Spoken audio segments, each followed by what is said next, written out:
Yeah. Which one is mine? Which one is my feed? And your. We're okay there? Yeah. You can hear it. Yeah, I can hear it.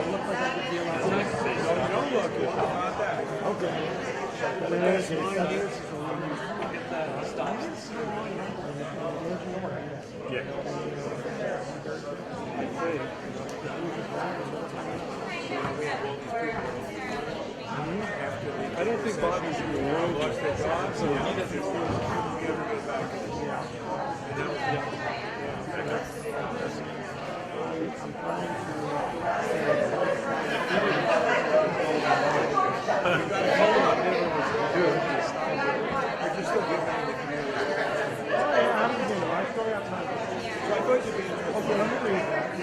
I think Mr. West is a tough guy.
like me to do it? Here. Here. Here. Here. Here.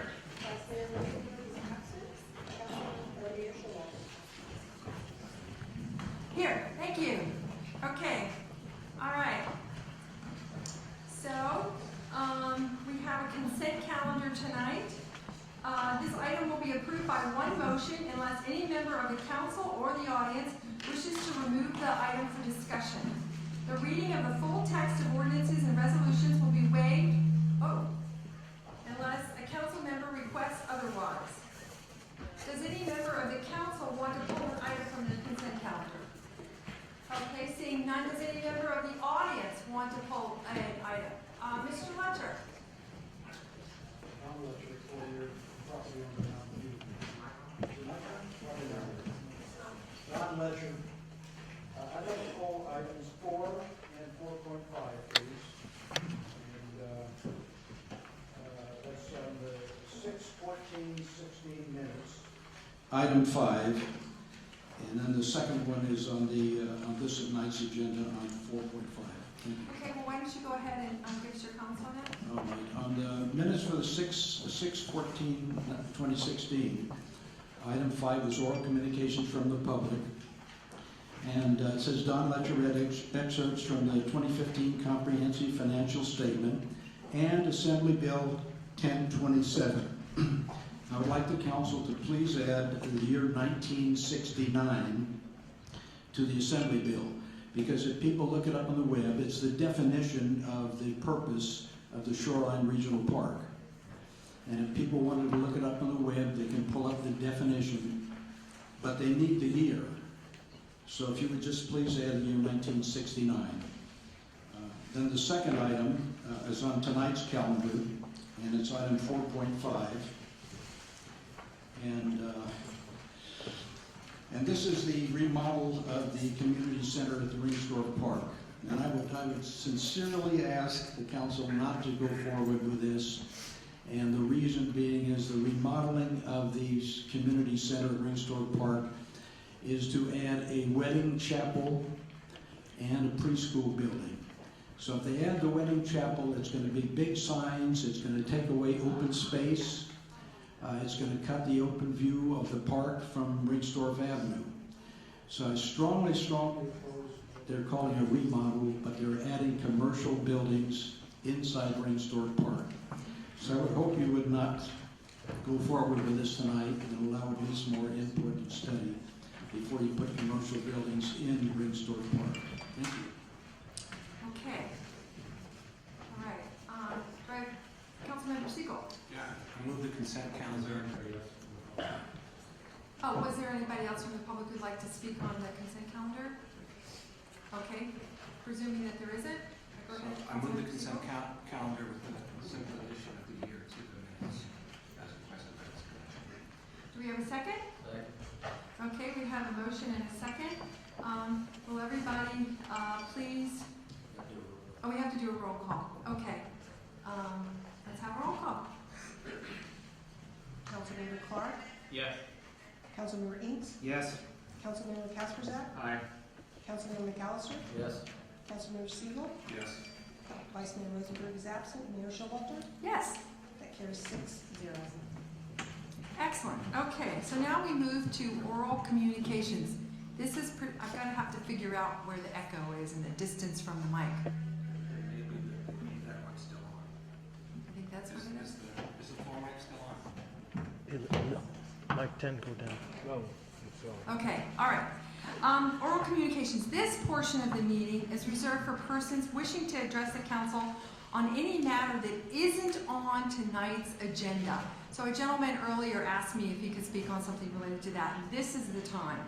Speakers are allowed to speak on any number of topics for 1 3-minute period during the meeting, and state law prohibits the council from acting on any non-agendized items. So, Mrs. Munez, would you like to speak? 11, 10. My name is Stephanie Munoz, and I live in Los Altos Hills. I never got to live in Mountain View, although I tried. I want to say that first, I appreciate the effort that all of you make for good governance and to make this town and this state a good place to live. And I particularly appreciate Council Members Inks and Kasperzak for attempting to improve the state assembly with their presence. And I would like to remind you that just because we don't have council members from Mountain View going up to the assembly doesn't mean that Mountain View doesn't have a strong interest in what goes on there.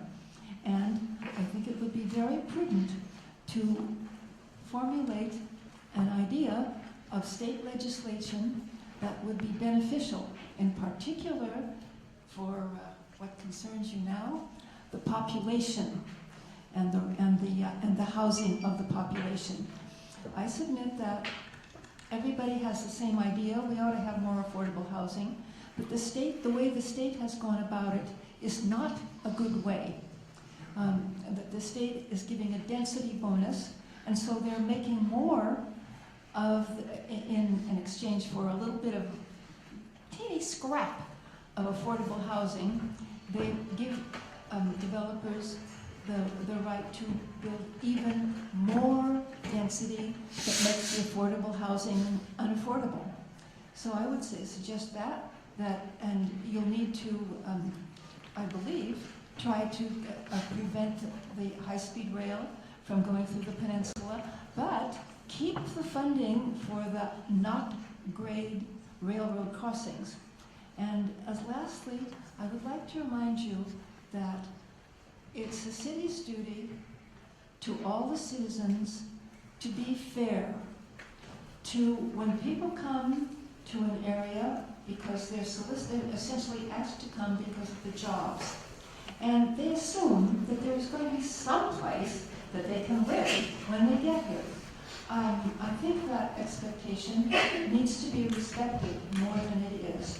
And lastly, on my own behalf, I would like to say that there's more than one way of getting rid of affordable housing. And one of the ways Thank is you, Mrs. to Rodriguez. regulate, Thank you. Next speaker, finish the please. sentence, please. Regulate the repair of older houses. Thank you. Next speaker. Council members, sorry, not you. Keep it short. I'd like to see some water trucks come through, if that's possible, to arrange that for keeping our green trees green, this ground to die off, recycle water, anything if that could be managed. Thank you. Thank you. Next speaker. I'm a lecturer resident of Mountain View. Yeah, I'd like to speak to the council tonight about the parks, and in particular 771 North Main Store, the Grove Park. Yesterday, they brought in and set the immigrant house in place, and it's clearly visible from the street, and they poured the foundation on Friday. So they poured the foundation Friday, and Monday morning they brought the immigrant house and set it there. What I'm particularly upset about, and very upset about, I would say, is the amount of trees, actual trees, that were taken out of that park. So the park originally was set up by previous council, granted it was previous council that did it. One of the criteria was to keep as many trees as possible. That was written right in it. The priority should be keep as many trees as possible. And so, I don't know, there was like 150 trees or more in the park, and it had an 86.4 percent canopy cover. 86.4% canopy cover, the most of any park in the city, including Ringsdorf Park. So now there's about a 60% canopy cover. The trees have just been demolished, and they're taking out truckload after truckload after truckload of trees. So what disturbs me a lot is the previous council had set up certain specifications when they approved that park, and they're in the minutes. They were written in the minutes of the meeting back in 2013, I think it was around September. And those criteria are not being followed at all with the development of that park. So just because we get a new council that's not as interested in trees apparently. I think once the council kind of sets a criteria, there'll be some kind of recognition of that and enforcement of that. Thank you. Mrs. Curtis? Yes, Linda Curtis. I have two things to say. In light of trees, I'm reminded that when the Gray Star project was approved for 801 El Camino Real, they had shown a plan that was going to eliminate one of 3 trees that were right on the corner on El Camino, right before you go down Castro. And they were going to cut the middle one of the 3 out. And we kind of hassled with their agent a bit, and we went back and forth. And finally, the plan they showed last that was approved, they didn't cut that tree down, and we were overjoyed because they give a nice canopy while you're waiting on the corner to cross, etc. Well, they were all 3 beautiful, like 2 weeks ago, and then one day they just cut down 2 out of the 3. And there's just one tall tree without its 2 companions, and I didn't see the point.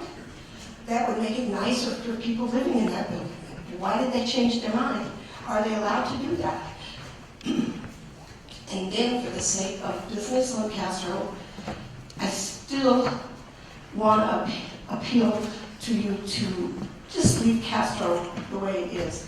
I love to go slow and window shop on the way. I love to smell what's good and take home some food, and I look at the bookstore, it's been there so long, and it's left, and a lot of people are talking about their future on Castro if we close that. I mean, businesses don't have that much of a margin, and if we're saying, well, it only affects, say, like there's only 13% to 16% of traffic or something, or it's still messing with it. And when people park in the parking lots and walk around to go into a restaurant, are they counted as foot traffic? No, they really drove there. I certainly don't do much walking, so that's very important to me, to have a way to just see what it looks like it's going to be fun and drive through there frequently. I will not cut over from Shoreline. I'll just go some other place. Thank you. Next speaker?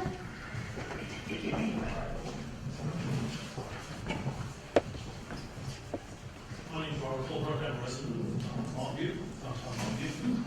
In March of last year, about a year and a half ago, the FAA rolled out a program called NextGen, which affected airplane traffic in major airports, including San Francisco and San Jose. It's caused problems nationally. Montview was mostly spared, not completely, but mostly. But our neighbors in Los Altos and Palo Alto awoke with a dramatic increase in air traffic noise.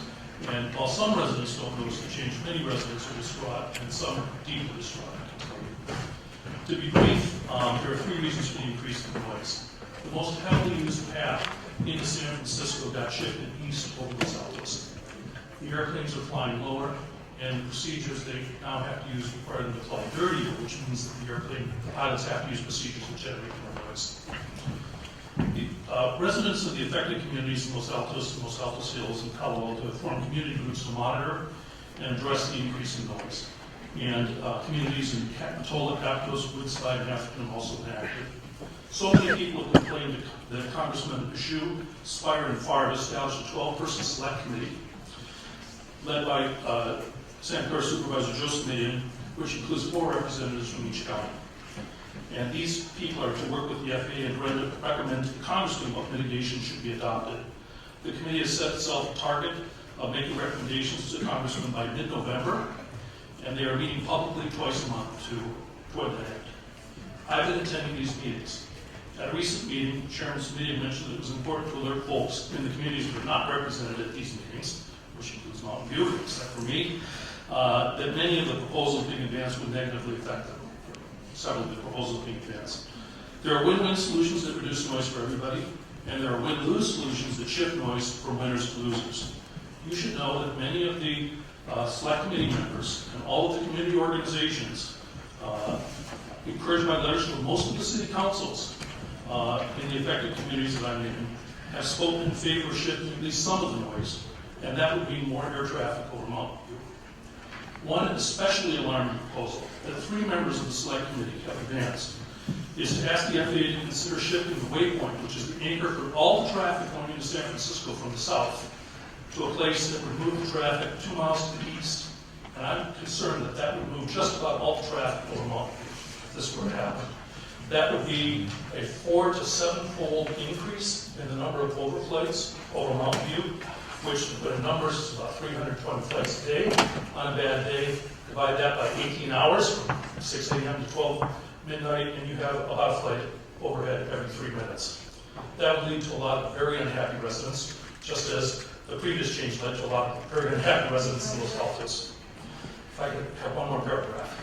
I encourage the City of Mountain View to monitor the situation and be prepared to insert itself in the discussion at the right time, as the city councils of neighboring cities have, to defend Mountain View from airport noise. There are some important points that are not part of the dialogue that the city could advance more effectively than I can as an individual, and I'll be happy to assist if that would be helpful. Thank you. Okay, I would suggest that you send me and the city manager an email and/or go on Ask Mountain View and make your request. I'll do that. Thank you. Okay. All right, so that ends the oral communications. Thank you, everybody. And now we get to the main business of the night, which is we have two items. And we're going to combine these items to a certain degree because we thought that the comments are just so intertwined that it would work better if we combine them. So we're going to go forward and have the 2 staff presentations, and then we'll have council questions, and then we'll have public comment on both of them. So I just wanted to explain that to everybody so you don't feel like you've forgotten, to do part of the process. We have it. And then another thing I'd like to say is we made a special request tonight to have the bean scene stay open. They normally close. So we have to have, and they're going to close it. So, in the spirit of encouraging Mountain View small businesses, we need to have our break before then, and at least a few of us need to go and buy something in the bean scene. Okay, so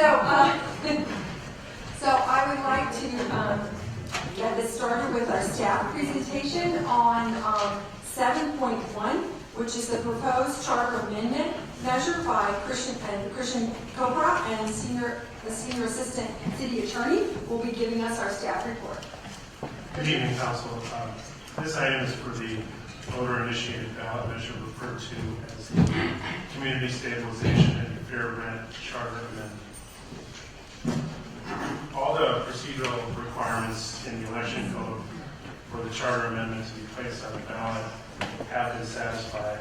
I'm not going to go through all the various steps, but they're listed here on the slide, and they're also in the staff report for reference.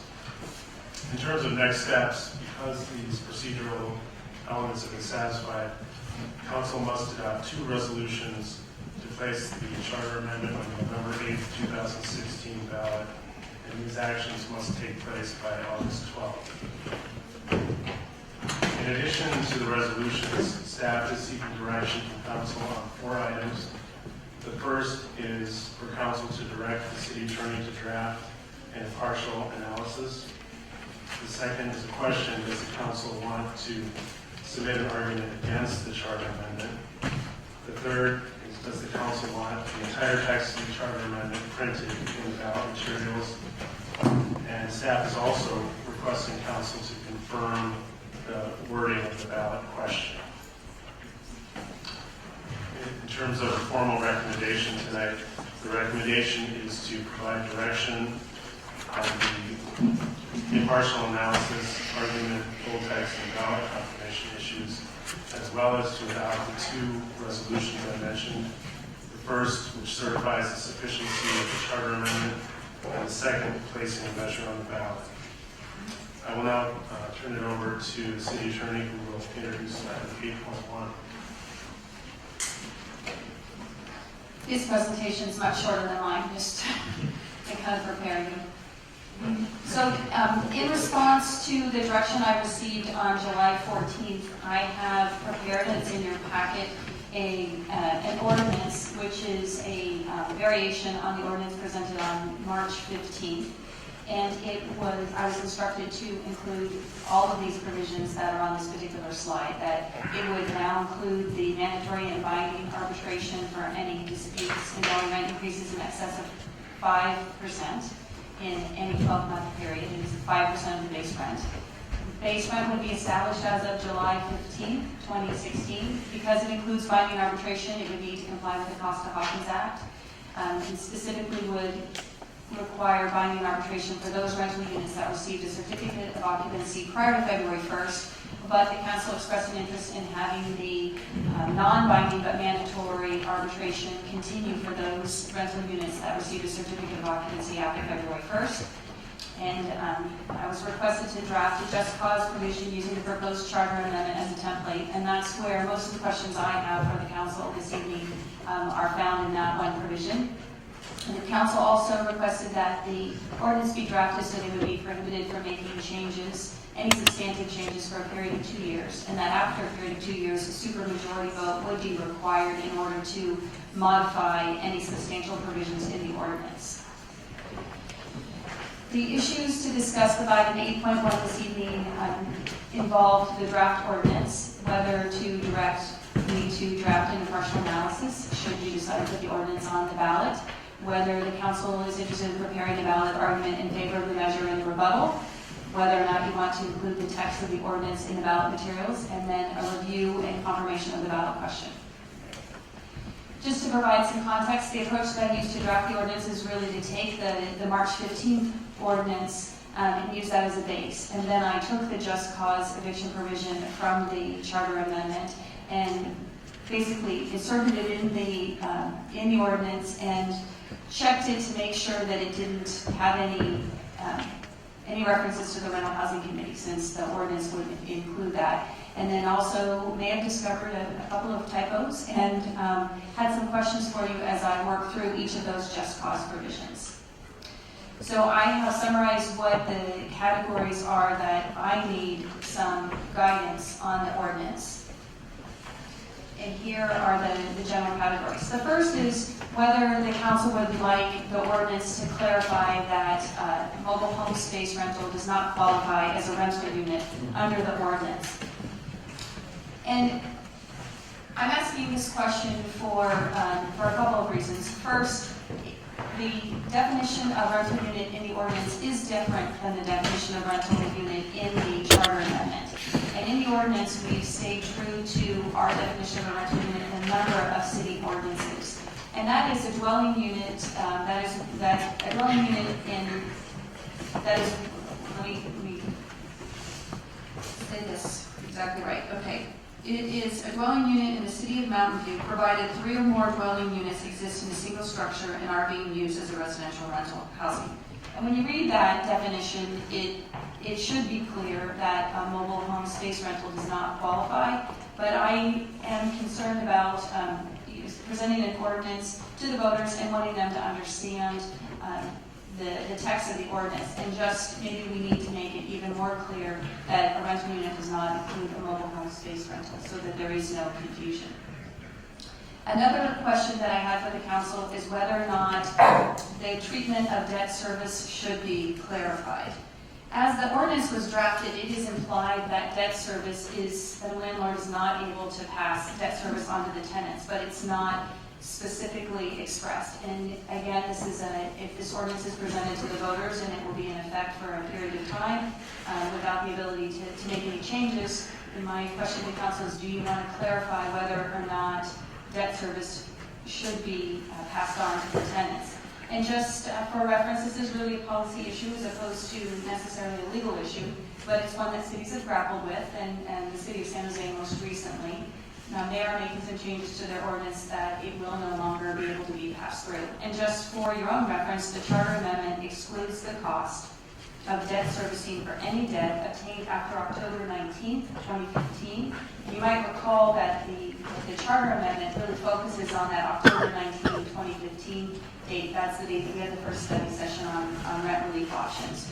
And so What the charter amendment says is a landlord would not be able to pass the cost of debt servicing for any debt obtained after October 15th, other than debt incurred to finance the cost of planned or completed capital improvements to the rental unit. And they distinguish that from ordinary repair, replacement, and maintenance, but only when those capital improvements are necessary to bring the property into compliance or maintain compliance with applicable local codes that affect the health and safety. And they also have language in the charter amendment that requires any capital improvement costs to be amortized over the life of the improvement. So that's quite a mouthful, and so pretty a big issue to discuss. Within the context of the just cause eviction provision, I had a few questions for you. One is what is the council's desire for the scope of the just cause eviction provision to be? Costa-Hawkins limits a municipality's ability to impose rent regulation or rent control measures, but there is no such limitation on just cause eviction. So cities are permitted to monitor the cause for eviction. So you have a number of options to consider when you're making your decision. One, you could, for example, apply it to all rental units that received a certificate of occupancy prior to the effective date of the ordinance. That's the approach taken in the charter amendment. If you are interested in consistency, you could have it apply to all rental units that received a certificate of occupancy prior to February 1st, 1995, since those are the units that would go to binding arbitration. Or you have the ability to apply it to all rental units regardless of when they received a certificate of occupancy. By and large, I would say that it's my assessment that the just cause provisions, all the different categories such as demolition, owner move-in, nuisance, failure to pay your rent, breach of the lease, all of the categories that for just cause eviction are the same throughout California in all of the rent control ordinances or charter provisions. And I did have some requests for clarification on some of the more detailed provisions in the just cause section. For example, under the breach of lease, there's additional language that provides that a landlord may not terminate a tenancy if the tenant subleased the rental unit. And there are a number of conditions. That only applies if the tenant continues to reside in the unit, the sublessee replaces a departed tenant on a one-for-one basis, and the landlord has unreasonably withheld the right to sublease. And it would be reasonable for a landlord to refuse such a request if the number of occupants in the unit would exceed the maximum allowed by law. And that's currently in the ordinance, so just want to verify with you that you'd like it to stay in there or not. In that same section, under breach of the lease, it's a protection for families that appears to be focused on protecting families and school-age children, which provides that a landlord may not terminate a tenancy when a tenant adds a family member, a spouse, or a domestic partner, as long as the maximum number of tenants is not exceeded. Then under the owner move-in provision, there's a provision that I wanted to get the council's direction on. That provides that a landlord may not evict a tenant who has resided in a rental unit for at least 5 years, and if that tenant is 62 years or older or disabled, nor could a landlord evict a tenant who is certified by a treating physician as being terminally ill, unless the landlord or the family member the landlord intends to move into the unit meets those same criteria. Also added some additional language. I built a little bit upon nuisance, and nuisance is the landlord can terminate a tenancy after serving a tenant with a written notice to cease, and the tenant continues to commit or expressly permit a nuisance. And this is a very common provision. But it's a very succinct provision in the charter amendment. And a nuisance is a condition, activity, or situation that interferes with the use or enjoyment of property. And I looked at other cities, and I also realized that there is a definition of nuisance in a number of different state laws in various different locations. And I added to the provision that the charter amendment has, I also included that a nuisance would include causing substantial damage to the rental unit, or that it would also include disturbing other tenants' quiet enjoyment of his or her rental unit, because those seem to be in some of the other provisions. And then the last section in just cause eviction that I wanted to review with you is the relocation assistance provision. And I did not include it in the draft ordinance, and I wanted to explain why.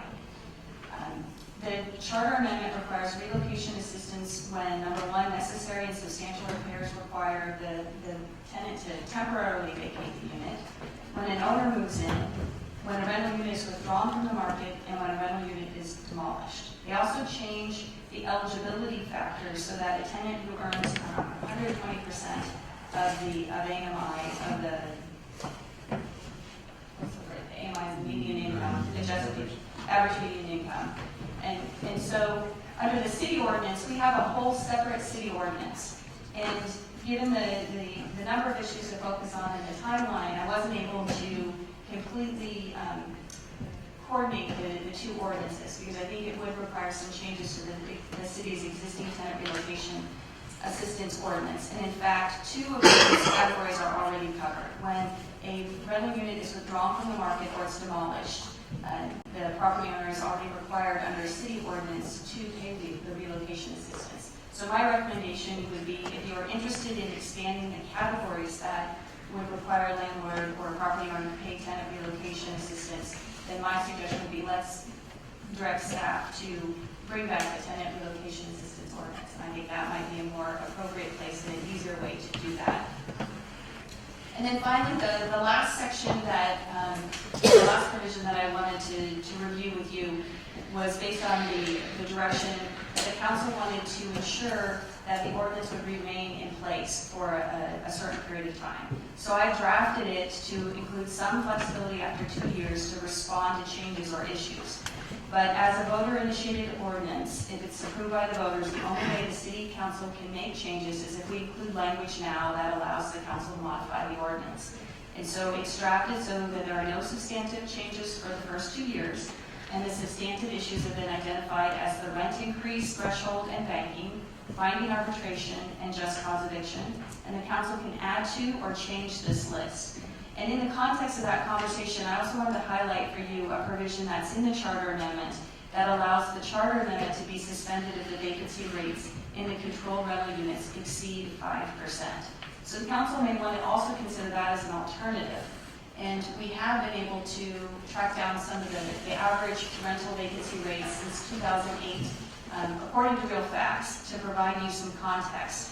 Because the council could insert language in the ordinance that would authorize it to make modifications to the ordinance using this as kind of an example or a way to have a litmus test.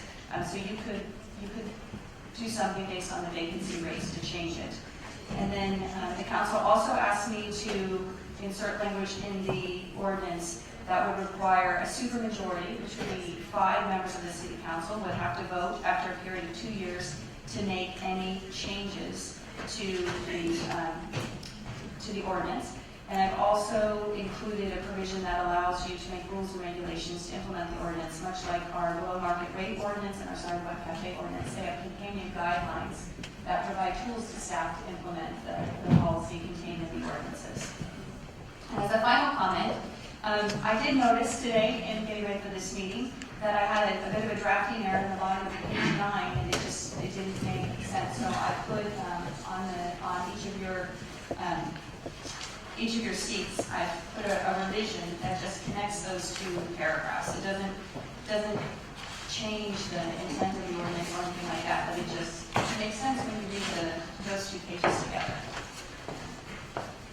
And I've done it in strikeout so that you can see it. Once we finish the conversation and the council makes some decisions about the ordinance, you may very well be asked to make some decisions related to the ballot materials. For example, if you want to direct the city attorney to prepare an impartial analysis of the ballot measure. The impartial analysis is something that I'm required to do by Elections Code 9280, and it would explain to the voters, because it would go in the voter pamphlet, what the purpose of and the effect of the ordinance is. Is the council interested in submitting an argument in support of the ballot measure and likewise a rebuttal? Does the council want to print the full text of the ordinance in the voter pamphlet? And in the staff report for both measures, we've provided you with, and they are estimates because we won't know the actual costs until after the election. At a minimum, what would be printed in the voter pamphlet is the ballot question, the impartial analysis, the arguments for and against the measure, and the rebuttals for and against. And that would cost an estimated $52,000. And then if you include the full text of the charter amendment, I believe it brings the total cost to approximately $219,000. And if you include the full text of the ordinance, it brings the total cost to approximately $135,000. So we need some guidance on whether or not you want to print all of those materials in the voter pamphlet. If they're not printed, the impartial analysis contains a statement that it's required to contain a statement that any voter can simply call the city clerk's office and a copy will be mailed to them free of charge. We would also post it on the website and make it generally available to anybody that would come in. But that's a critical piece that we need to know tonight is whether or not to print it. And then finally, does the council have any changes to the ballot question? And like the item 7.1, to guide your discussion later on, we've provided you a whole list of recommendations to make sure that you answer each of the questions and that Ms. Brewer and I can take all of the actions that are necessary to make sure that whatever, that the charter amendment and if the council wishes to put the ordinance on the ballot, that can be achieved. Since we're almost 88 days before the election and this is our last regular meeting, this is our last opportunity to do so. So I thought, since this is a slightly different type of presentation that we put the two together, that this might be a good pause point and take council questions on both items 7.1 and 8.1, then public input, and when the council then deliberates, we can walk you through 7.1 first and 8.1 second. Thank you. Okay, so Councilmember Siegel, you're first. My first question is about the charter amendment. As you understand the language in the charter amendment, does the limitation on rent increases apply to mobile home spaces?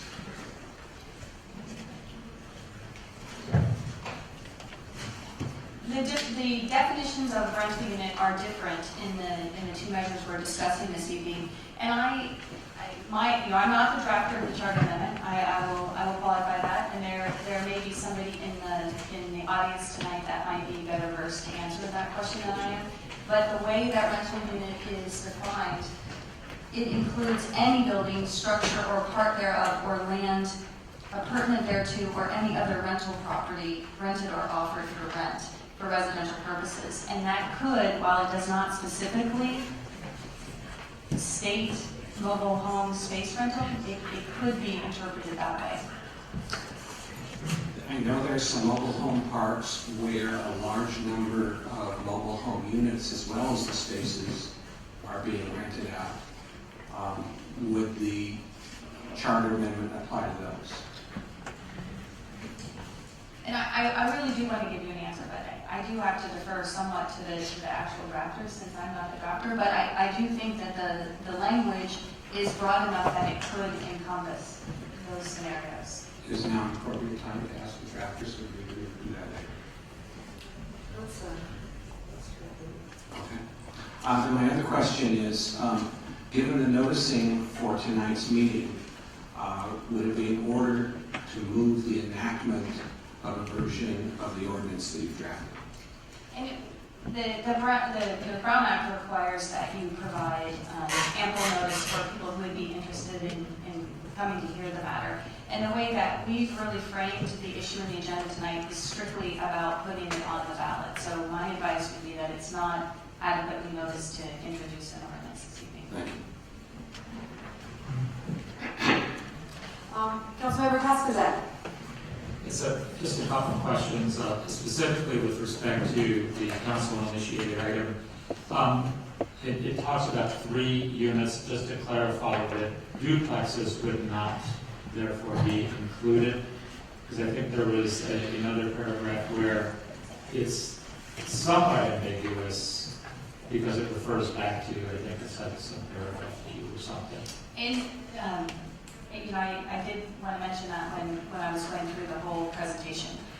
The rental unit is defined so it's the 3 or more dwellings. And then there's another provision in the ordinance that was intended to specifically exclude all of those units that Costa-Hawkins says you can't enact rent control against them. So that is where I put the mobile home space rental, because I thought, okay, for clarity, and it's very easy to put the word duplex there as well, so there is no question. And with respect to sort of the debt service issues, does that only apply to, let's say, a refinance, or what about a purchase, a new purchase, where I've got paid wrong? I believe it applies to both.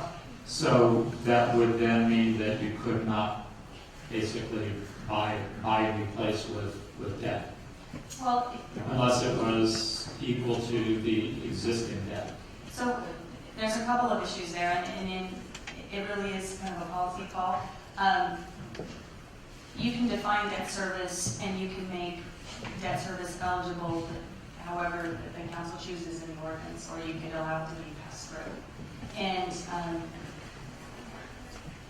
I think as drafted. but as drafted, it's not specifically called out. It's implied that it wouldn't fall in one of those categories. That would be the standards or the factors that an arbitrator would consider. And so I would recommend specifically addressing it one way or another to allow an arbitrator to know what they should do with that service. But the ordinance doesn't tell a property owner or a potential property owner whether or not they should buy the property. That's obviously their judgment based on the cost of land in today's market and what the debt service is, whether or not they would purchase that land without the ability to pass the debt service. Okay, and likewise, a situation where there was a refinance to get a lower interest rate,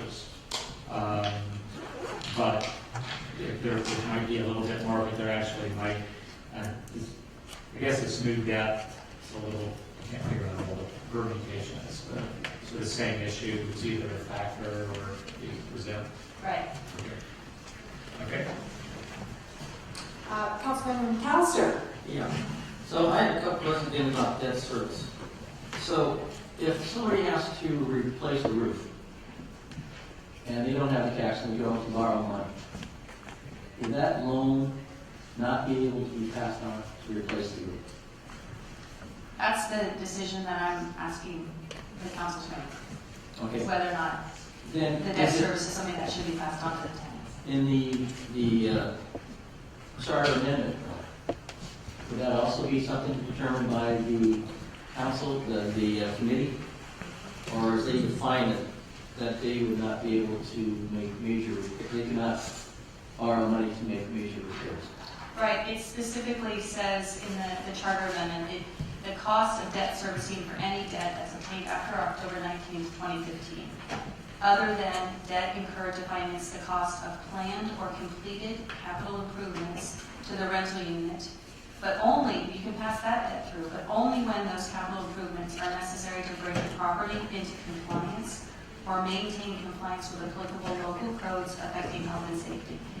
And so basically, if it's a health and safety improvement, it's required to keep the property into compliance with city codes or other health and safety codes or building codes, that they can pass that debt service to the tenants. So the house, the roofing could be many stages of need of repair, but still comply with the standards of living, the public safety? With the building code? The other question is, Well, if it's an unsafe, we follow the International Building Code. And so there could feasibly be a situation where it's not safe to have the inhabitants in there, and that we would issue a red tag on the building until they fix the roof. but that's a common repair, just curious to go along with that. Now, you're proposing 80% of AMI for town relocation. The charter amendment asks for 120, which means somebody making about $128,000 would get tenant relocation. And I'm actually not proposing anything. I was just pointing out that our current tenant relocation assistance ordinance uses an eligibility requirement. I'm looking at Monty to make sure I'm getting that right.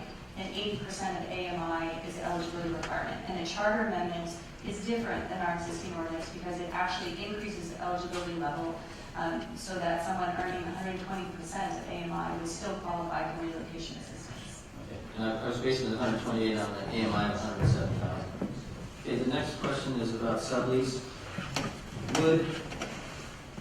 Could a landlord say, I do not accept subleases, you cannot sublease the building or your room?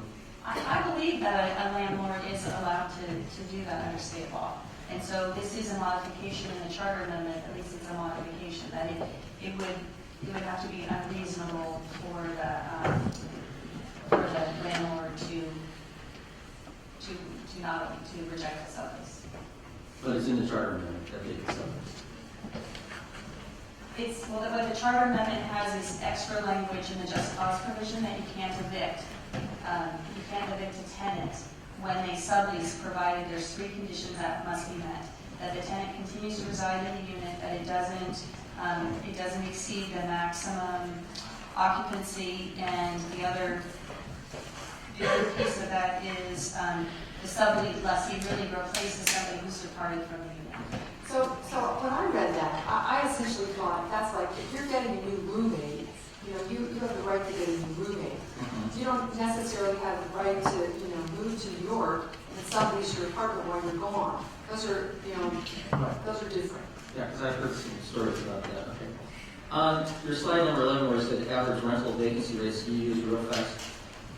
Is it that real facts only uses apartment complexes of 50 or more? I think that's true. Ms. Von Dersen might be able to verify that. I think it was multi-family apartments, not Yeah. quite sure whether it's. Okay, Could you repeat what was off?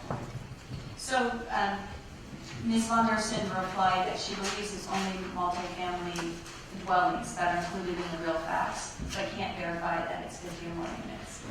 For some reason, that's what I thought it was. Okay, and that's my questions for now. Thank you. Okay, great. Does anybody else have any questions? Councilmember Clark, Councilmember Reeves? No, yeah. No? Okay, great. All right, so if we're done with council questions, then it's the time to have public input.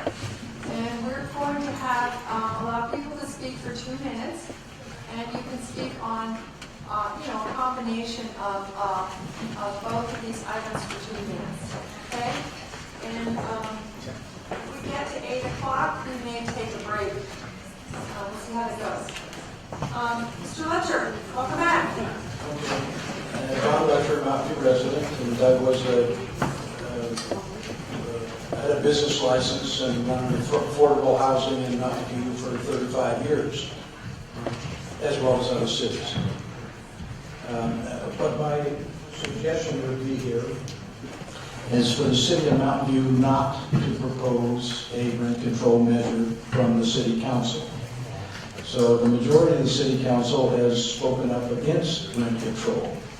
A few people have changed their mind since they ran for office, but it's my understanding that most of the people on the city council now were at one time or another, and I think now, against rent control itself.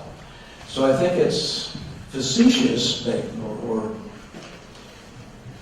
why would you now come out for rent control? Why would you put forth a rent control measure?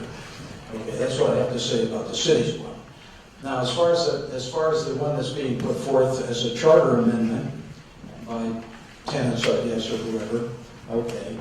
So they put forth that they gathered the signatures. They've gone through all the paces. They've done some research. And it has to go before the voters, as I understand it. I don't think there's any question that so it has to go before. So why not just wait and see if the public wants 51% of the public, I think it requires, for their measure. See if it passes. It's up to the people who vote in the city. And I think they should have it's what, 65, they say 65% renters, but we all know they don't count houses that are rented, just apartments. So there's the majority of renters in the city, and they can weigh it. You know, personally, I think the measure would actually hurt tenants.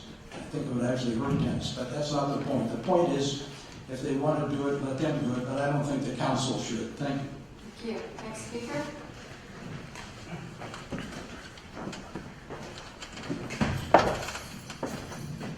Good evening again, council members. I'm Stephanie Munoz. My family was in rental housing with rent control for over 50 years. And I have a couple of suggestions for you. I would like to suggest that I think you're going to have a rent control ordinance. And you should have a meeting of people who, starting with an editorial by Dave Price in the Post, were complaining about rent control and why it couldn't be. And look at that very carefully and see how it could be made to work, starting with that as a basis. The second thing is there are hardship cases that you really have to plan for.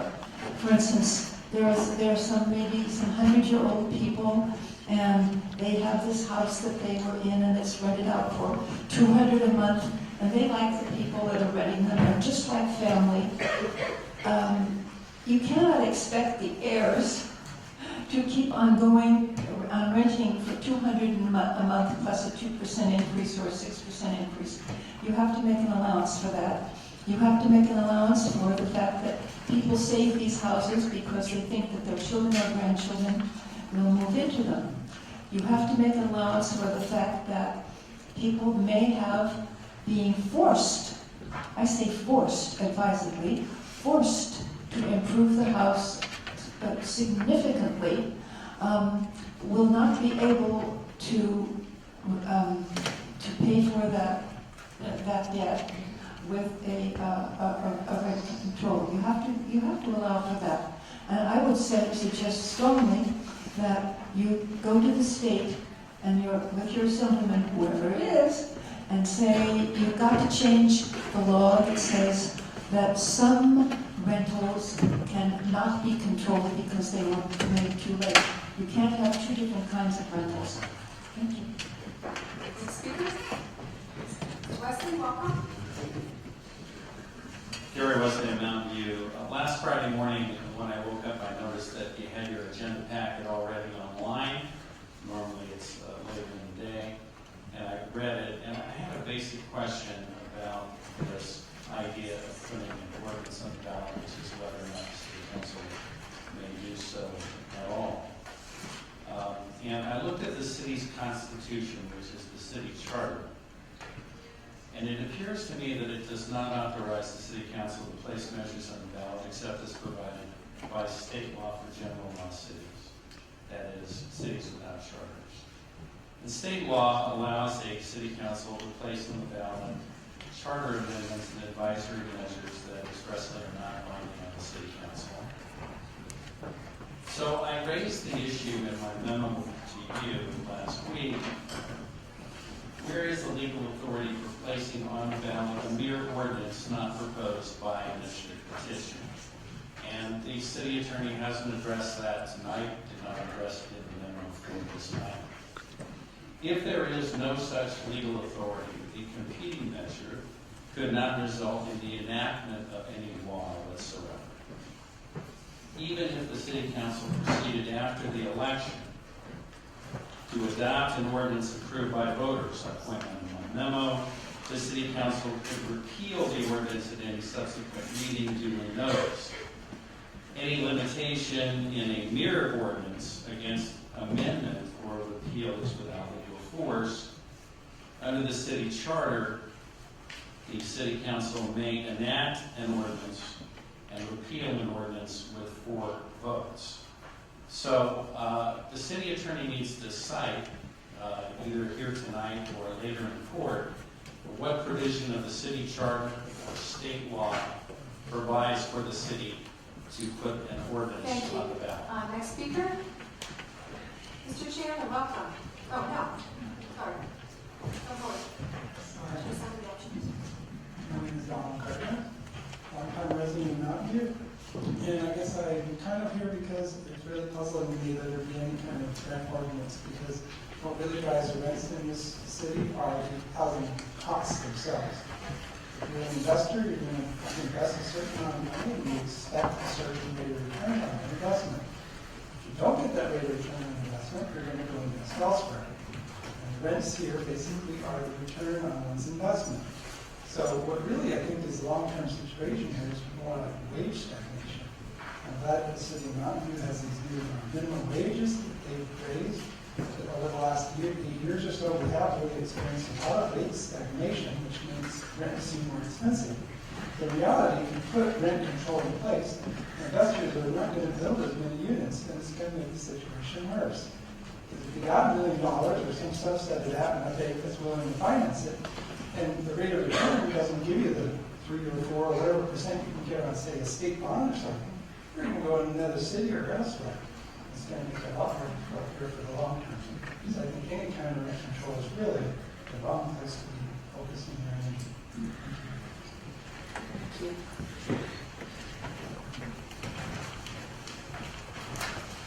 Thank you. My name is Bruce Herman. I live in apartments in Mountain View, Palo Alto, and Morgan Hill. I live in the unincorporated area of Santa Clara County. I've been involved in the apartment business as an owner, manager, and broker for over 30 years. I've been hired numerous times to be an expert witness in legal proceedings involving real estate. I have a master's degree from Cal in urban land economics. I'm pretty comfortably to say that I'm an expert in the field, and I can also say I'm a pretty good landlord with my average resident who's lived with me for over 6 years. I am strongly in favor of providing mental assistance to those who can't afford it. But rent control is not the solution, particularly a ballot measure that offers no flexibility to be modified as economic conditions change. To quote The Economist magazine, rent control is one of the best understood issues in all of economics, and among economics anyway, one of the least controversial. It simply doesn't work. While some people get a bargain, specifically those residents currently living in a pre-1995 apartment, most people will never get access to a rent control unit. Once someone lives in a rent control unit, they are incentivized to never move out because it's so cheap. As a landlord, I know it's going to improve my property, so it won't increase my rent. And when a unit does become available, I'm going to look for the best resident possible, since they're likely to live there for a long time. And that resident is not a poor working family you see here at this meeting. It's a couple of tech engineers making hundreds of thousands of dollars a year. We want to help low-income residents live in Mountain View and develop a program that does exactly that. Charge a fee on all rental units or every dwelling in the city, put it in a fund, and distribute it to low-income residents. We limit the benefits to just low-income people, not the well-paid high-tech employees. Landlords will continue to make their properties and still be receiving market rent. This program will take time to develop. So in the meantime, I support the council's initiative to put a ballot measure of their own making a change in the future. It will serve as a stopgap measure to protect current residents while a more comprehensive program is developed, after which the stopgap measure can be modified or changed. Thank you. Next speaker.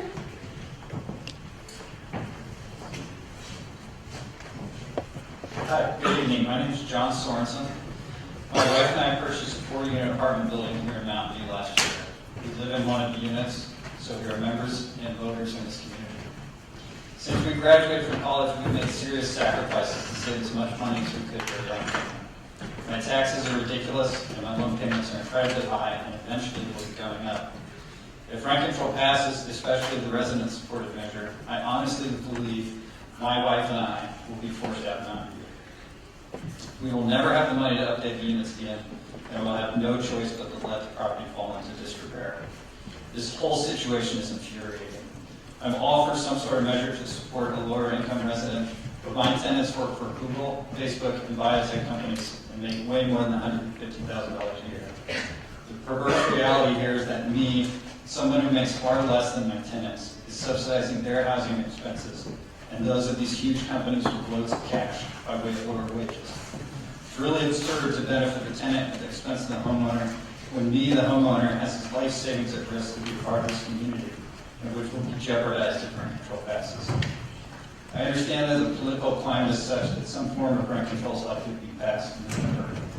At least make it the city-sponsored binding arbitration, which allows us to work with our residents and the arbitrator to come up with a round that works for all of us and has the flexibility to allow for the city council to do their job. Thank you very much. One of our council members has a question for you. You said depending on how the rest go, you might have to sell. So what does rent control do to the value of the property? It stops it right now, and everybody knows how high property values are right now. We're not making money. When you just quash the myth that all landlords are making money, we're losing money. So if you were to go to sell, did you think that the value would be what you paid for it? No, I've watched the market lately, and nothing has sold in the last 2-3 months. Ever since this whole move began to push, nobody's selling anything. Well, are they lower than prior, or, so what I ask is, do you think you can get less on your property now because of rent control? Yeah. Next speaker.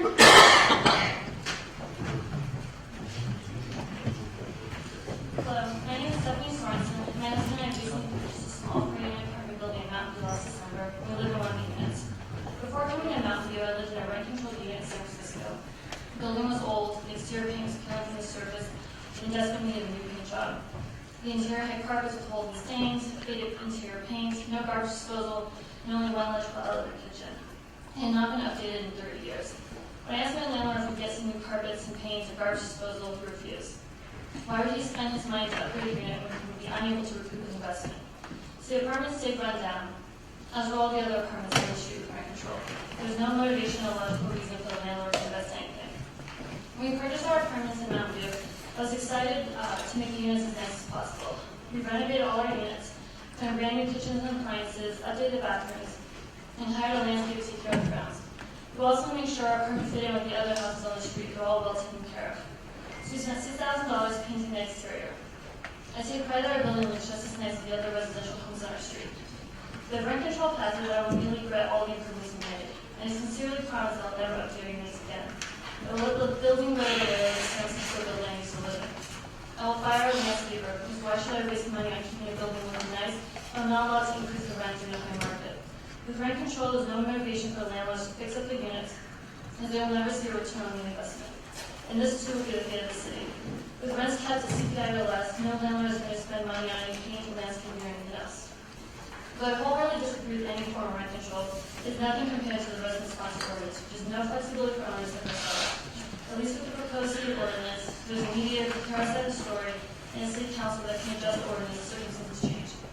Thus, I grudgingly support the city council ordinance. Next speaker. Hi. I'm sorry to interrupt the last two comments, but I don't think the city should be in the business of guaranteeing life savings via property values. I've been a Mountain View resident for 6 years, and I just want to say it's really concerning to me that the council is doing this in a rush and seemingly begrudgingly. I would much prefer you simply campaign against it than to put something that I disagree with. If you think voters stand with you on this issue, then have some backbone and let it be. And if you think they don't stand with you, then you're really doing it wrong as a representative. At the last meeting, some of you mentioned how smart the voters are here. And it's true, but I want to remind you that it means we can read between the lines. We can understand context and history and intent. We can see your big campaign donations from Prometheus and the Apartment Real Estate Association. We know what a cartel is. I'm still undecided on how I'll vote. I'm normally opposed to rent control on an economics basis, but we don't have a free market of real estate thanks to NIMBY zoning. So Econ 101 theory doesn't apply, and the ground truth of displacement becomes more important to me. And the charter amendment aspect is scary. It definitely ups the stakes, but I never expected to see this kind of political maneuvering from this council. Next speaker. Sherry Youngling, and I'm a resident here in Mountain View. I lived under rent control in San Francisco, and what I hear a lot of people saying here is a fairy tale. I'm sorry. If you haven't lived under it, you don't know how horrible it is. People next door to you sublet their apartments, and please don't tell me, oh, the subletting will be monitored and taken care of or turned down or whatever. That's impossible. It's impossible to police. They rent out at a very increased rate, and they might do it, it was like kind of pre-Airbnb, where they would rent it out for a month or 2 months or 2 weeks. You never knew who your neighbor was going to be. They had huge parties. It was crazy. There would be maybe 5 people living there with 5 cars now on the street. It's a nightmare. nobody gets a free ride. So I look at this one that's supposedly by the residents, which I'm sure it is, and it's, to me, it's a fairy tale.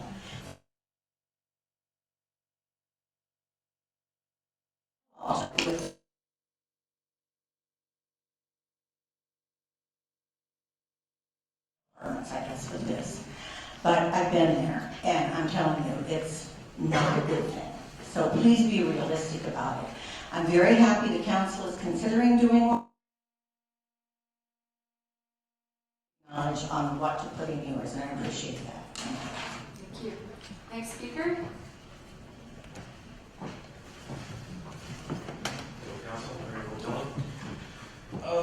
Perhaps to help you along, I'm for summarizing the charter amendment for the votes and also put on for ballots, and also put in there a line where they refer to the city clerk for a full draft copy.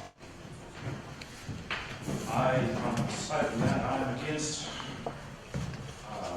rent increases or rent control, and I do agree that this will cause problems with landlords not being able to keep their places up, not being able to make improvements to their apartments, except for those that are absolutely necessary to make. In our own complex, we have people who go out on vacations and bring in bring in people to help them pay their rent while they're gone. We don't have any control at all who they bring in.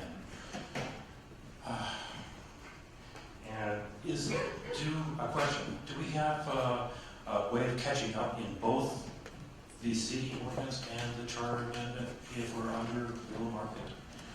This question I have. Thank you very much. Thank you. Next speaker.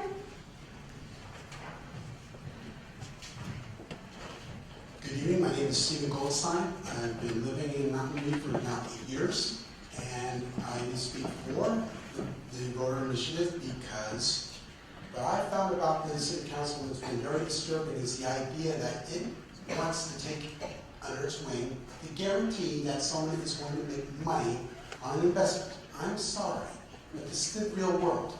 People make investments, sometimes they make bad ones.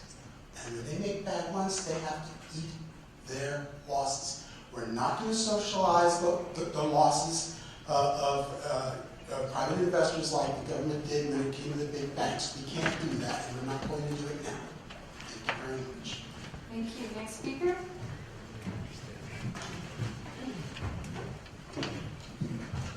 Hello, hello. Barbara Goodwin, Mountain View resident. This is the gold rush. It's not as hot as it was, but it's still pretty hot. And money is being made, but not by everyone. I will correct something in my mind that was said earlier. The expert, and he gave an extensive bio, talked about what happens when market conditions change. There is something very unique about this charter amendment, correct me if I'm wrong, that should conditions change, and it's been spelled out in the charter amendment, should conditions change, then alterations are built into it. So take another read, sir, and try to digest that. Anyway, Cry Me a River. I do want this charter amendment to go through. The people have spoken. Thank you. Speaker, Gail? Hi, my name is Gail Nyhan. I've been a long-time homeowner in Mountain View for 40 years, and I'm a retired teacher. When I vote to elect a member of our city council, I try to choose someone who will work for the common good of all the people of Mountain View. And let's remember that the majority of Mountain View residents are renters. They are not homeowners and may never be able to own a home of their own. They are not apartment owners. In fact, many apartment owners do not live in Mountain View. Apartment owners make an investment of their money to earn profit. The charter amendment ensures they will earn a reasonable return. My concern is the renters of Mountain View. who deserve some stability and predictability in planning where they and their families can live. And I feel the charter amendment provides quite nicely for that. To those council members who have clearly stated their opposition to binding arbitration and just cause eviction in the past, I urge you to oppose the proposed council ordinance and avoid being accused of hypocrisy. To all council members, I urge you to step back and defeat this last-minute proposal to regain council control and let the voters make a clear choice in November whether or not they want this charter amendment for our city. Thank you. Thank you. Next speaker. John Carpenter, Mountain View. I support I support 7.1 to go to a ballot, and I do not support 8.1 going to a ballot. 8.1 is, quite frankly, something that has been pressured upon the council by the California Apartment Owners Association, and people have received financial support to go on the council and to renew their terms on the council from the California Apartment Owners Association. They have that correct. It's 2 people on the council right now. This is a bomb. And I hope they don't approve the people going to law ballot, because this is considered conflict. They need to understand that residents of Mountain View come first. They are tenants and they are owners. Owners are impacted adversely by rental. You see it in the property tax. Mine has crept up $500 in the last 15 years on account of landlords jacking up the rents next door. What happens when the assessor comes out and increases the assessment as per their rent? It just goes on like that. And every person who owns a home near an apartment building gets the taxes jacked up to the Prop 13 maximum.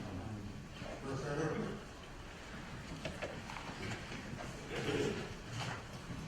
Dr. Fisketti? Mike Fisketti. Whoops. I have to apologize. I was sitting up in the bleachers and I'm not quite sure I heard everything correctly. When Mr. Siegel asked the city attorney about proper notification under the Brown Act, and I think the city attorney replied, but I'm not sure, that the meeting was not adequately noticed to allow the city to put up an ordinance. So I'd like to hear a clarification of that, and I think that's important before you proceed with the deliberations. And then the second thing, Mr. Wesley said, questioned the authority of the city council under the charter to put up an ordinance. And it would seem to me that that also needs to be addressed. So I think those two questions need to be addressed before the Bean Cafe needs to stay open until 3 o'clock in the morning. Thank you. Next speaker. My name is Ruth Silvertobe, and I am the supervising attorney of the Workers' Rights Clinic at the Catherine and George Alexander Community Law Center of Santa Clara University Law School, and we see a lot of Mountain View residents, many low-income Mountain View residents at our clinic. As a matter of fact, a lot of workers who aren't paid or aren't paid properly there's certain streets in Mountain View where we see people over and over in certain businesses. And we also see workers that cannot afford the rent and that are forced to live in their car or live in very crowded conditions because of the fact that the rents are so high.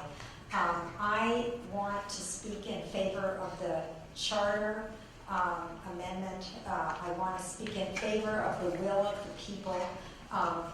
The residents have spoken. And I also want to address a couple of the points that were made. the points remind me, the parade of horribles, the terrible things that are going to happen, of the arguments that were made around the minimum wage, where people predicted that these horrors would come, and none of them did. Also, employers that say they just can't afford to pay a little bit extra, or they can't afford health benefits.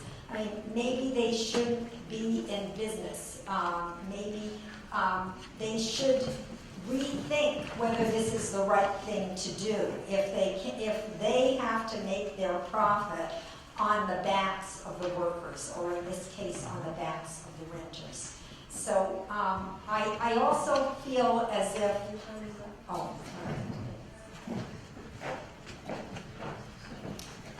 Mrs. McDonald, welcome.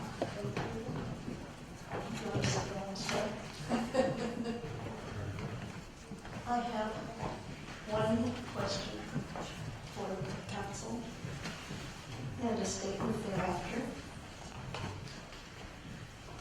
For those of you who have opposed or resisted rent stabilization, binding arbitration, and or just cause eviction over the past 14 months, but vote for this ordinance, are you really going to put yourself on the line to campaign for the ordinance you voted for? Or are you just going to sit back and just let the California Apartment Association campaign against both your ordinance and the charter amendment? The second thing I'd like to say is I yield the rest of my time in silent memory of the hundreds of families that have had to leave Mountain View because of the very significant rent increases, particularly that happened after October 19th, 2015.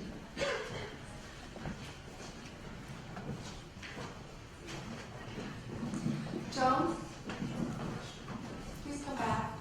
We have a question. Joan, you're one of the proponents of the ordinance. Do you have any of your legal advisors here who can answer the question about whether it might apply to mobile home spaces or mobile home units? Juliet, unfortunately, isn't coming back from vacation until Friday, actually Monday. Can you answer that? Ask her.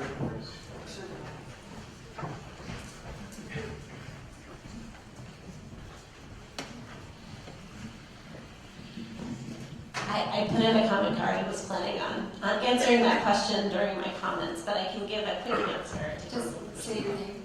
My name is Melissa Morris. I'm with the Law Foundation of Silicon Valley, and I am not one of the drafters of the charter amendment, so take my analysis with a caveat.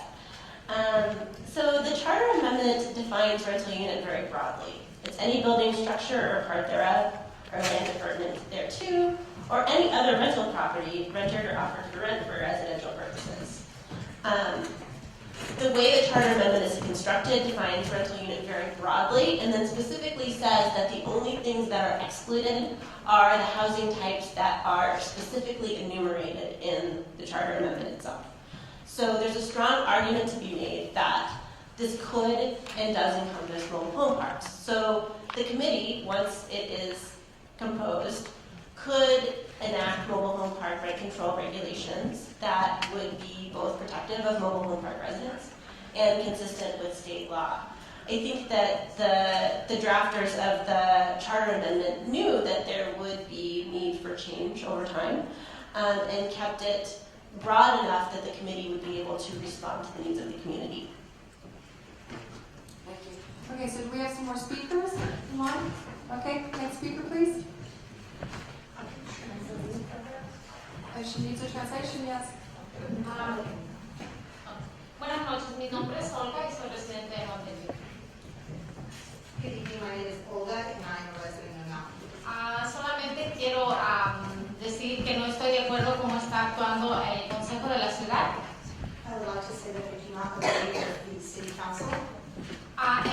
excepto solamente por el concejal Lenny Sigal, que él realmente sí nos ha dado la cara a la comunidad hemos recibido su apoyo total. Except for Council Member Lenny Siegel, who has supported the community and has really understood the community. Okay. El resto de mi tiempo lo quiero usar como un silencio en protesta por la acción que está tomando el Consejo. I would like to use the rest of my time in silence as a protest to what the City Council is proposing.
already have a form of housing expense control, and that is known as Proposition 13.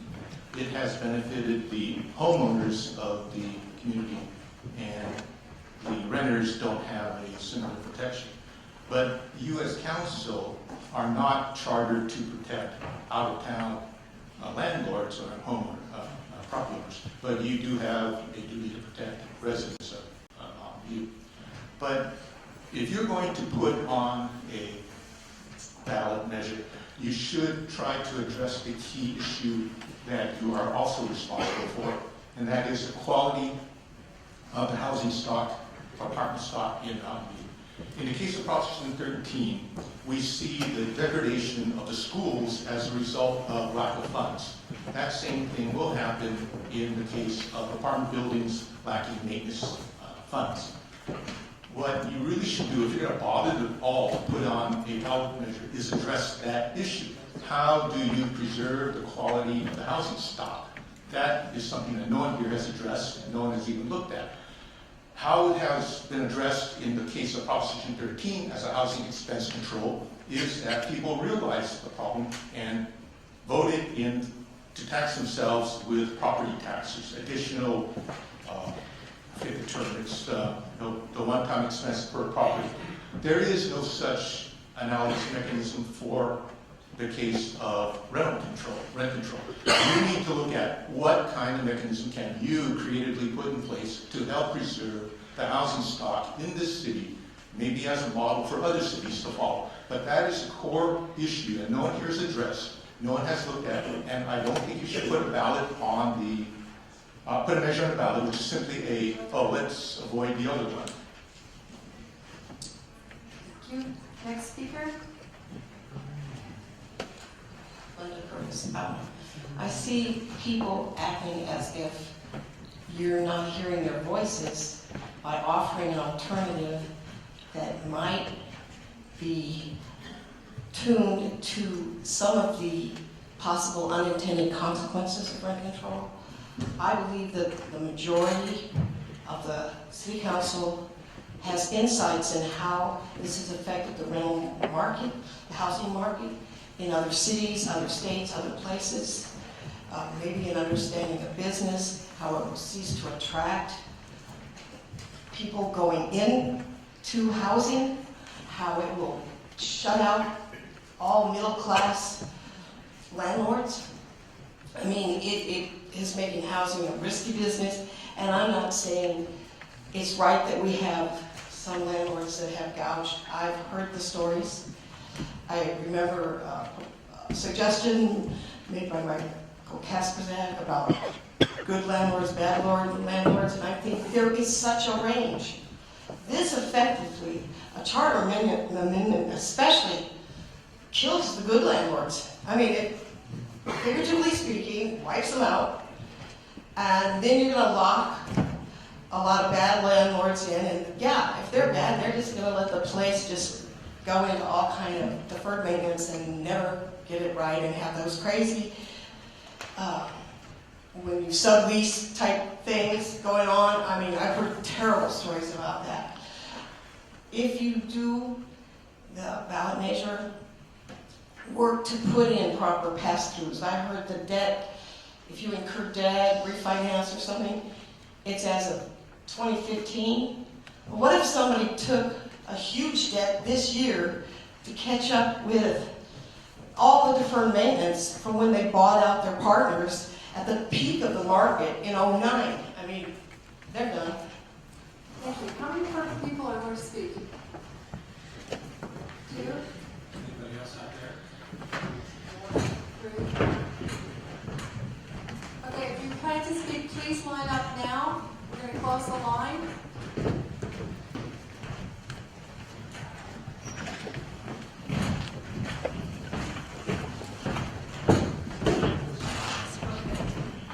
Good evening, my name is Maria Delgado, and I am the president of a grassroots group called CAT, Community in Action Team, and it has been serving the Castro School Year area. It was founded in 2002 as a result of a partnership between Santa Clara County Public Health and Healthy Ventures of Monteview, Los Altos.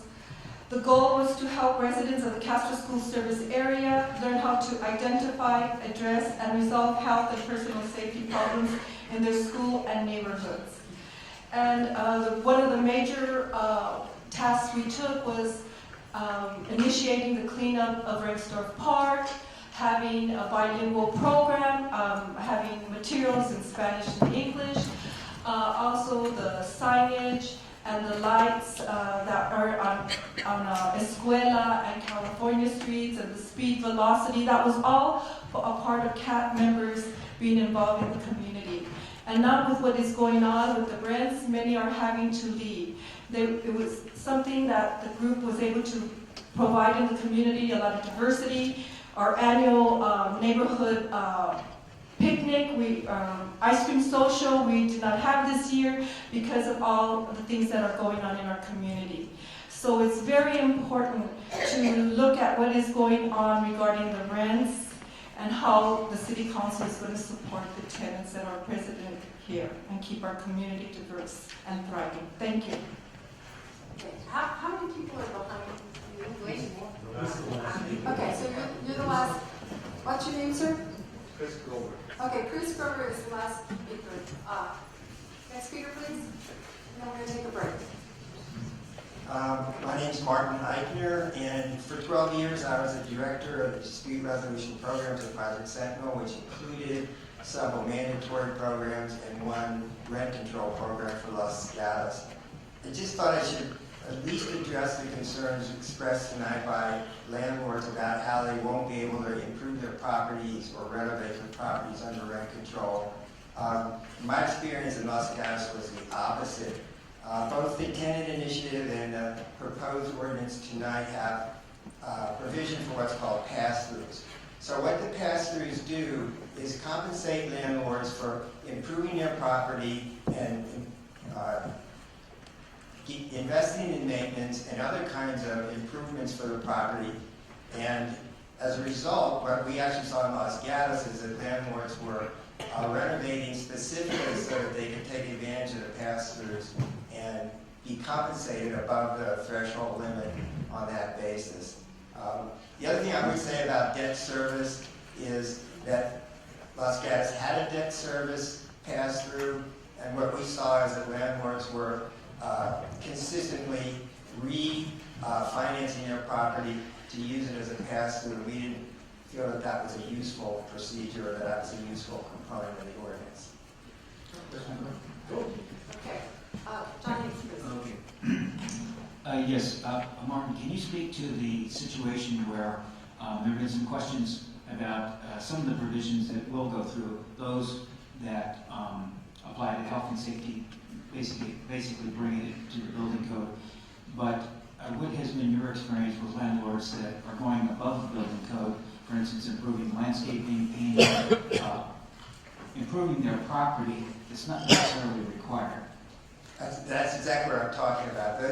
That's exactly the basis for pass-throughs in all these ordinances in one form or another. Some of them are tougher than others to obtain, but there's always a pass-through formula because of the fair return requirement.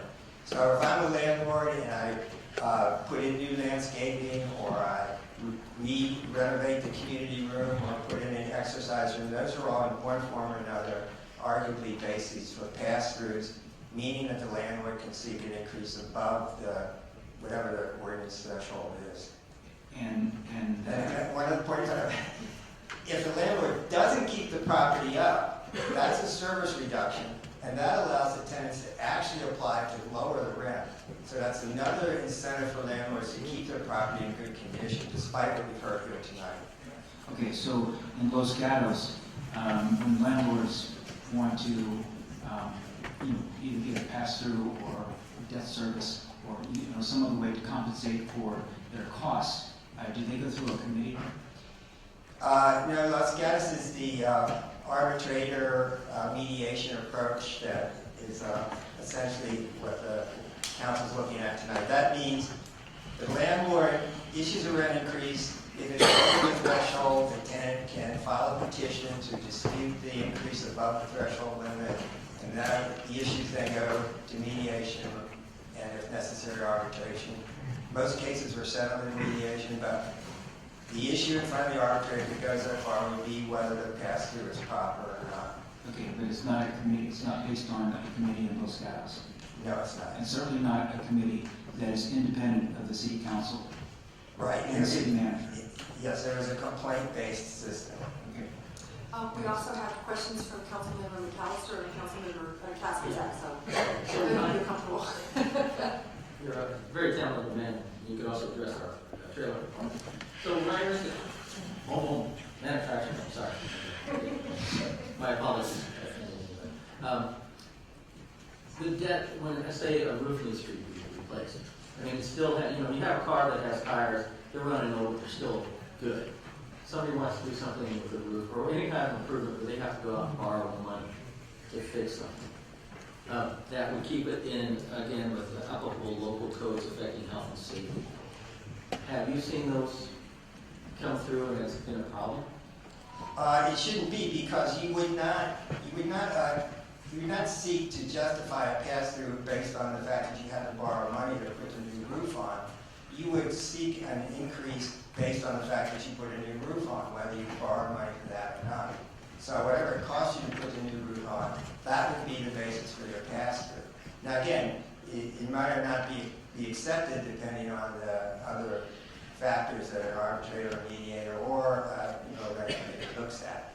But that is, in theory, that's what pass-throughs were designed to protect and to incentivize.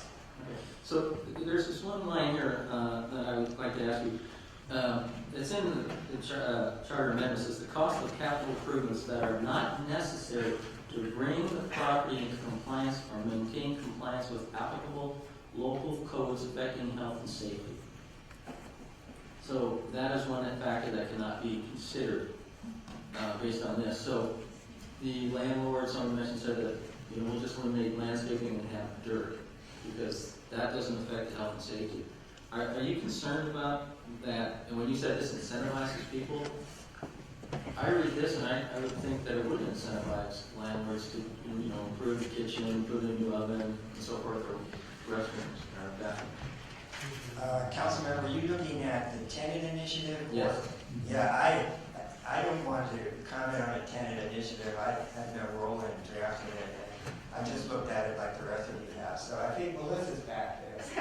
I'm going to throw that question to Melissa. Martin, you did say that all pass-throughs are allowed to improve the unit, and this says no, only those pass-throughs that are required to maintain compliance. So That's just capital investments, not, there's a previous clause on maintenance. And There's a previous clause. and I just, I don't know if we're mixing the charter amendment versus the ordinance, because the ordinance does allow. This is the charter amendment. This is the chart on page 18, 3, subsection C. Yeah, I'm going to defer to Melissa for sure. Although I tell you, we had mobile home parks in Los Gatos, and I agree with her reading that ordinance, or the initiative that it would cover mobile home parks. That's just my opinion. Okay. Thank you so much. What was he getting at? Okay, so next speaker? Maria? Maria's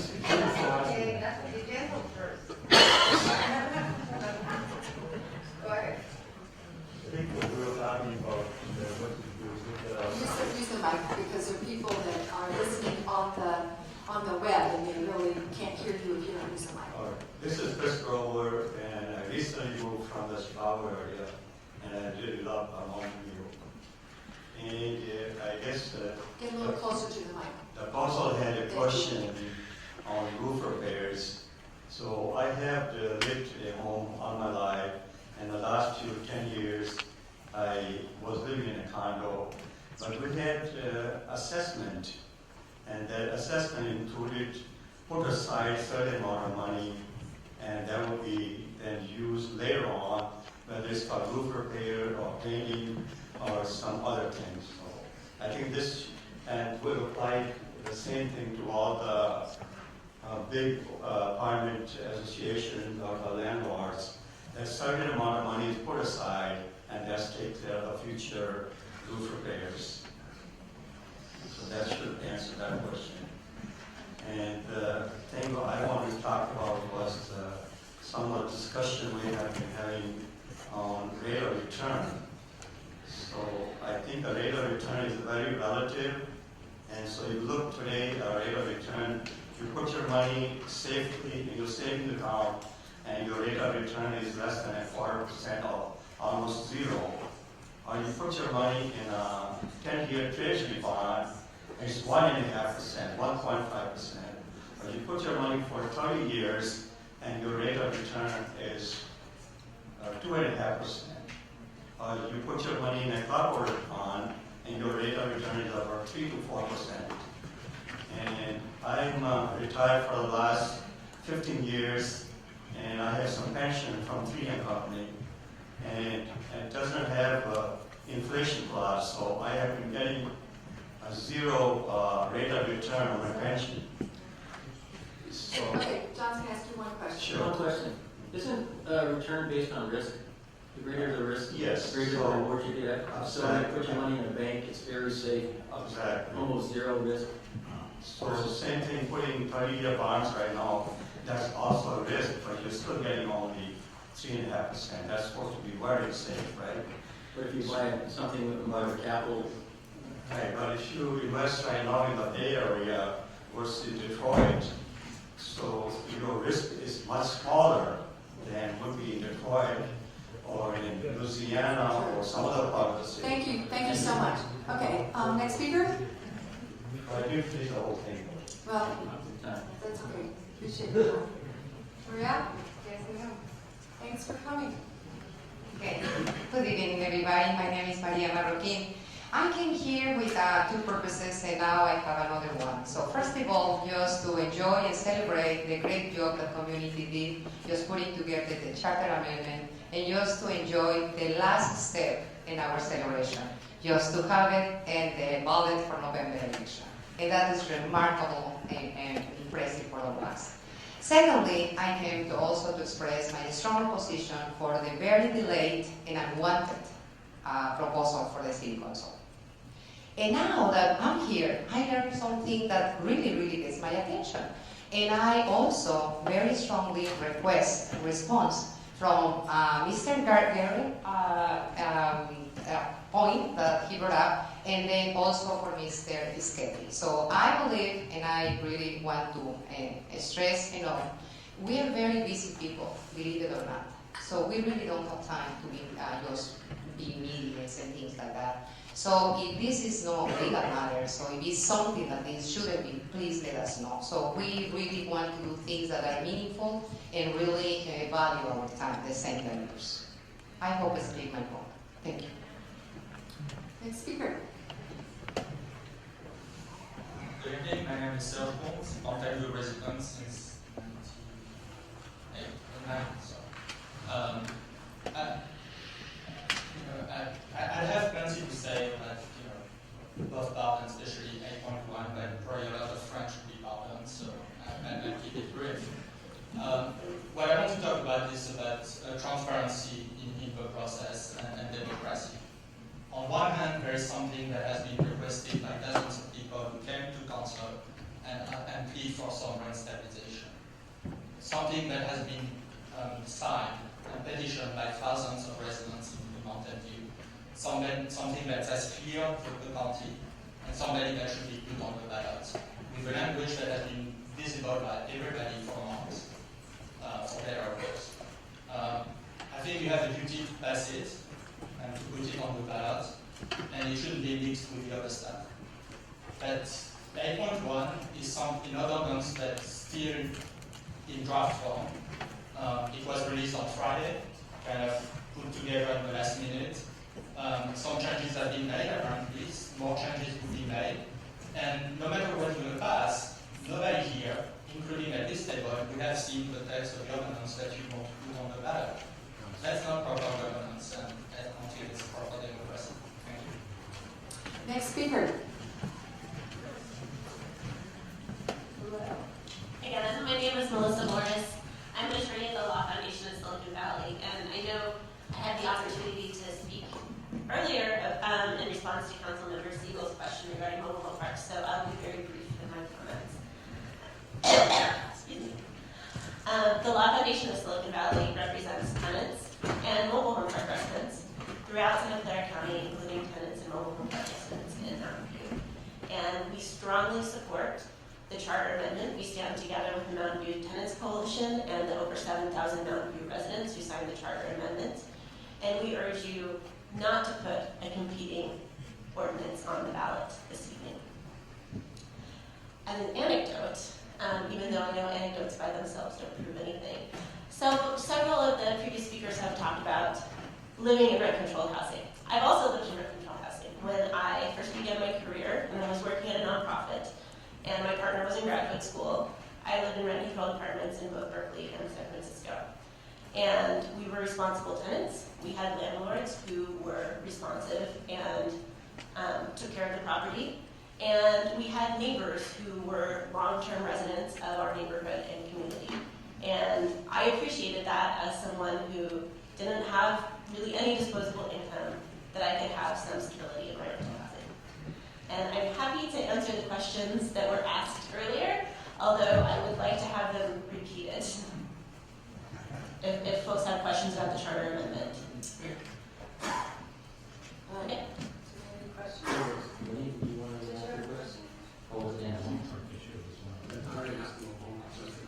I think it was the...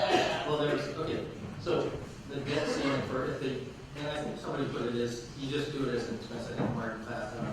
It's not debt, it's still the cost of the roof as you be able to pass it on. Okay. But Martin answered it. I think you did, Martin. Is that the same answer for the charter? Oh, so I think the question in the charter amendment was that the language of the charter amendment for pass-throughs or rent adjustment, upward rent adjustments specifies that the improvements would be for health and safety purposes, rather than, say, things that were increasing the luxury of the property or cosmetic improvements. Was that it? Well, that was one of them. I was trying to understand that. So again, I'm not the drafter of the charter amendment, so that is my caveat, which I will begin with. But there's sort of two things to be teased out of that question. One is incentive versus disincentive. So whether there's an incentive or disincentive for landlords to make, say, cosmetic improvements to the property. And then the second question is one of return. So incentive versus disincentive. As a practical matter, responsible landlords maintain their properties. Irresponsible landlords do not maintain their properties. In terms of creating an incentive or disincentive system, the charter amendment does include the ability of tenants to petition for a downward adjustment if housing services are reduced, even if they're not related to health and safety. So, for example, if the landlord stopped providing landscaping, they could petition for a downward adjustment, but it would be incumbent on the tenant to do that. It wouldn't automatically happen to the landlord. But in terms of return on investment, it's important to keep in mind that those types of improvements increase the value of the property, often can be written off on taxes. And sort of the big picture when we're talking about things like cosmetic improvements, one thing to keep in mind is who are we improving the properties for? Is it for the tenants who live there now? Is it for people who live in the community? Or is it for people who make much, much more money at the expense of tenants who are being displaced? And then you get to the public policy question of what's more important to Mountain View as a city. Okay, Daniel, you're our last speaker. We're going to have a break. Welcome. Hi there. I just wanted to say something about all of the renters who are too scared to be here tonight because they live in constant fear about rent increases, displacement, evictions. I hear lots of talk about how landlords are going to get by, but what about folks who make up the majority of the city's population? I feel like that is not You should that we get a little closer, please. I feel like that's not something that we talk about very much in these meetings, and I don't understand why people who people have been making the same arguments against rent control for decades, and this measure has been carefully crafted to ensure that landlords get a fair return. Why, the folks who say that they aren't going to get a fair return, I don't think they've read the whole thing. It's pretty clear to me that they will always get at least 2% rent increase every year. That seems like a pretty fair return to me, and that's actually not the return. You'd actually get a higher return because people will leave, people will come and go. You can raise rents to the market level. Property values will go up. Housing shouldn't be seen as a way to make money. It's a way to shelter people. That's really what's important. So I really want to speak for the people who actually have to survive in the city, and that should really be our focus. Thanks.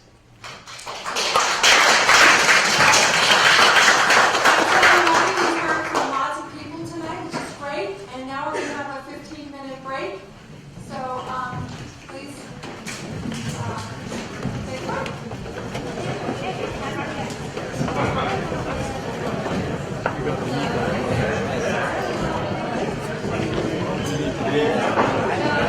Yeah, it's on. It's on.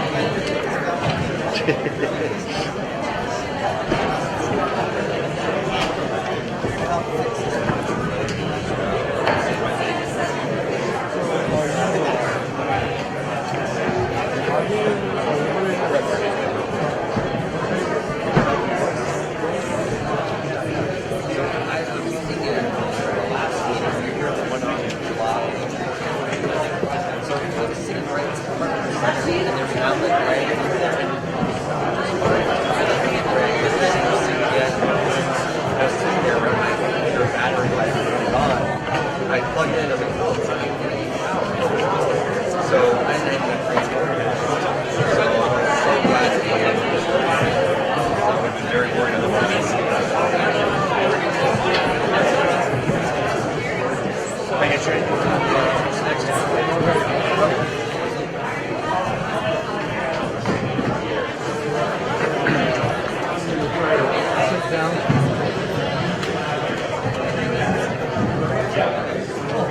I stopped recording, but I left the camera on.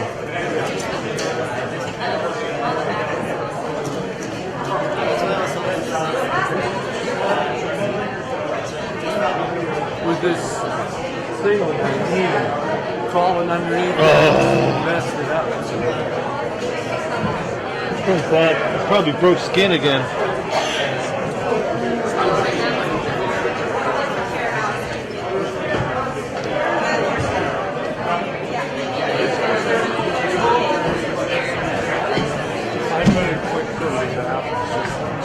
Just for kicks.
Is this being recorded tonight?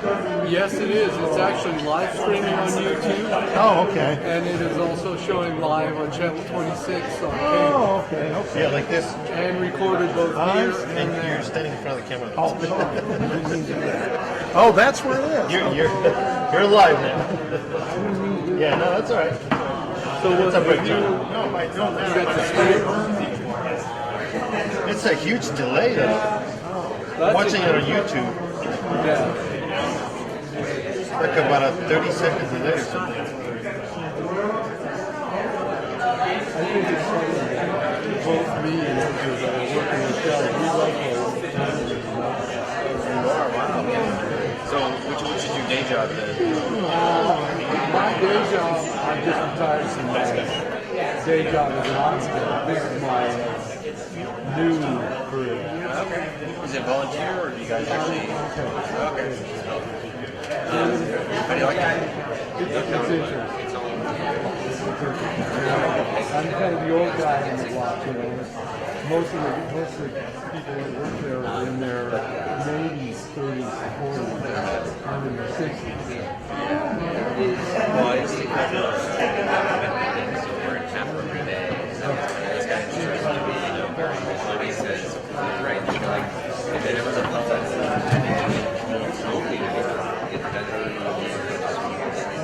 there's a deadhead or multiple cars like hot potato guy.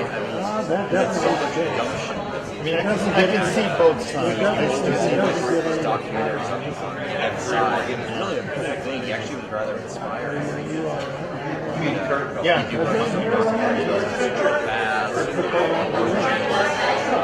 West Shoreline, just 5 minutes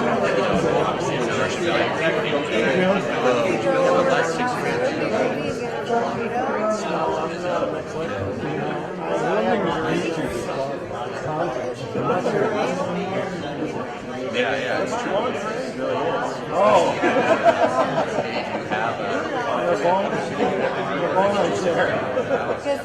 That's the whole thing.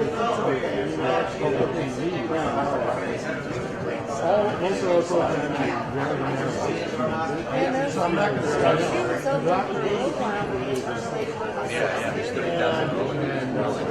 it's funny because I do my own music.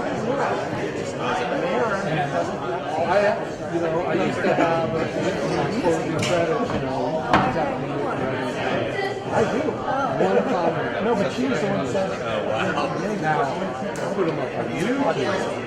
And I did that part. Vince comments just YouTube. Give me a like. So when's our next time?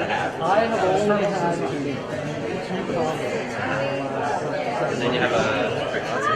And it was, and they were just comments. And then the Lindenberger thing. So this is usually you have yeah, because that's not, I'm pretty used to comments. I'm pretty used to comments,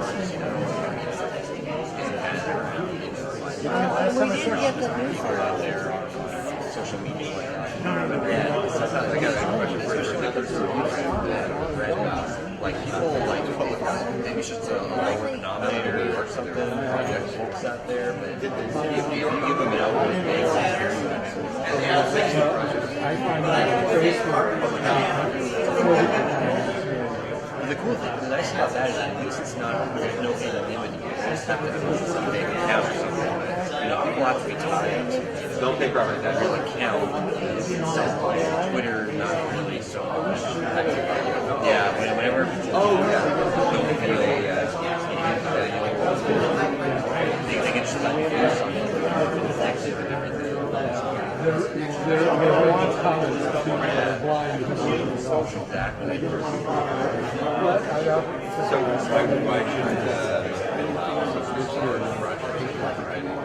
So, I've got almost 1 million views on this. Good to see you, sir. Long time no talk. Yeah. What music do you specialize in? How you doing? My name is nice. And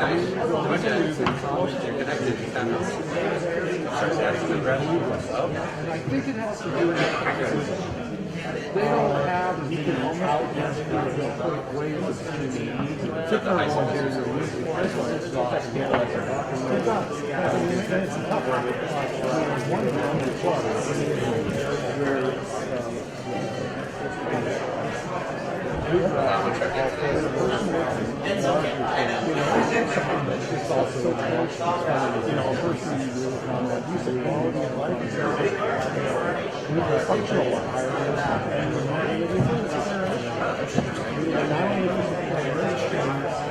most of the comments, there's a few that Were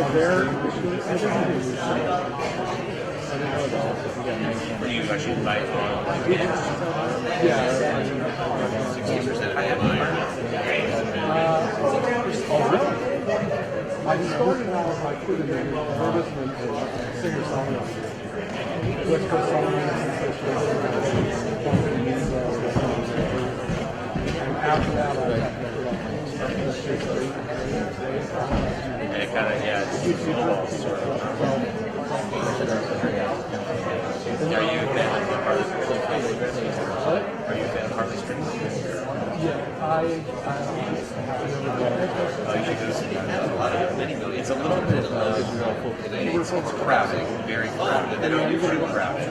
But it gets big and something contains for something if you're a fan of that kind of thing. About this and a half on West Coast, I'll bet. Some of the people that are going on the show were actually good on. If you like moving, but then this goes now.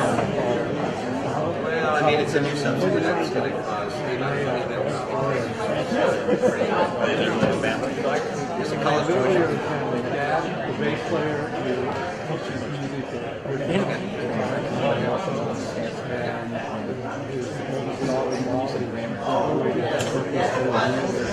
she now lives in Nashville. Yeah. And her two boys, one is really good. Yeah, no less. Oh, they give you substance. You got to support. Yeah, they still perform. Towards your battle, or whatever. Towards whatever. Oh no! If you get a chance, you should see my that will increase the cost. That increases the rent. You want to try out? We agree that makes the rent go up because these people have extra money to spend. Some seats are too hard, some too soft, and some are just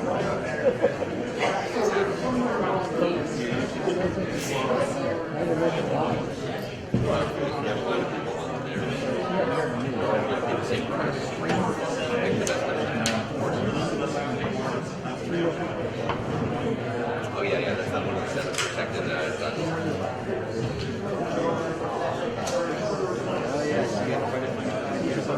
that's just council legs. Oh, okay, I'll eat some.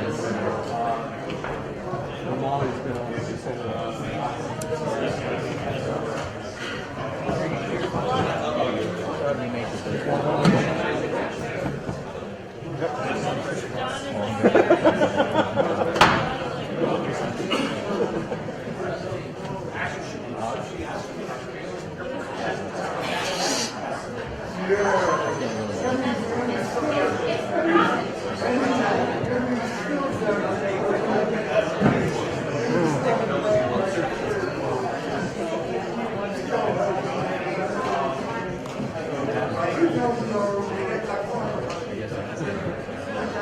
You just really love that voice.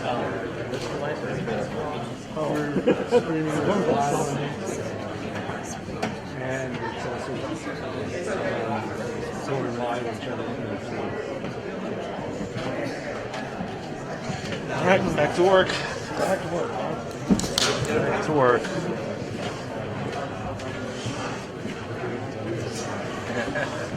The boss is watching. I know, making comments.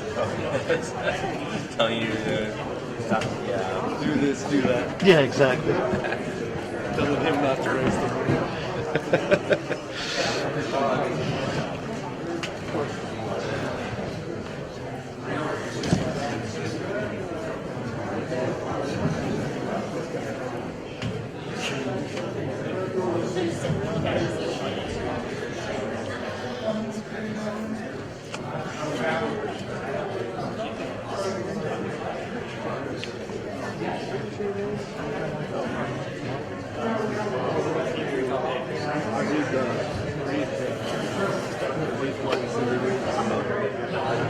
Yeah, I mean, we only have 2 reporters, so you know, yeah, half the stories there. I've probably There was one with some photos of homeless about a year ago. Oh yeah, that was probably Kevin, the other writer. mean, just gonna be funny to think about. Unless it was the one about the folks living in their cars. Except Coronado. This would have some photographs Oh, wow, I didn't think so. I don't recall that.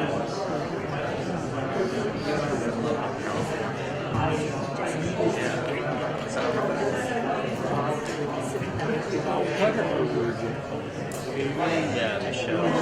Yeah, she's really talented.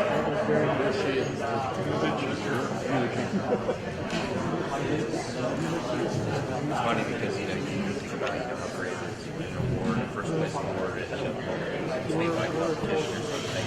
And finally, Michelle has like 30 of them. Like, it's just like at this point, she's like, it's no more than stack. She's the microphone, she's the daughter.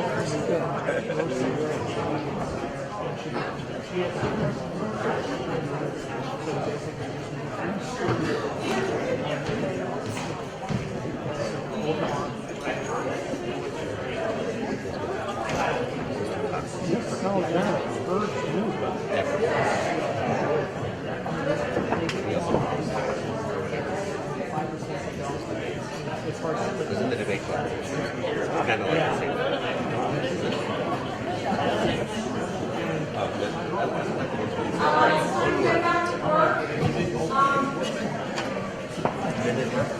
every answer is the same way. Oh, one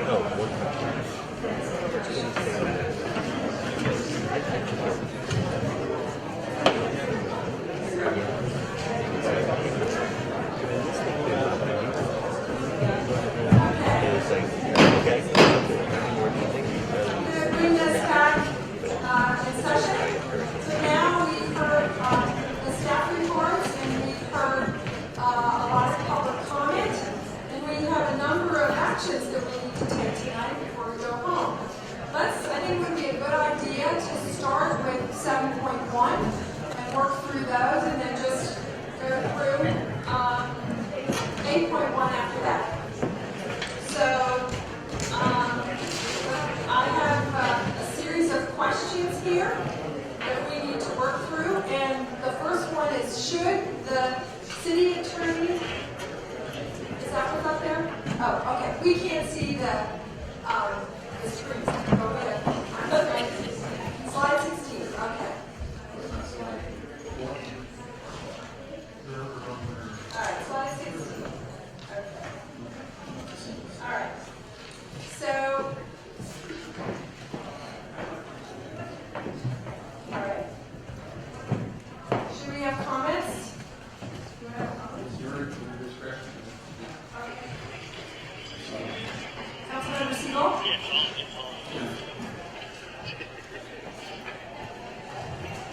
I was not involved in the drafting of the charter amendment. I actually thought that the people doing it were overly ambitious and didn't want to collect all the signatures. But I intend to support it in November. I think it's the best response to our displacement crisis.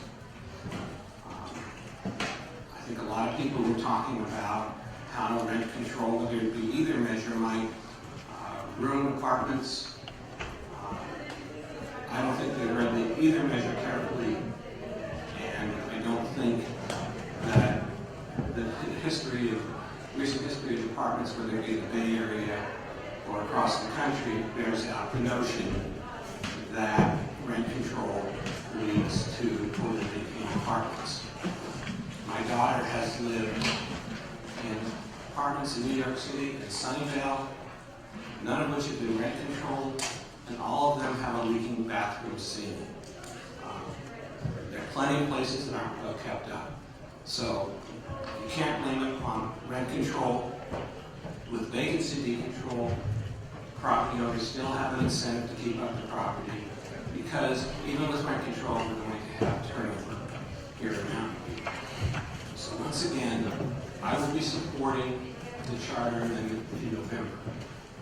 But I want to talk about the ordinance. I was prepared to, I think the city attorney has done a remarkable job of developing the ordinance along the instructions provided by the council. I voted for the earlier version in March. I thought it was good, not as good as the charter amendment. I thought it was good. It's better now with just cause for eviction. We still have some details to work out. And I came tonight prepared to ask my colleagues if you want to enact that ordinance developed by the city attorney as opposed to putting it on the ballot. That, if you think it's good policy, that would be the fair thing to do. Otherwise, it appears that some council members, not the mayor, because she voted with me in March to support the earlier version of the ordinance, it appears that council members are responding to requests from the apartment owners to put a second measure on the ballot, not because they think it's a good thing, not because they plan to campaign for it, but to divide the vote. And I think that, at least on the part of the apartment owners, is a dirty trick. And let's be clear about it. When somebody is against rent control, what are they doing? Putting a measure on the ballot. If it's a good thing, then vote to enact it. And that's what's really been troubling me about this whole thing. And I do want to change something I said at our last meeting. I said putting two measures on the ballot will guarantee that they both fail. I think it will be much more difficult for either measure to pass if there are two on the ballot. But talking to people who circulated the charter amendment for signatures in the community, I remain hopeful that there is such strong sentiment. So many people understand that we're losing our teachers, our kids, our restaurant workers due to increasing rents and unfair evictions, that I still think it's possible that both measures may pass. So I'm going to continue to oppose putting the ordinance on the ballot, even though I think it's fairly good. If the council wanted to join me in agendizing the ordinance for our next meeting so we could actually enact it, I would love to do that. But meanwhile, I don't see it as the right response to the 7,300 people who signed the petition to place the charter amendment on the ballot. And one final thing, Mr. Wesley raised a question about our authority to place an ordinance on the ballot. I passed this question along to the city attorney, and I'd like her to repeat her answer.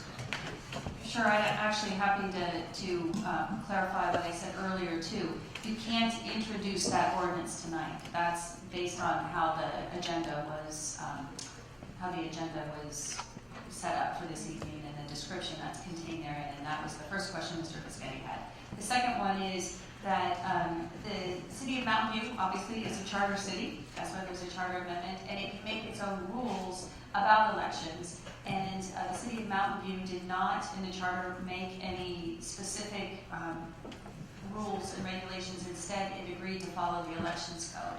So that's city charter section 1303. And the elections code, specifically elections code section 9222, permits a city council, a legislative body, to put an ordinance on the ballot. And that is the legal authority for the action that the council is considering taking this evening.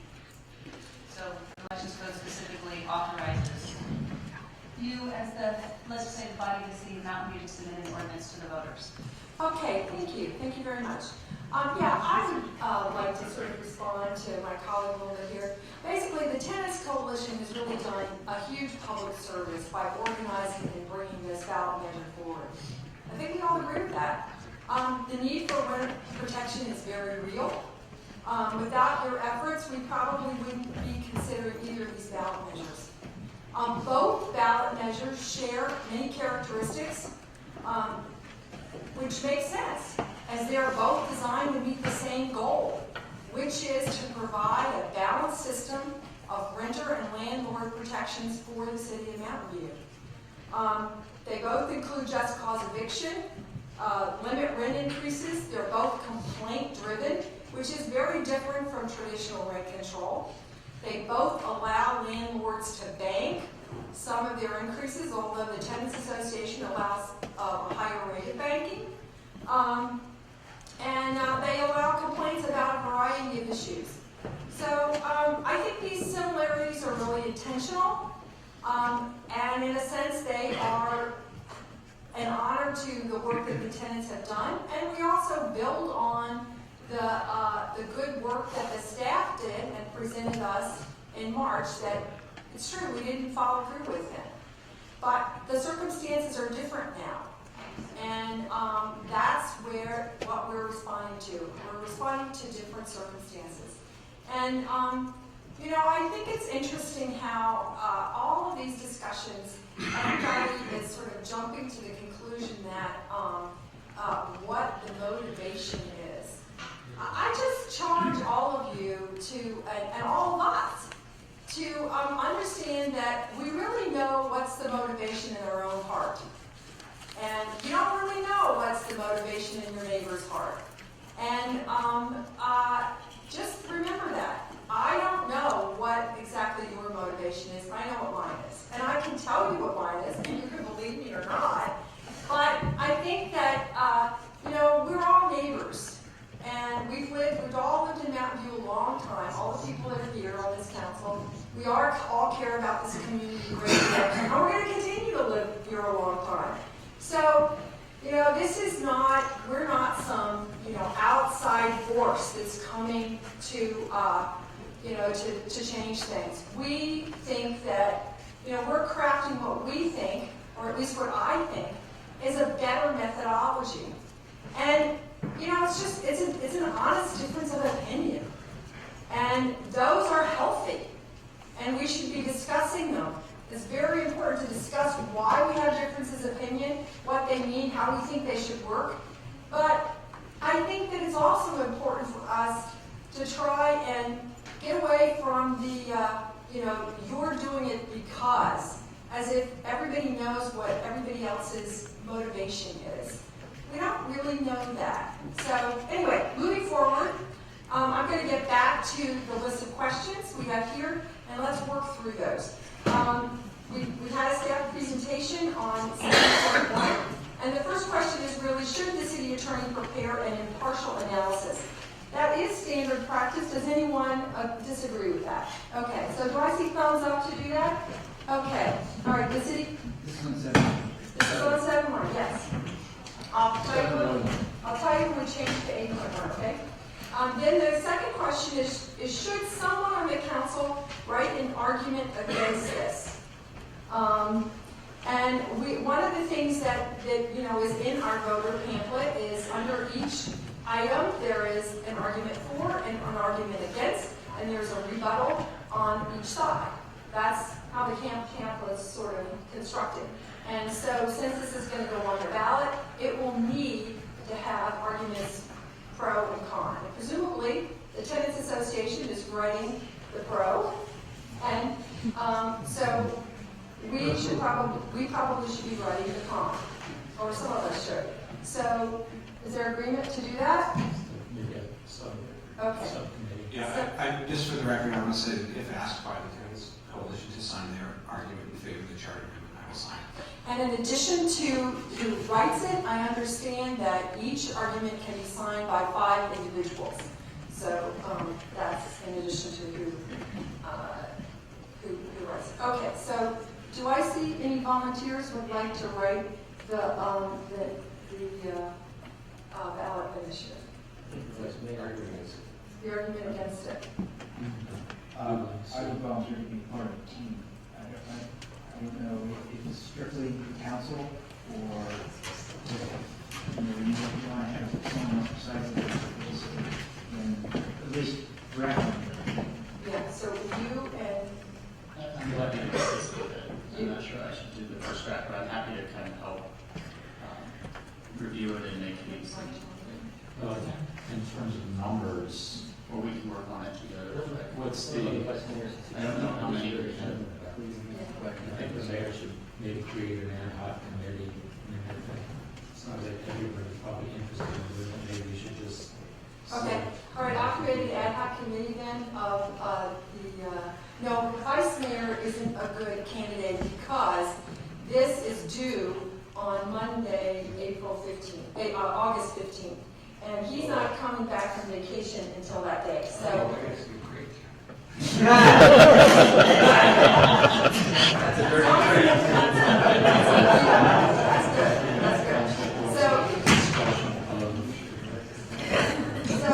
gonna have, so I'll create an ad hoc committee. Can it be 3 members or just 2? I think the best thing is for you as mayor to take responsibility for it, and you can work with other council members as you see Okay. Is this the city's argument, or is this really the individual council members that are participating? So under the legislative body, it's the legislative body that is submitting the ballot argument against, but then it would be signed by up to 5 individuals, because the legislative body has priority to do the It argument doesn't come against. back for approval. There really is no time to do that. Yeah, okay. So I'll just appoint myself, John Inks, and Chris Clark to work on it. Okay? And then as a point of clarification, there's also the potential for a rebuttal argument. So would that be the same committee for that? Yes, I think that would be the same for rebuttal too. Okay. Now then the next question is, should we put the entire text of the measure on the ballot? And that is largely, well, it's sort of a philosophical and also an economic question from a couple of points. It's a philosophical in the sense that, do you want to send the whole text to everyone? And also, do we want to use all that paper? So if we don't send out the full text, can someone explain how the public will be able to read the full text? You have requested that I prepare an impartial analysis, and if it's not printed in the ballot, then state law requires the impartial analysis to have a provision at the end of it that includes the phone number for the city's election official, and by calling that phone number, a copy can be mailed to the individual requesting it free of charge. We would also post the entire text of the charter amendment on the city website, and we would have hard copies available in the city clerk's office. Would we participate with other groups like the Legal Women Voters, Smart Voter Group, and have it available there as well, and that sort of thing? I'm looking over at Ms. Brewer. I don't see why we couldn't. We would make every effort possible to get it as widely distributed, but at minimum, it's available for free upon request on our website and other normal city public information tools. Since most people tend to read things on their phones these days, I would move that we not print the full text of either right now, for example, that we not print the full text. It's easily available if anybody wants to read it. Okay, so does everybody agree with that? Question. So summaries is all or nothing, city attorney? For an internal analysis, there would be an analysis. The impartial analysis would be included in the voting materials. So, I mean, I don't know if the printing of the text of the amendment, charter amendment. Yes. Is all or nothing? Yes. Okay, so is everybody okay with that? Is you guys here okay with not putting? Okay, good. All right, everybody agrees to that. All right, so then we come to that we should confirm the ballot question, and that is listed here on this this slide. 16, page 16. It's shall the city charter be amended to enact rent regulation with annual rent increases limited to the consumer price index, minimum 2%, maximum 5%, for most multifamily rental units with certificates of occupancy prior to February 1, 1995, prohibit evictions unless just cause exists for those rental units with certificates of occupancy before this measure becomes effective, and create a rental housing committee authorized to enact regulations and charge landlords a fee to implement this amendment. So that's what we have here, and there is a strict limit. I think it's what, 75 words? Okay, Councilmember Kasperdak? Yes, so I think the I have provided some alternate language to everybody for both this and the council initiative that goes forward somewhere in the file there. That does comply with the wording. We do have the ability to modify it. I mean, it could be as simple as, do you favor the charter amendment, yes or no? Or do you want to go into a lot of detail? You can read it, I won't read it. But sort of to really differentiate, because I think if you read the two as proposed, you know, if you're not looking for things, you're going to go charter amendment, ordinance, blah, blah, blah. I really understand the difference. So I proposed alternate language. Did the city attorney write the initial? Yeah. Staff, no. Okay, Lynn? Just quickly looking at Mike's changes where the last line says prohibiting amendments except by another election. That seems to bias the outcome. It leaves out the fact that if vacancies rise to 5%, then the requirements may go out of force. So I would prefer the city attorney's language, but I would ask that we, if indeed, if it stands up against further research, if indeed mobile homes are covered, then I think mobile home spaces, then I think it's really important for the voters to know that that's indeed included in the ordinance. So I would support the city attorney's language. I don't know whether you ran out of words or not, but to figure out a way to include mobile home spaces in the summary. That I did. If people didn't like the length of the final clause, I did have alternate wording for that, such in the form of may only be amended at subsequent elections, as opposed to prohibited, because actually the charter amendment doesn't prohibit anything. It's by force of law that you can't amend it except by another election. So What was the, can you repeat that? So may only be amended at subsequent elections. And then to get the word count right, after at the beginning of that clause before prohibited, after amendment, you put a period, strike the and, put an and up before creating, and then change the minimum 2%, maximum 5% to between 2 and 5%. And then I think we're still at 75 words. And where are you on the inclusion of mobile homes? You can't fit it in without reorganizing the entire thing. So I'm not certain that we don't have a legal opinion that mobile homes are. We have people say, I think it probably is. It does not explicitly state that mobile homes are covered. So I would not favor adding that because I think you're saying something that may or may not be true. And I think when it was we were first told about it, they said it does not cover mobile homes.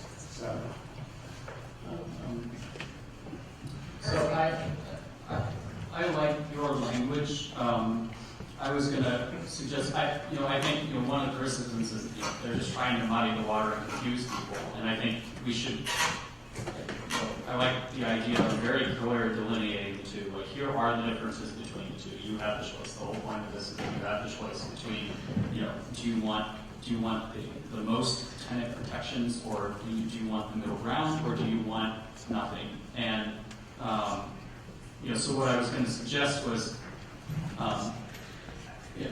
taking what you have already had and just moving one of the clauses. So, shall a rent stabilization city charter amendment be adopted enacting rent regulation, or be adopted enacting rent regulation, and then that last clause, which is prohibiting amendments by another, and just saying, like, instead of the and, which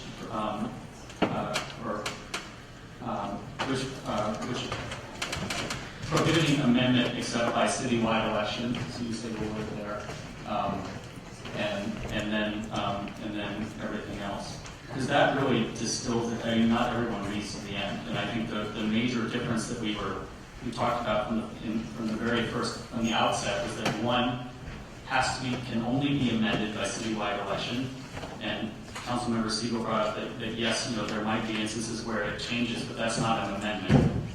This cannot be changed by us except by citywide election, and that should be a very clear. People should know that, and if they like that, they want those protections, then great. If they're uncomfortable with that, then great. At least it's spelled out right at the beginning. So it's really just I'm not adding any words or deleting any. I'm just moving that clause up and saying, shall a charter amendment be adopted, enacting rent regulation, prohibiting amendment except by citywide election with annual rent increases limited to CPI. It's really just moving that.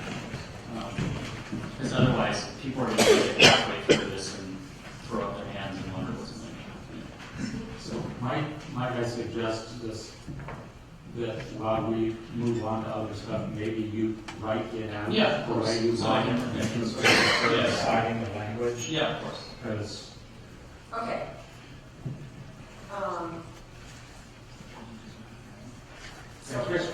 We can come back. So let's assume for a moment that the charter amendment passes.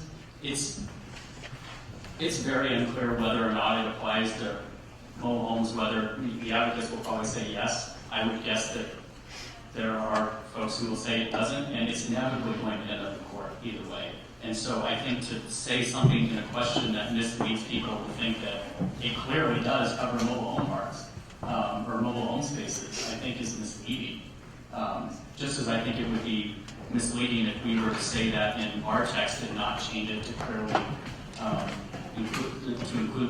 change the ordinance text to include it or not. I think that's somewhat deceptive because that's clearly something that is going to end up getting sorted out in court because it's unclear. And I think it's deceptive to put that in there. Okay.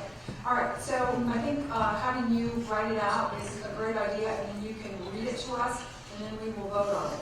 Okay. So that allows us to. Is that? We can come back to it. We don't have to. The ballot question needs to be finalized in order for you to adopt the resolution, because the ballot question goes into the resolution. That's transmitted to the county. That's the vehicle that's used, so they know what to put on the ballot. I wasn't saying we have to wait past tonight. I was saying if you want to move on for the next 10 minutes. But yeah. The next step is resolution. Oh, it's probably best. Well, we can. Oh, okay. All right.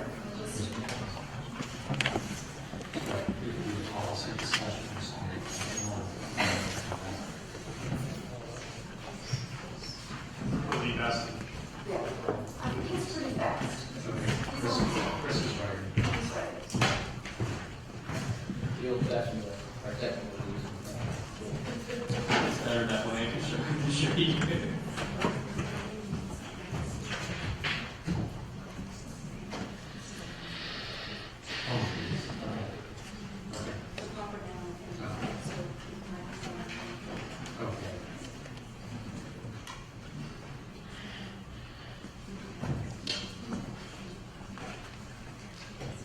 So I have it. It's basically the first sentence, and then everything else is the same, except for obviously just moving the last few words up. So just read the whole thing. okay, sure. Slowly, yeah. Shall a rent stabilization city charter amendment be adopted enacting rent regulation and prohibiting amendments except by citywide election, with annual rent increases limited to CPI minimum for, and then everything else is the same. Well, I would say everything else is the same, the very last. Well, I'm taking where it ends. Just read the whole thing. Okay, I'll read the whole thing. Which version are you?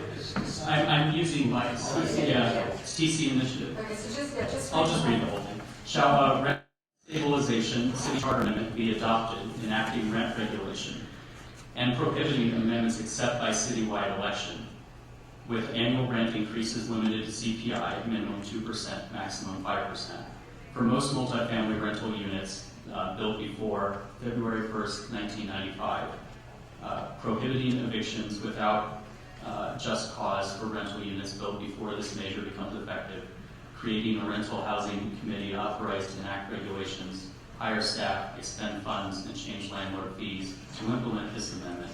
Period. Period. And I think you have to say "and" before creating a rental housing. Oh, sorry. I guess that might have a word then. Okay, all right. So, we have some wording. Do we have a second? And I'm going to take that as a motion. Assuming that extra "and" doesn't put us at 76. That's not really. Yeah, I think it's the other way around. The clause that you're taking out is 7 words, and what you're putting in 6. So you put in, instead of 73 words, you put in. Oh, you're right. You're right. Okay. So you're still okay. So we have a motion. Do we have a second? No, I think there's an issue word. Because this vote on the ballot question is incorporating policy questions like just cause eviction that we need to discuss later. No, this is the charter amendment. We can't do this. This is the charter amendment. We just have to, this is a ministerial action. Okay, sorry. We just, Got it. yeah. Okay, so, I can read it once more if people want, but. Oh, I understand. okay, do we have a second? All right, John McAllister is a second. Okay, so we have a motion and a second. Will everybody in favor of this please signify by saying, do we have to take a roll call? The motion is by Chris Clark, and the second is by John McAllister. And, okay. And, yeah, That's that's, the language that Chris gave. yeah, it's a language that Chris gave, and he will submit that to the city attorney or the city clerk. I think the city clerk has a question. Yeah. And one thing I want to point out, CPI stands for Consumer Price Index, and it's a proper noun, so it doesn't affect the word count. If you say CPI, it's the same number of words as if you say Consumer Price Index. And so my suggestion might be to actually write out Consumer I think Price that's a Index. good idea. Okay.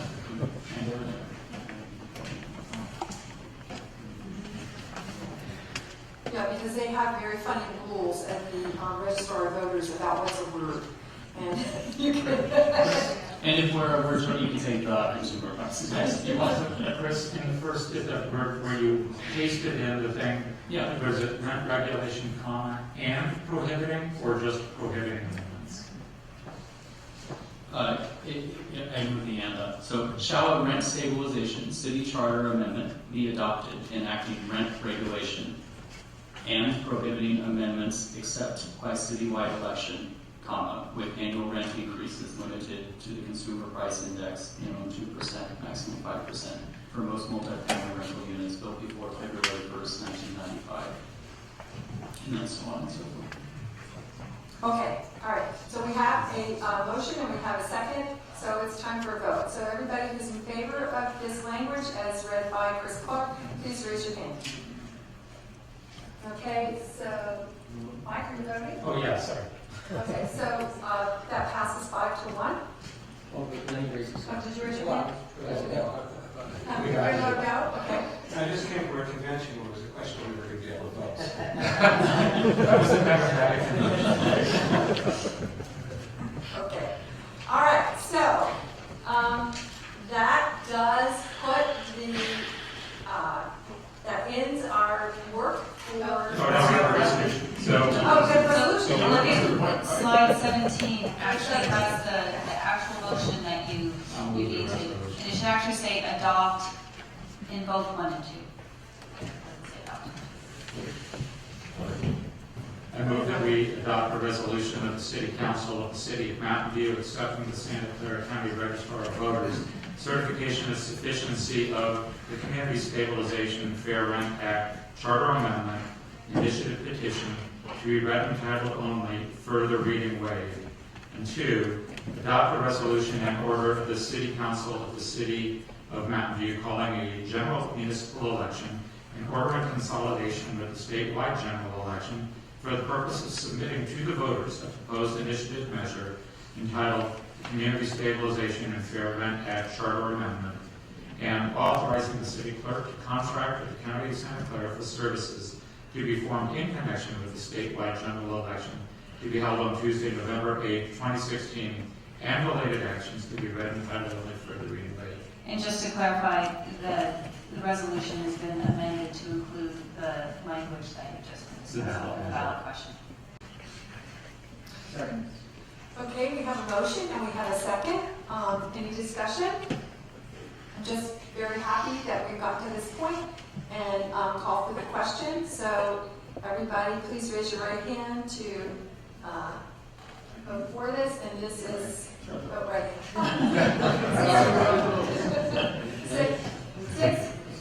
6-0 for one abstention.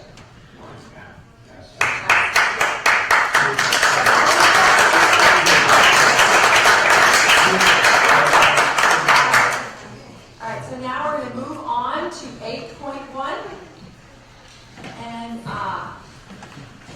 we have a long list of questions here to go through. Hopefully we can do it fairly expeditiously. The first one is, do we want to specifically address mobile home rental spaces in the ordinance? And we have discussed this quite a bit.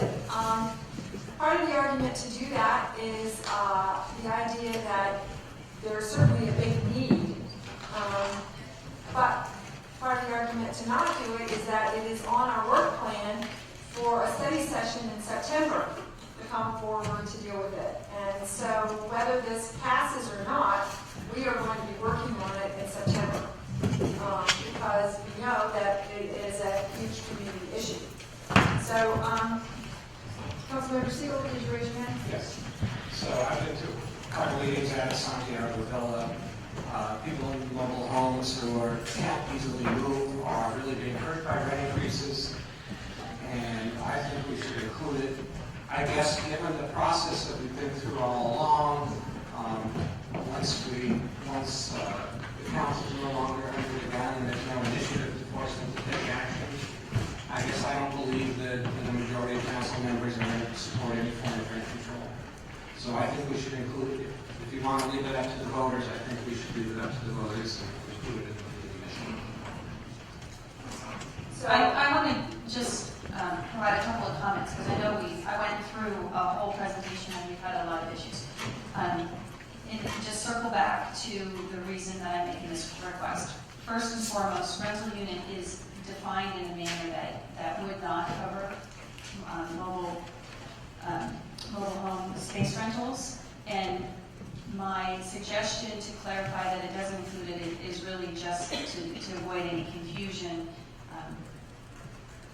like there is the potential with the charter amendment. So we have to redefine the definition of rental unit and also include it. My other reason for suggesting to make it clear that mobile home space rentals are not covered by this ordinance is that mobile home parks are subject to a completely different series of laws. And Mr. Eichner might have some comments on this. But it's called the Mobile Home Residency Law.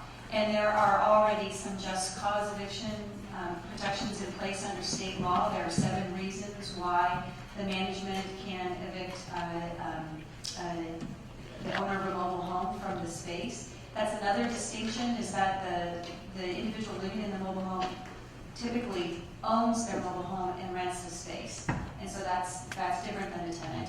And there's also another protection in state law, which I haven't had the time to harmonize, and these are all issues that we were going to bring up on September 13th when we come to the study session.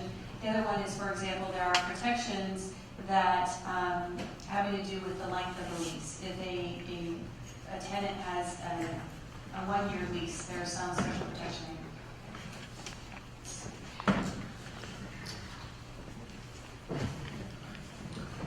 Lots of pages of notes in preparation for tonight, so bear with me just for a minute. I have a comment if no one else is. So I feel I would, to the extent the law allows, like to wrap mobile homes into this. I would be more comfortable knowing whether or not this will stand the legal test enacting it after September, which I'm happy to do to the extent that it's legally possible. But I think it does a disservice to put it in here and leave people, it might increase the number of folks who would who would vote for this, which I think, you know, by putting this on the ballot, I would like. But I worry that we're, you know, if it doesn't stand a legal test, then I'm not sure what the point. I would rather have the September session, and I'm happy to enact that as an ordinance. I worry that we're opening ourselves up to a legal challenge if we put that in there, and then we realize that, you know, all the provisions that we have in here, you know, only some of them can apply. That's my worry. I have a question. So if we have a concern about mobile home parks in our ordinance, would that be the same concern in the charter amendments? There are, you know, I'm not an expert in mobile home park law at all. I'm not, and I was going to focus on that this summer, but I've been working on this, and we are working on the staff report. There are preemption issues, and that need to be addressed, and so making kind of on the fly, making a change to this ordinance that wasn't intended to cover mobile home parks causes me some concern, because I would like to better understand the state regulations and the protections that are already afforded mobile homes, and really basically the whole genesis of the study session on September 13th was to really provide you with an outline of what powers you have as a municipal agency to regulate issues related to mobile home parks. And so kind of it does cause me some concern to just graft it onto this ordinance this evening without understanding all of those legal issues. Councilmember Kasperzak?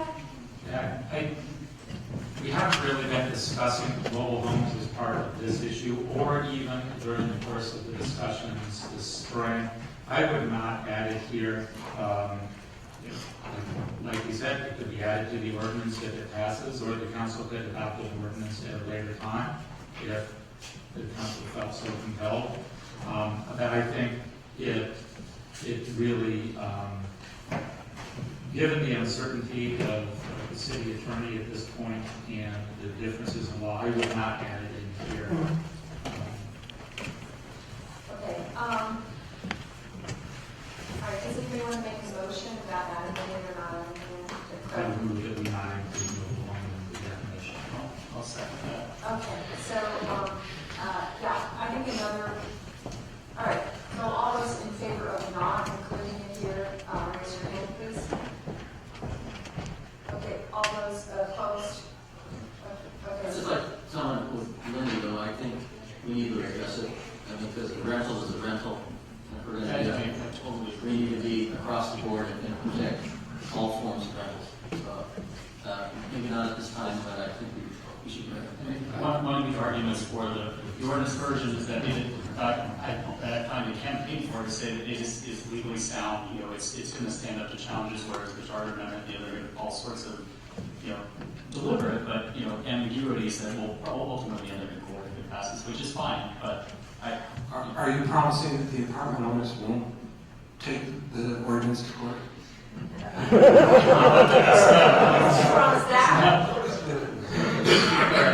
The city attorney's question is, do we want to specifically include or exclude mobile homes? And I think the recommendation is, but did we say we're just going to stay silent? Or are we saying it does not explicitly include? And I think staff's recommendation is just leave it silent. The way I drafted it is I specifically call out in section 4322, there's a whole list that the following rental units are exempt from the rental hazard dispute resolution program, and that section, the genesis of that section, was really to comply with the Cost of Hawkins Act, but I thought that was an easy place to put mobile home space rentals as number 7 on page 5 of the ordinance. And so the question is, do you want that to stay in or do you take it out? It sounded like I want to do what you're most I think that's what the vote was. Yeah. Or the city attorney. So, along this line, one of the conversations or one of the issues that come up is duplex.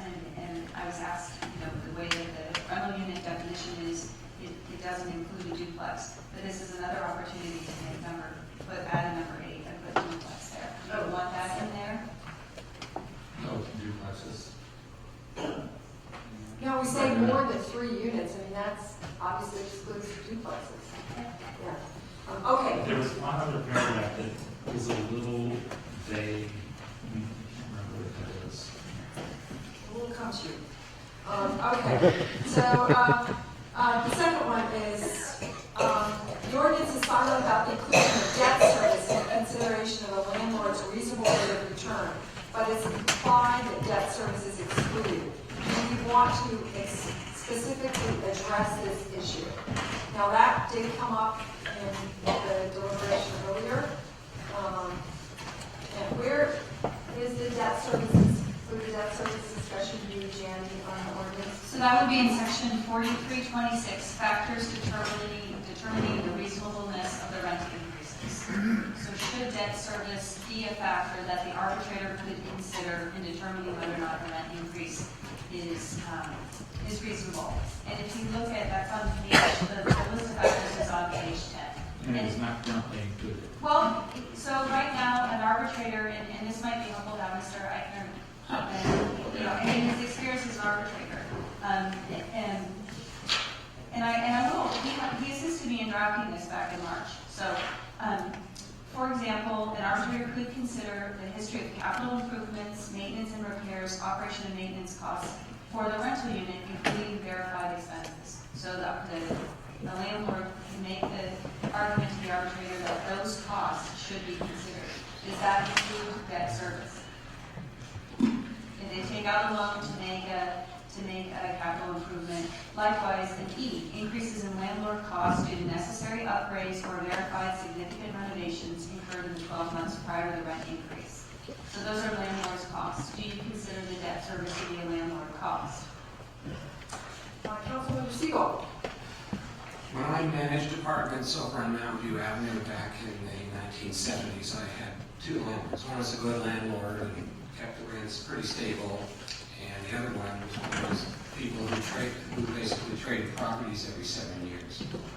Allowing debt service as an excuse to raise rent encourages people to trade properties, and then they call the new debt service based on that transaction an expense, when in fact they're just trying to figure out a way to get more money from tenants.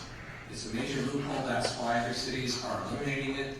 And again, there are plenty of people around. It's not so much the largest owners, but some of the smaller owners have figured out ways to make money by again charging their debt service, and then they increase capital, they increase property values, they increase appreciation off to the tenants. So I advocate that the debt service not be an excuse for raising rents. Lenny, what if it was for major repairs, for major capital improvements? Well, to me, that, well, I think I'm going to answer. I mean, to me, C, history of capital improvements, maintenance, and repairs. I mean, if you have to borrow money for the capital improvement, then you're passing on the cost of the repair. It doesn't really matter how you got that money. So the way I read it, John, I agree with Pat, is that because it's a capital improvement, you can pass it through, whether or not you borrow money. So with the capital, okay, well, no, that's what I want to clarify. But so a roof has a 20-year life. Does that mean we amortize it over 20 years, or how is it amortized? The arbitrator review. That's really That's a reason. That's really what the arbitrator will figure out. It's impossible to anticipate all of the permutations. So for me, in replacing my roof, I have to think about what I do with my solar panels. If somebody's putting solar panels on their roof and they don't want to do it on an old roof, so they put in a new roof, it's going to be up to the arbitrator to determine whether that's a fair investment in capital improvements. So I can't say in every instance whether it would be approved or not. My understanding is that the arbitrators have experience in dealing with it, and this doesn't seem to be the problem that people are complaining about with the Los Gatos ordinance. Okay. So I do have a problem with specifically excluding, I get confused now for excluding or including debt service. I do think, it raises issues like if you buy a unit, let's say the original landlord owns it free and clear and sells it to another person, they're going to have to pay a whole lot more for it. And part of that cost is the debt service, not just the cost of the unit. If you buy a house for $1 million and you take a loan on it, you're going to pay an $800,000 loan. You're going to pay more than $800,000 because of the debt service. I would not, say it can't be included. Again, this is the ordinance. If it turns out to be a problem, debt service could be added in. It could be amended by the council if it's being abused. But I think, again, it's getting in there and sort of saying, debt is how people pay for stuff, and debt costs money. It doesn't cost much now, but back in the days of 11% mortgages, that was expensive. So people are buying property on the assumption that they can jack up the rent a great amount, and then they can get a pack, and you're allowed to pass it through because it's debt service. Councilmember Reyes. I agree with Councilmember Castanzat that you should not limit the amount of cost it takes associated with property transactions. I think property transactions are healthy, and that we shouldn't necessarily limit debt service because there's a huge cost in acquiring new properties. Well, I think that when you acquire a new property, you should look at, the whole budget of how it's going to be run, and the debt service is one of them. And if it doesn't pencil out for you to offer sort of the market rate rents that are being charged, or maybe 2% or 5% more, then it's not a good investment for you. And then Linda can't sell her apartment complex because no one will buy it. Well, I think Linda, if that were the case, it would be in the reasonable rate of return, bucket. But we're stacking the debt against the reasonable rate of return by saying you can't pass on the cost of the debt service. So, but okay, if you take that debt service and what the prices are, you bought it free and clear, and somebody buys it for $3 million, that's a huge jack in rent then. I mean, is it limited to some kind of a CPI or to the 5% that we're proposing? Or just because I sold my property, the people in that apartment complex are going to be paying, $2,000 or $3,000 more a month to cover the cost. When you buy a business, you base it on the cash flow that's in front of you. In apartments I've seen is that there's buying a business on the assumption that you're going to raise the rent to cover your costs. So does that sort of not defeat the purpose of the whole thing of trying to keep rents reasonable? So again, here's a question for maybe the city secretary. Under paragraph C, where it says history of capital improvements, maintenance, repairs, operation, if we included in that debt service, the arbitrator gets to look at the history of debt service as well. And if it was a purchase and that sort of thing, that's one thing. But if the landlord has a habit of refinancing every year, and just to take money out of it and stuff like that, that would be history that the arbitrator could look at. It's not saying you can't have debt service, but the debt service and the history of that debt service and how debt is treated is a consideration. So we're not saying it doesn't count, but the history of debt service is there. So is that? Well, it would make the factor that So it's a factor, but it's not a factor that the arbitrator says you're not allowed to pass on debt service. And this is, to me, this is one of the weaknesses of the ordinance. I support the ordinance, but one of the weaknesses is that we have these unnamed people hired by a contractor with the city. There's no transparency, as we would have with the committee and the charter amendment. And we're counting on them to make these kinds of judgments that we can't even agree upon among ourselves. So, we'll see how we vote on this particular thing.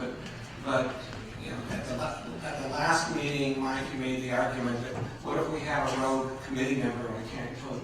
We don't know who these arbitrators are. My hope might be you, given you've worked as a mediator there before. We don't know who they're going to be. We don't know how they're going to make these kinds of judgments. We're kind of punting on one of the key issues that leads to increased rents. And I remember talking to one of our largest apartment owners in town, and they basically base the rents that they charge based on the market pulls up the value of the properties that they buy. I have to disagree with that. It is actually the exact opposite. In our case, we're paying for an outside arbiter to weigh these. We're going to have full transparency into what their decisions are. If we don't like them, we can switch. Unlike with an unelected board that we can't remove any road members for, and we will know what their decisions are, but we can't really change them. Whereas we can change on a dime. Who is reviewing these if we feel like they're not making unfair, if they're not making fair decisions here. So I think we actually have more control with some of these nonprofits and other mediation firms. Question for the city attorney. Under the draft ordinance, what transparency will there be? Will the findings of the arbitrator or mediators be available to the public? Yes, they are. The arbitrator. That is Just the arbitrator. Not the mediation. Like if I settle it with mediation, it's just between the two, but the arbitration decision. And it's also subject to court review. So there's a check and balance there. And I think it's really what's the council's comfort level with not specifically addressing it, because categories C and D really lay out what are things that there are eligible to pass through. And the other, I suppose there's always the potential that you could call that out, that it is something that the council could change. And I was going to ask the question of getting back to debt service and what you just talked about. I mean, we've heard that there is some incentive within the system, as you mentioned earlier, to maybe sort of game the system there and pass through some debts. There may be, and so I'm wondering has anyone addressed it by saying, adding in language that gives the arbiter a little bit more a little leeway, like say reasonable debt service, and kind of leading them to look at the whole history of what's going on here, and that they really are just kind of refinancing. It's pretty clear what's going on. I just didn't know if there was any direction, or anything we could do to tighten it up without specifically prohibiting it. You could add I, and you could put history of debt service and reasonableness of debt service. But reasonableness is always Or you can just leave it out, see how it goes, and look at results, and if it needs to be adjusted, it can be adjusted. I feel like the whole idea of this ordinance is to protect against unreasonable rent increases. And we have heard the landlords say that, that was why they had to raise the rent, as if they didn't look at the budget for the project, for the cash flow of the project before they bought it, which I thought was odd. So I think we should put it in. So I'm going to move that we add that the debt service should be excluded, or You said you want to include it. no, yeah. You're saying that debt service cannot be considered a factor in a rent increase. Yeah. Second. Okay, so I think that Discussion before. Sure. So the city attorney asked for clarity in the treatment of debt service. I can see debt service for capital improvements, but you guys, as already said, that's already included in here, so that if they do history of capital improvements, they need to take on debt. I'd be willing, just for clarity, to include that. For debt for capital Debt service other than capital improvement. Other than, no, I'm saying, I wanted to see that it's. We would exclude debt service as a factor, other than debt service for the purpose of making capital improvements. Meaning that they can. Yes. Yeah. I mean, I think it's already in there, but to make it clear. What about somebody that's a variable rate loan? it's a risk. You take on a risk. It's a business deal. Sometimes you lose. I think that's, What about the tenant who lives in an apartment owned by somebody who had the stupidity to take out a variable rate loan?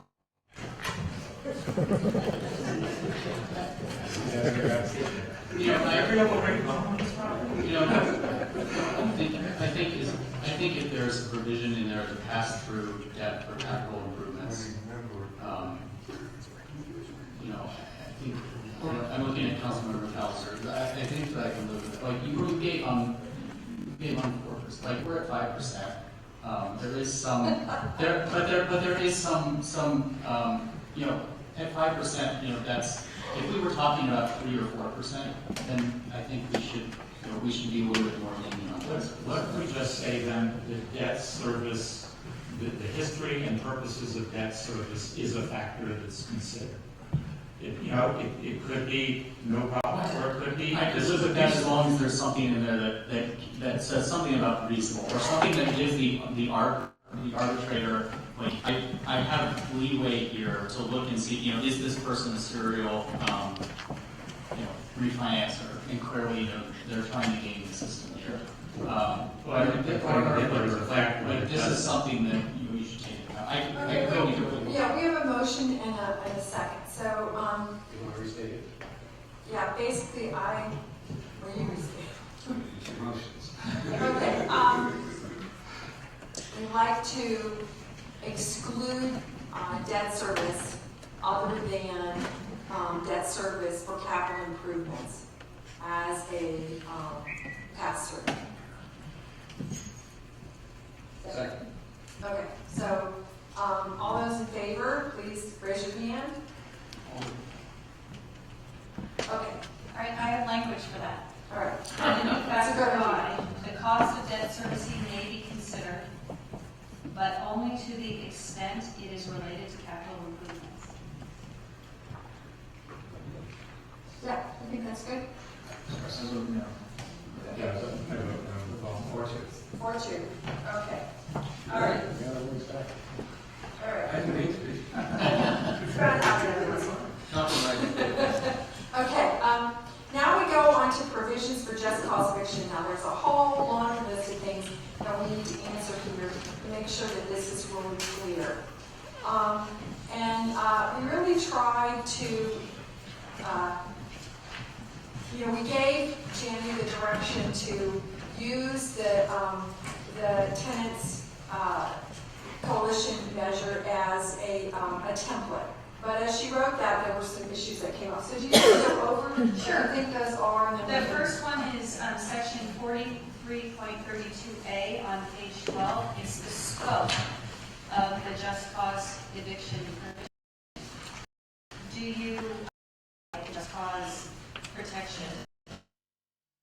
And this is talking to the city from monitoring the causes for eviction. So you could include all residents. You could, just as reference, the charter amendment says any, also say, I think I've shaded with 2 suggestions. You have 40 with that in section A, 43.32A. The copy we had doesn't have the shading. It's got brackets. It's got brackets. Okay, well, I've given this some thought, and I honestly think that we should include as many units as we can. And I also think in the future, because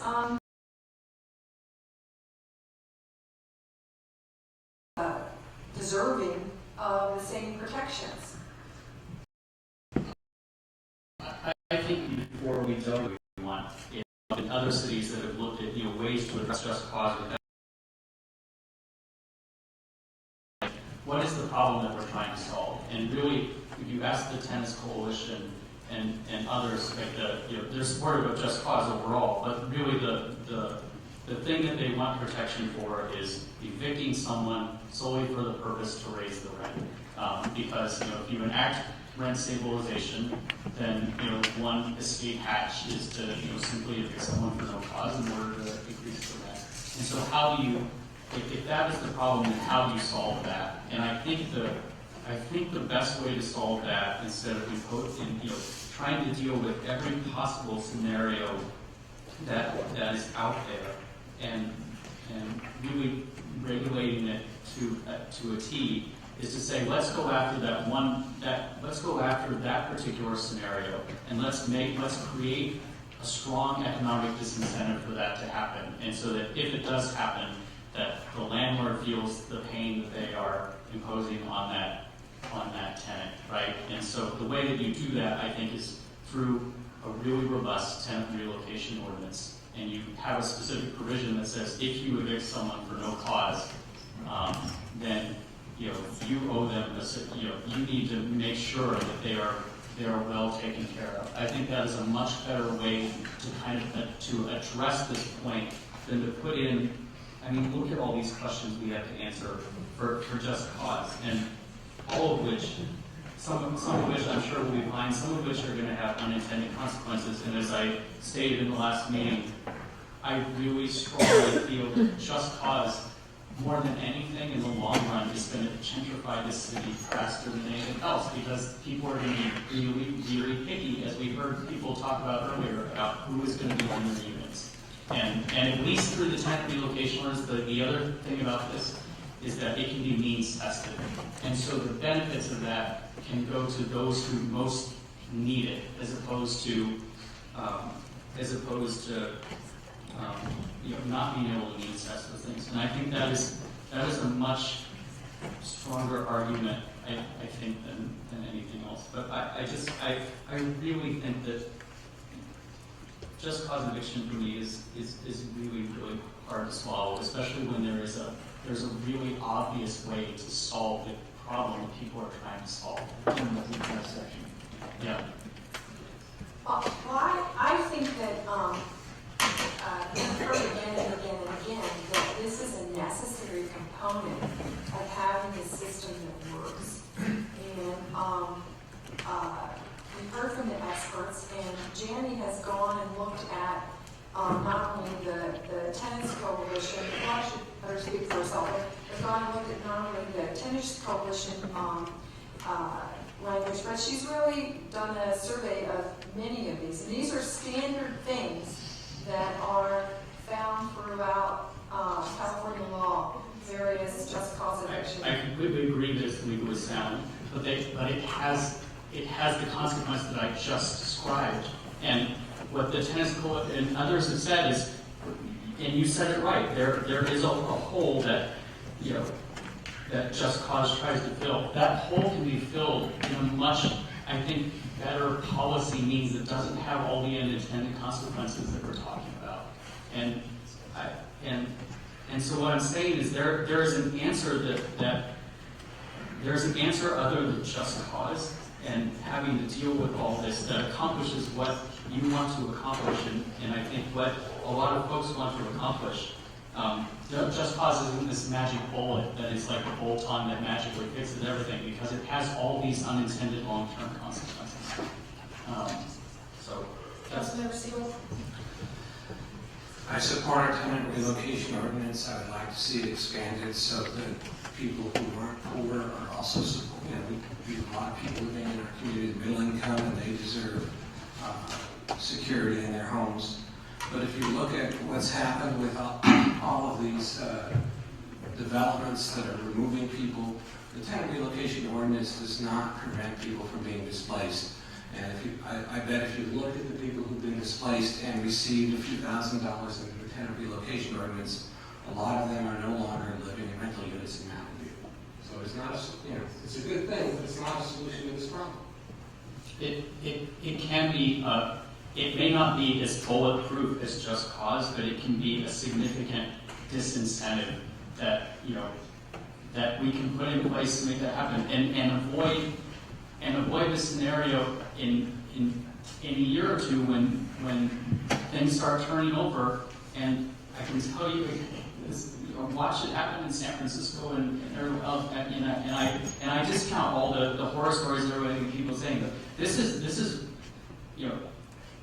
put yourself in a landlord's shoes. If you have Just Cause and you are forced to maintain a relationship with someone, you're going to be really, really picky about who that person is going forward. It provides protection for the folks who are there now, but it has the exact opposite effect that we want it to have in the long term. And When I was an apartment manager, and we didn't have just cause eviction, we still picked the person who seemed like they were the best fit for the unit, and without any discrimination.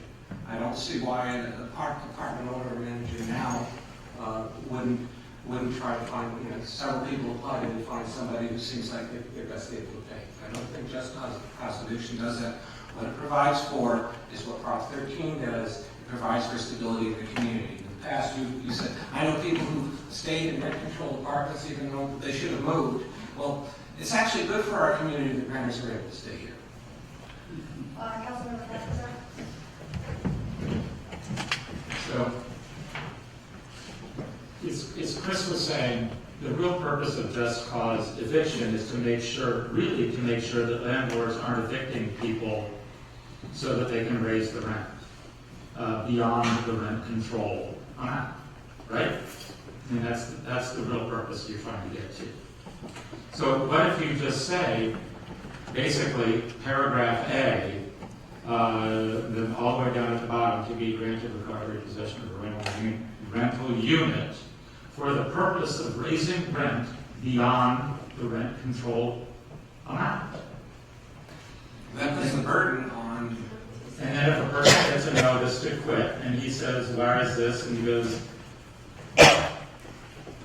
and then they have the rights to go to mediation and arbitration. I think we have a body of laws that have worked, and that's what we have here. And I think that, there's no reason why we need to reinvent this. We have a series of things that have worked, and we should be taking advantage of that. So I think that this is a very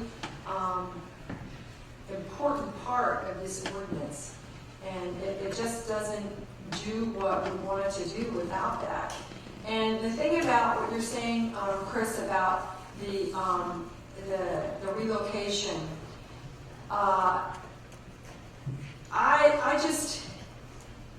there's such a problem about evictions that if somebody is evicted, they really are put in a horrible position from a legal point of view.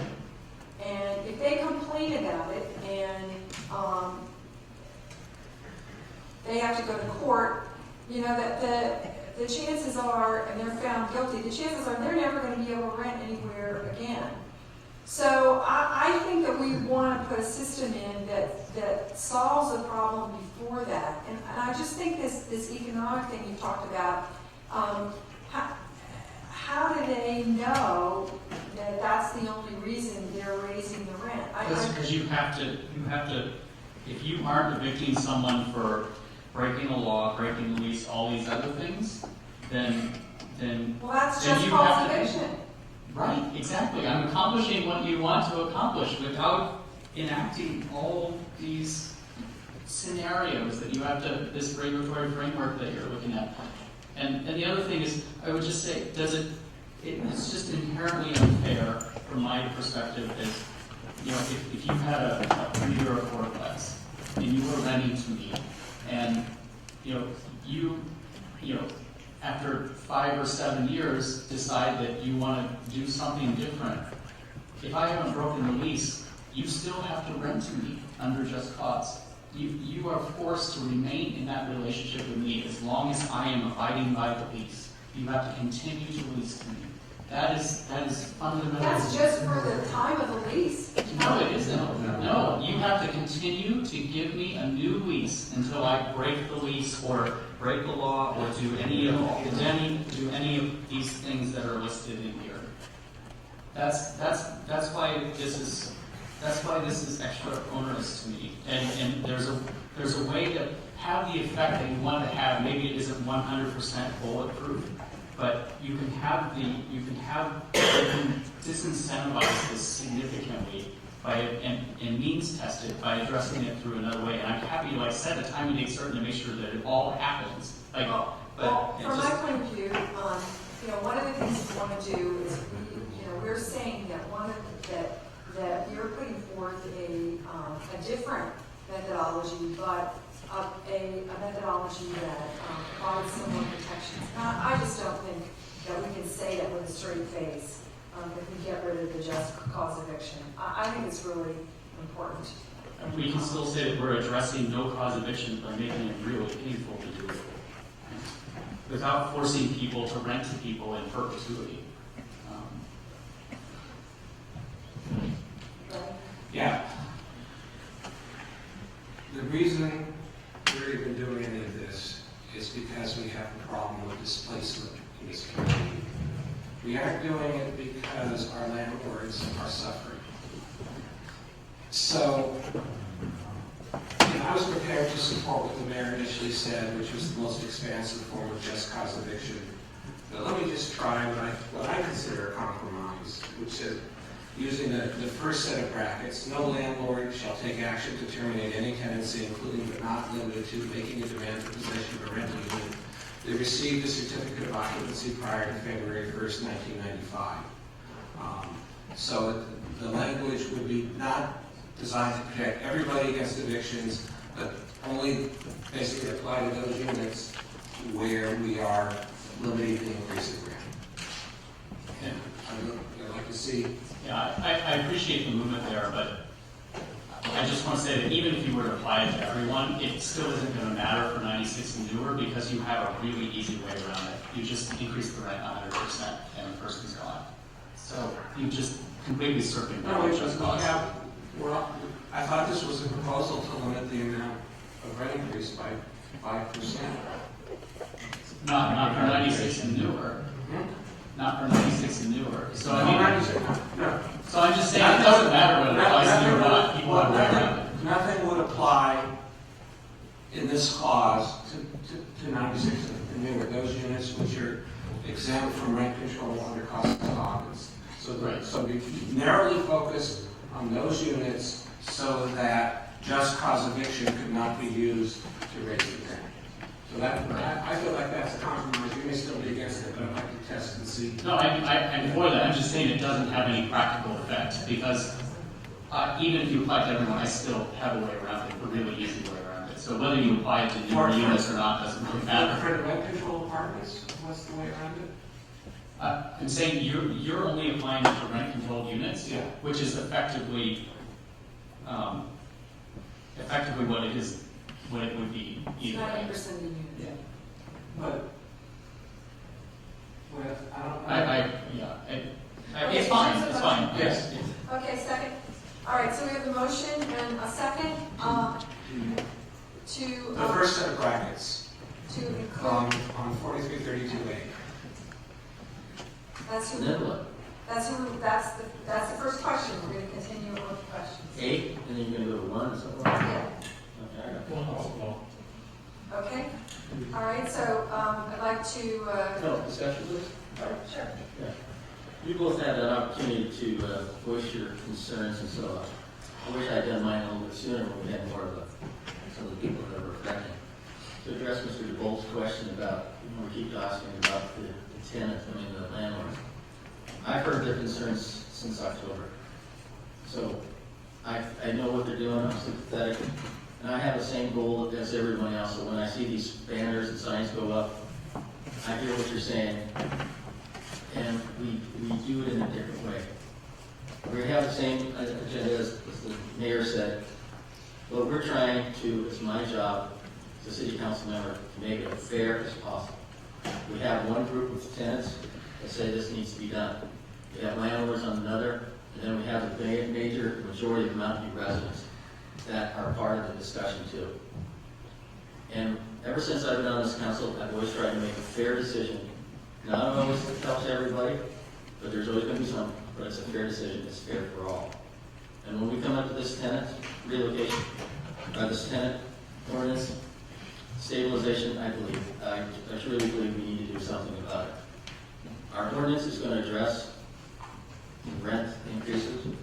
I think the just cause, the modification, which I'll get to in a little bit, but I think would be appropriate, is all something that we want. Now, when I see all these signs go up, we've got 7,300 people voted, hear the voice of the people. Well, yeah, we've heard the voice of 7,300 people, but we rarely hear those people when they go on November 8th and make the vote. So you are doing something that I applaud you for, and yes, you kicked us in the butts and you made us move. And so when people say, well, you got motivation, the motivation was, we need something, we need to do it. And we, going back to where I was stating about being fair, we're changing some of our stances because we think that the charter amendment is not fair for all sides, for three parts of the equation. That we're doing this to make sure that it is fair for everybody in the long run. As I mentioned before, we have 14,000 units are the whole. And if none of those are maintained, or if we have, again, the soft stories that come down, somebody has to replace it. So we have a lot of issues that we need to take into consideration when we do this. And that's why I'm looking for something fair. On just cause, I believe that somebody should not be evicted just because they get it. I think what Alameda is doing, which Chris brought up, is that if you do a no clause replacement or movement, you need to pay that person $1,500. This is just an example. $1,500 a month for up to 4 months. Plus, it puts a restriction on the landlord that they can only do 10% of their units of no cause eviction. I think that is a fair solution.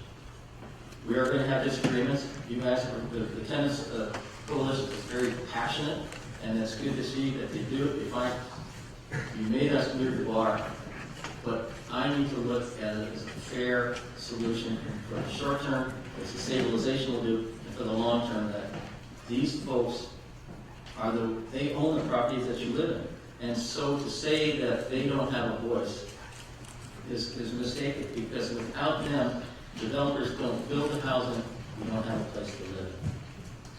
So I'm very concerned about the just cause, and I would like to see that we have something about the tenant relocation cost at a point that de-incentivizing what Chris was saying, that would help solve some of these problems. And if there was some relocation, it would de-incentivize and give them a lot of money, or a chunk of money, for that person to relocate. John, do you have any language? I mean, we can't say like the city Yeah, I know. we've got to vote on it tonight. Are you voting for the motion? Not unless I see something in there that's, I cannot vote for that unless I see something that's a little more. Could I ask the city attorney how practical it is at this point, based on what you said earlier, to include language dealing with tenant relocation in this measure? Can we do that tonight, based upon what you said earlier?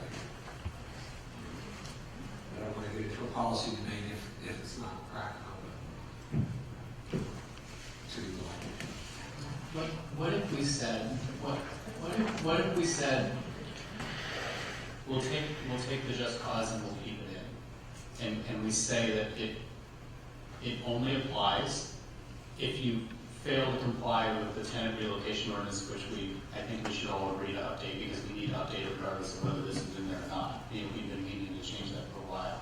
So what if we say, we will update the tenant relocation ordinance between now and election day to disincentivize just cause evictions. And if people don't comply with that, then they have to comply with this just cause language. So you have this would stand. This stays in, but you have this stays in, and it applies if you fail to comply with whatever we put in the tenant relocation to that specific case. So it's saying, if you evict someone without cause, and you don't want to, if you're going to evict someone without cause and not pay all this, basically you can't do it because this is going to apply. So it kind of forces that to happen. Could we do that? Because then this language can stand, and we can go through these and keep that in. But we can add a clause saying this applies if you fail to, if you don't comply with whatever rules we make in the tenant, and then that allows us to change that, over time. but this is still here for 2 years. Ken, question for city manager and city attorney. Do you think we can promise to revise the, do we have the capacity to revise the tenant relocation ordinance between now and the election? I'll defer to the city attorney since she and the planning staff would have to do the bulk. But I think if you're doing, the bulk of the work on the tenant relocation ordinance is done. If you're simply beefing it up with higher amounts or longer durations, I think that's a relatively easy fix that we could do this fall. Including, this particular case where if you're evicting someone without cause, these things apply. Well, that does go along with my recommendation about the tenant relocation provisions that are in the charter amendment, whether or not to include them in this just cause provision. I mean, I think if it's a matter of amending the scope of the tenant relocation assistance ordinance, then, it's always just a function of, are there other competing assignments, and if the council says this is a priority, it's a priority, and I don't think it's unrealistic that we could come back with that ordinance mid to late September, so that I think that's a possibility. I think in terms of coming up with language tonight, if I'm understanding kind of the proposal, that it's really saying, look, you're going to be exempt from complying with just cause, provided you comply with the tenant relocation ordinance. That's the concept that you're thinking about right now, that you're talking about. I think that's easy enough to put some language in here because you're not asking me to change the tenant relocation assistance ordinance this evening. You're just saying if you comply with the tenant relocation assistance ordinance, then you don't have to comply with these just cause provisions, or your rental unit is going to be exempt from these just cause provisions.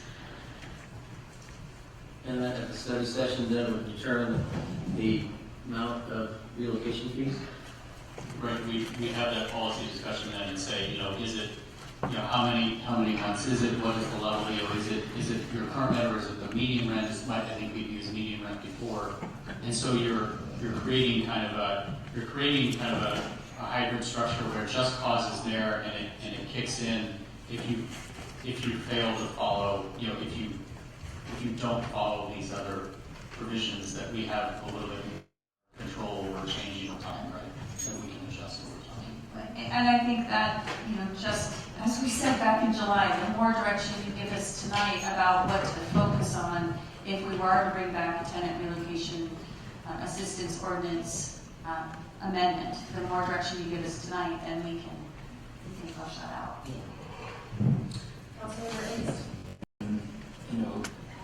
So many details that you have gotten into on this. I look at an ordinance provision, and what problem does this actually solve? And it looks like, there's a lack of data in terms of, actually documented data on eviction history the past year. And so I go on basically the anecdotal information, as was mentioned in the council questions about people coming to meetings. And then on the other hand, most landlords that I've talked to, and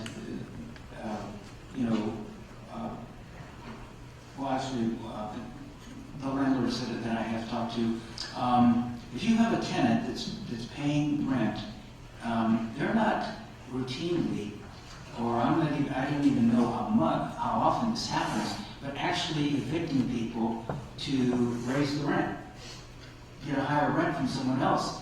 That my general understanding is that a landlord that has a good paying tenant would rather keep a good paying tenant, in the unit and not be raising rents radically to kick them out. So it looks to me like some of the measures in here, like the main reason why there are evictions is for failure to pay rent or for otherwise violating the lease. So, But those are legitimate reasons. If we enact the rent limiting aspects of the ordinance and limit the rent increase to 5%, then some landlords will have an additional incentive to not having to have a reason for it, and then they can raise the rent 30%. So the impetus comes from the fact that or a lot of the impetus comes from the fact that right now we don't have a restriction on the amount of rent increase. The vacancy be controlled, that some landlords, I don't think that some landlords who will just give a notice to vacate so they can raise the rent. And that's why it's a part, well, that's why it's in rent control ordinance. I'm afraid, though, that what's going to happen on this is that it's going to make it more difficult for landlords to deal with real problem cases, namely criminal activity, and this becomes, there's a lot more legal. You can have people in court more often because you get tenants in there that are dealing drugs or breaking the law in some other way, and the only way to get them out is to go through a legal action. And so that becomes expensive for everyone. And so I have to ask, what problem this just cause eviction actually solves? And from a practical standpoint, I don't see that it does. And I think complicating it with tenant relocation, just muddies it even more. Well, the whole idea of just cause eviction is that if you're going to evict somebody, you have to tell them why. And we have a whole list of reasons why somebody can be evicted, which are things that would be standard, like failure to pay, or nuisance, being a nuisance to the group, or criminal activity. Those are clear reasons why you can evict somebody. So that, you just have to state that reason. I don't see how that's really a difficult requirement. It's just you have to say, this is why I'm evicting you. And if you can't come up with one of these reasons, then that falls into this hole of, are you just doing it to raise the rent? So all this does is say, when you write that eviction notice, you've got to add that reason. There's no aspect of this section that I support. Okay, so We have a motion, but I suspect that based on what Chris and John McAllister have said, that my motion won't pass.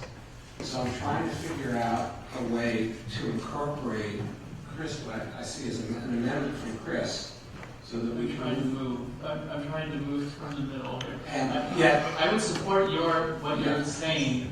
I support your amendment if we can create kind of a secondary solution that covers that specific case that you just identified, which is you're kicking someone out for none of these reasons. And then in that case, I really think that we should have a case that covers that specifically, and I think we should do it for the tenant relocation ordinance. And my problem is I don't know what the tenant relocation ordinance will say, whether it'll be $5 or $5,000. And I know. And that's the problem I have with incorporating your language. I'm not necessarily against it in principle. If we had modified the tenant relocation ordinance 2 months ago, I'd be much more open to it, but I'm not sure how to handle it, given the fact that there's 7 of us here who would have to come to an agreement, or maybe it would be a new council next year that would have to come to an agreement on what would be in the tenant relocation ordinance. Now, one way around that would be in the language at the end, which allows amendment of the ordinance, that would say that the council may amend the just cause eviction provision to incorporate changes in the tenant relocation ordinance as a substitute for the outright prohibition of notice of no cause evictions. That's the only way I can see it to handle that. I'm uncomfortable about all the language at the end because it would allow a new council for 2 years to repeal the whole thing. But if maybe something targeted like that would allow the council, as it discusses tenant relocation ordinance, to plug that in here the way you want. Again, we don't know what's going to happen when the council addresses this later, but again, it's without something more substantive. I don't know exactly how we would word this. Yeah, I think obviously 7 of us will have to hash out what it ends up being, but I think in other cases, the way that people have tried to tackle this is say, if you've been in a landlord-tenant relationship for X period of time, whether it's a year or 2 years or whatever, and you decide to terminate that, then you need to provide some number of months of median rent or some sort. There are different amounts based on different cities, and that's the thing that we would have to discuss. But my intention would be, if we went that route, to update this prior to the election, so that anything that's referred to in here, it is there on paper. And if we fail to come to agreement on it, then the just cause applies. Okay. So you still get the just cause if we can't agree on something. So Janet, do you have a suggestion of where we could put this? Yes. Okay. What is that?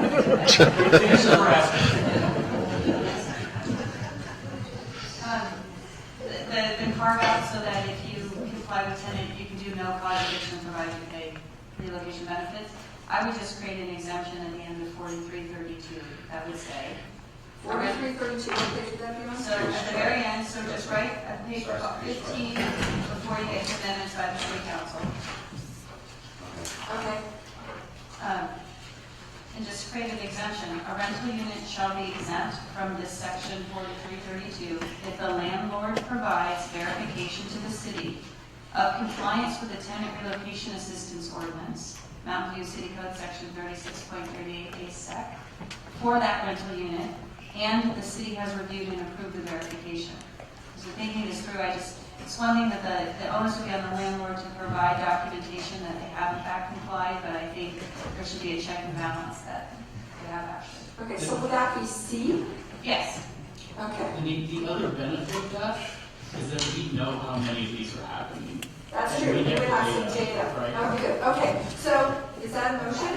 No, the problem I still have isn't just the amount of money in the relocation ordinance, but the scope where we limit it to low-income people, and I believe the middle and even high-income people should be protected. We can talk about we can adjust the AMI, but which I think is immediate. We're going to be deciding tonight whether we want to be support the ordinance for the purpose of the ballot statement, and I can't do that based on the Sunday. So maybe the rest of you will vote this change in, but I'll withdraw my motion and somebody else can make a motion, but I'm not going to do this. Okay. Well, in that case, I'll move that we include the language that so basically we apply just cause to as Lenny said to units as we define them that can be rent controlled obviously. And that we also add the provision that says, unless you comply with the tenant relocation ordinance, which I think we should, hopefully most of us will agree to set a time and date certain to revisit that between, hopefully in September or well before the elections, that we have something in place. And that says that, there's verification requirements, so we get the data on how often this is happening. And if it's happening a lot, then we can, if we simply remove that, then there's nothing that this refers to when just cause gets in, right? So we have kind of a foolproof. I know it's confusing, but I think it works. I lost you on the just remove that. No, so what I'm saying is, if we add Jenny's language in, and it refers to unless you comply with the tenant relocation ordinance, if a future council decides that there are a lot of no-cause evictions going on, we can do one of two things. We can either raise the penalty for doing that, one, or we can just say that we're going to be silent on that, and since this isn't going to refer to anything, basically just cause just applies, right? So we have both options at our disposal. We can always fall back to the full just cause framework if we want, or we can increase the penalties. We have multiple tools in the toolbox too, because we have data now, right? So I think it's kind of a nice solution that gives us a lot of options, from economic disincentives all the way to the biggest tool in the toolbox, which is just you can't do it if we need to. Is there a second? Are you going to second? I don't know, if anybody else is going to second it. Yeah. Well, if it has tenant relocation also. It does, so that's what he's proposing, yeah. Okay, all right, and, Do we have to say, can we say it's based on L unit? Or is that? Well, that's part of the tenant relocation. We could give Jenny some direction tonight when we come back, when we revisit the tenant relocation, or is that we were interested in that framework, or something, or other frameworks. Is it noticed? Are we noticed to do that? You would provide you direction. Okay. So just to be clear, basically, I'm saying that, we can keep just cause in. We'll have to answer these other questions still, which hopefully will go more smoothly. But we can keep just cause in. We'll apply it to rent control, to the rent controlled units covered under the binding arbitration, and say that, you have the option of complying with the tenant relocation orders, which we'll update, hopefully hopefully we can find time in September to do it. Jenny can find time to do it. And if for some reason we fail to come to agreement, then the just cause applies, or if down the road we decide that there are just too many of these, we can either increase the penalties, or we can just fall back to just cause because it's there. okay, so we have a motion, we have a second, and we've had quite a bit of deliberation. I guess the thing I still object to about this is I really do think that, I'm probably going to be supporting you, but I really do think that the idea that we're only providing this protection for people who have apartments that were built before 95. I mean, I know that that's the cost of Hopkins, but I think it's fundamentally wrong. I mean, I think it's inequitable. I don't think that, say you bought, you rented a high-end apartment, and they wanted to evict you so that they could raise the rent a lot. I don't think that's any better for somebody who's better off. I don't disagree. The problem is they have a really easy way around it, and so all they have to do to just avoid this whole thing is just to raise the rent 50%. And you're not going to pay it. So you just avoided this whole situation. So for units that can't be rent controlled, Just cause eviction can apply. You can, but that doesn't do any good because all the effort has to do is raise the rent 100%. All right, okay, so we have a motion, we have a second, and it's time to vote. So all those in favor, signify by raising your hand, please. Okay, we have 1, 2, 3, 4 for it, and I think a 2 against. Okay, so that passes.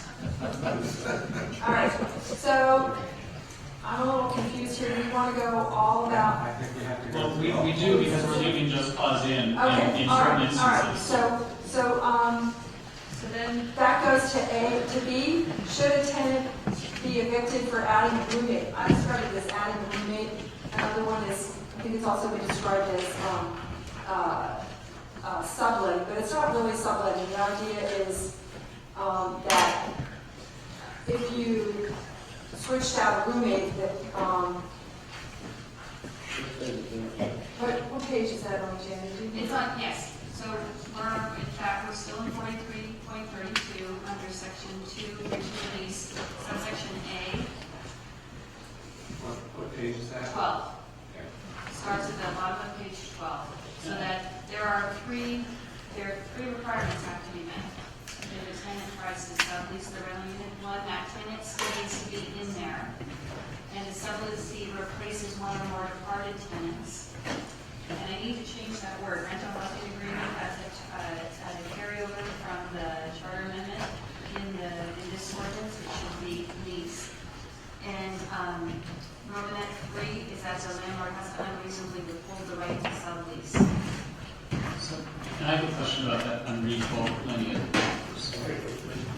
So my question, so I've actually done this when I was living with other people and for myself. We had, one friend moved out to grad school, and I brought in another friend to help pay the rent. And the way that worked is, that's fine, but you have to add them to the lease.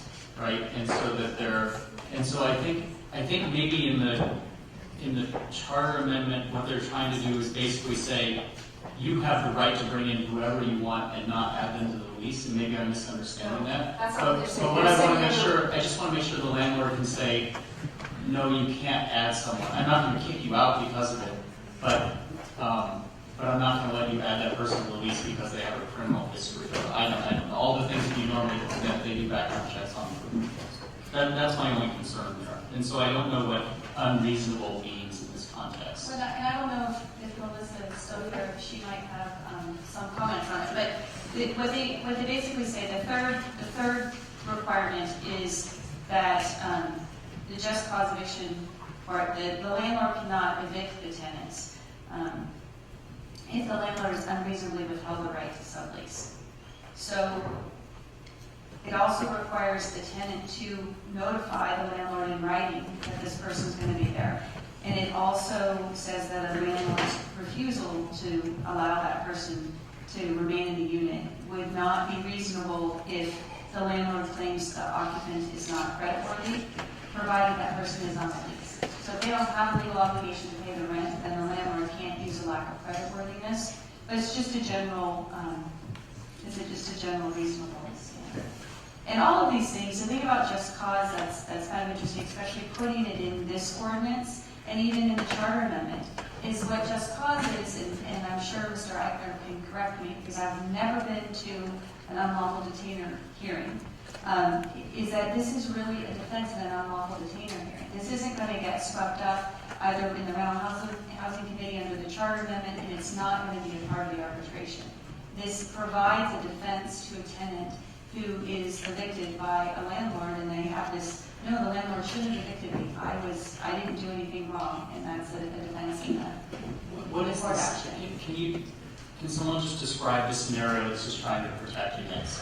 Like, so I'm living with one other person. They move away to grad school. They drop out the lease. I want to add someone. Are we protecting against the case where, I lost that other person's ability to pay, and I'm bringing someone else in, and you can't just evict me for the fact that I'm bringing that other person in? I guess I don't understand what were we protecting against? You reach some of my limitations too, not being the drafter.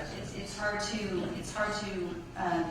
explain what the intent is. And I was drawing upon my experience in the process that we've gone through over the last year and meeting with the tenants and hearing some of their concerns, because I think that there are provisions that are very kind of boilerplate, and then there are some particular provisions because of the issues that are experienced in Burlingame, in San Mateo, and outcropping of Richmond and Mountain View that have been included in here. And so, not being the drafter, what we've heard repeatedly is that there would be a substitution of one person, and the landlords and the management companies were insisting that all 4 tenants would show up, or all 5 tenants would show up to the management company and sign a new lease. And I think this is really what they talk about, is substituting in a new tenant on a one-for-one basis. It sounds, when you read through this, it's not the tenant, a subtenant that is responsible for making the lease payment,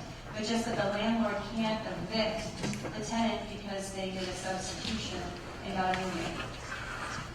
And I don't know if any of the tenant advocates have any issue, but they might be able to illuminate on this point. Ready? So I have a few questions.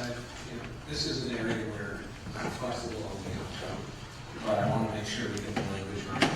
So at the top of page 15, it says the sublessee replaces one or more departed tenants under the rental housing agreement on one-for-one basis. I thought we were talking about the tenant, not the sublessee. I took this language just directly out of the charter amendment. And I didn't read the charter amendment, so I'm trying to understand what it says. I don't know who the sublessee is. We're talking about a lessee. It's a roommate. The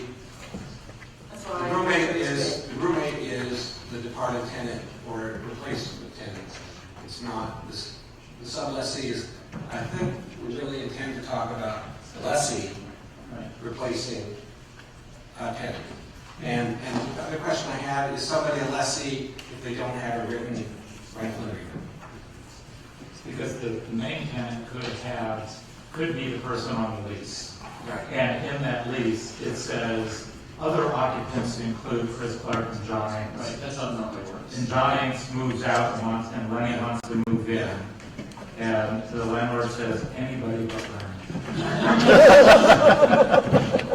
Well, the other question I have about this is frequently somebody invites a partner to live with them.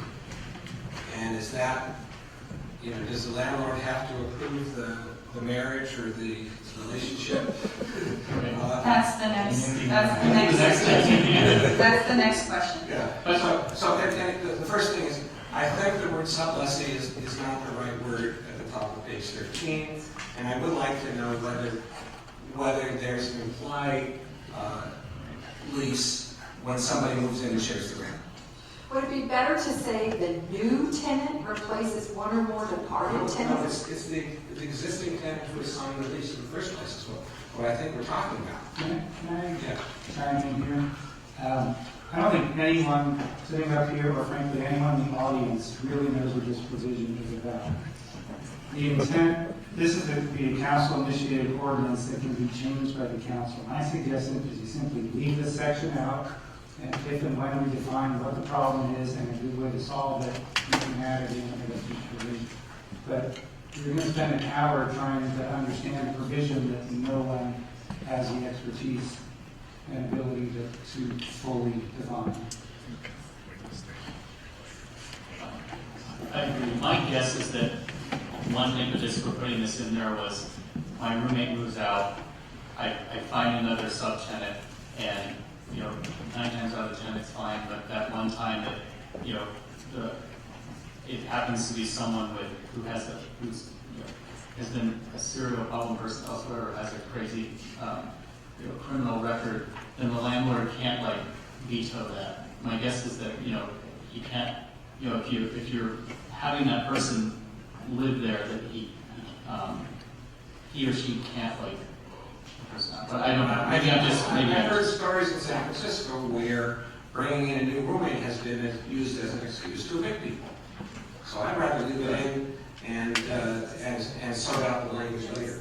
Except we can't diminish it for 2 years. Yeah, I can say we can't change the language later. I thought that was substantive changes, changing sublessee to lessee. There's not a substantive change. That you couldn't take out section A. Yeah, let's just leave it in, and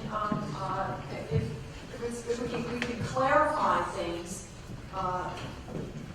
as we need to. This would just be a clarification. So I don't think that's your argument for doing it as an ordinance, so. Yeah, that is. Okay, so. The problem is, it's an ordinance, we can't change for 2 years. No, I thought that was substantive changes. But I'm guessing the question that Jenny brings to us tonight is substantive. She wants an answer to it. That's substantive. So the substantive answer is yes, but you may need to clarify it later. So I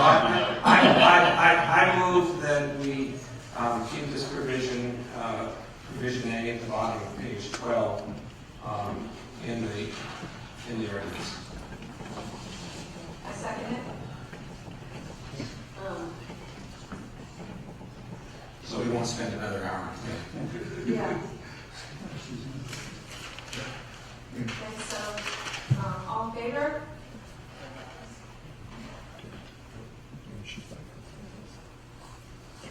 Let's take it moving forward. Okay, good. Okay. On to the next one. On to the next one is B. It's very similar. So this is just a protection for families, and California courts have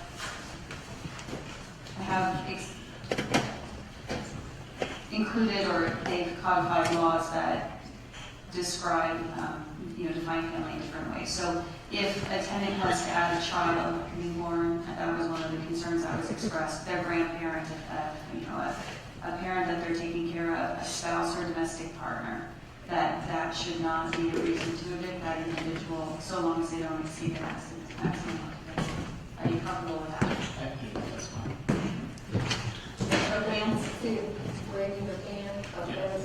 Okay. All right, so we move on to, yeah, right, a landlord to evict if they want to move in or No, have. the next one was nuisance, I really wanted to call out for you. Oh, sorry. In number 3, this is slightly longer, slightly more detailed than the provision in the charter amendment. I just specifically included damage to the rental unit or disturbing another tenant's quiet enjoyment as constituting a nuisance. And these are provisions that I've done in other just cause. I thought any changes were one. Yes. Yeah, everybody okay with nuisance, the nuisance description here? Okay. McAllister, yes. Inks, are you okay? I think we have 5. All right. And then the next one's owner move-in. So if you move to page 15 on my ordinance, it's F, right before number 8. A landlord may not evict a tenant. So this is when a landlord is either going to move into the rental unit, or they're going to have a family member move into the rental unit. This would prevent a landlord from doing that if you have somebody who's resided in the rental unit for at least 5 years and is either 62 years old or disabled, or they've been certified by their treating physician as being terminally ill. The only way a landlord would be able to move in is if either the landlord or their family member meets that same criteria. And I think this is, again, one of those specific provisions that I believe came out of a fact pattern in Birmingham that was in the newspaper. And so I just wanted to get your consensus or your take on whether or not to have that in this ordinance. Yeah, so I actually have I know it's not cool to vote against, it's not cool to vote against, seniors and terminally ill folks, but in this case, if someone is, if I've been in you've been renting to me for 5 years and I'm 63 years old, and you want your nephew or your daughter or whomever to move into the unit, you have no ability to do that in this case. And I really think that there should be a provision that allows family to move in, or that, I just think this is too long. And I understand where it came from, I but kind of agree with you, but for another reason.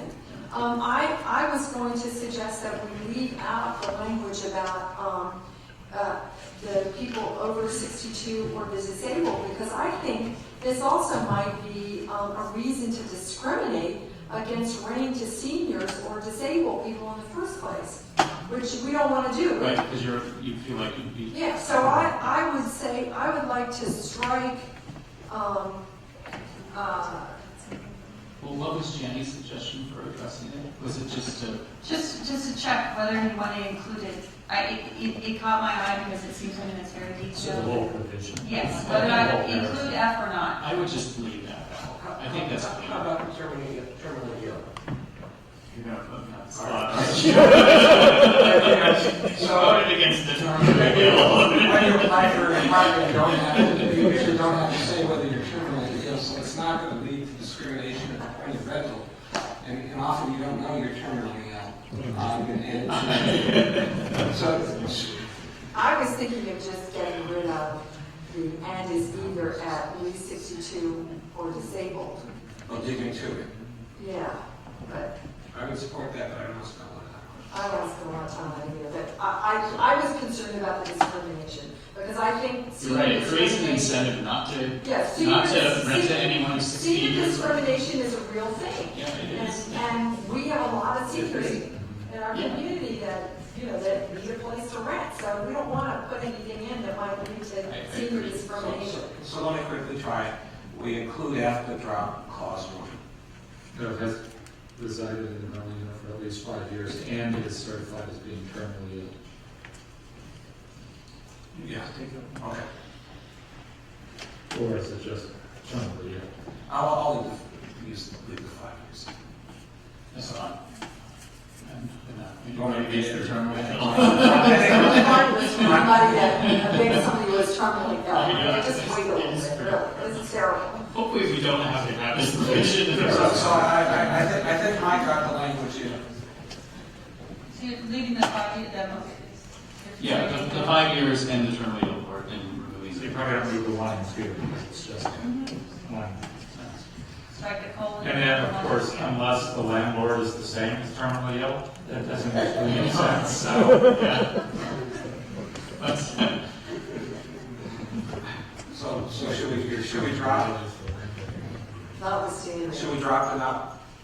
Mike, should we drop the notwithstanding? Well, I sort of was asking, is Oh, yeah, it should be done. I mean, notwithstanding the landlord may affect, presuming he has the same conditions, i.e. Or his relative. Or his relative, right. Let's just leave it there. And let's just remove the C. Okay. Yeah. All right. For the sake of Moving on. progress. All right, let's have a So vote. we're all working really well together. Let's keep going. Do we have a vote support for that? Do we have a motion and a second? Okay, so is everybody okay with that? Yeah. All right. And then the last was this, in the context of the tenant relocation discussion we've already had, is not including the tenant relocation provisions that are in the just cause section of the charter amendment, but rather modifying our own existing tenant relocation assistance. Yeah, I think we should refer to our own. Is there any direction you want to give on P&I right now? Or what we bring back? Councilmember Siegel. Yeah, I don't want to look for votes for this, but I would like to see an option of language that would eliminate the means test for tenant relocation assistance. And I guess maybe the thing is present that as an issue. Yes, yeah. Right. I mean, there are three main categories. Who does it cover? How much do they get? And for how long do they get? Right. So, you know, there's fairly discrete ranges between each of those that we can bring back for you and just pick and choose on any. I just remember for when we've applied the tenant relocation ordinance, the developer comes before us and says, we're going to help the people who weren't covered by the ordinance because the ordinance was means tested. And so we in fact got that result, but it was based on a case-by-case basis. And I want to look at what the implications are for that. And I mean, we can discuss this then, but I actually think it's important to, one of the biggest criticisms of all this is that, you implement this whole regime and it isn't means tested. The Googlers who are making, $250,000 a year get the same benefit as someone who probably really needs the money more isn't. And I think being able to say that, we're able to address that through this framework is important, but we can have a discussion. That leads to this discrimination issue that you raised earlier, that you're going to only rent to somebody making $200,000 a year, so you don't have to worry about when you come out. I'm happy to, we can have a debate. I'm happy to do that. Okay, all right. So we've gotten through all the just cause evictions. Congratulations, that's very good. I'm happy to see this. So now, my list, I'm not sure it's the right list, but I get to future modifications. And so, one of the things that I really thought was important to put in here was the idea that we're not going to make substantive changes for several years, and that's really for a couple of reasons. One, we want to give this a chance to work, and you can't really tell in the first 6 months generally whether something's worked. You have to give it a little time. Then the other thing is that we were hearing a lot of people saying, well, we just intend to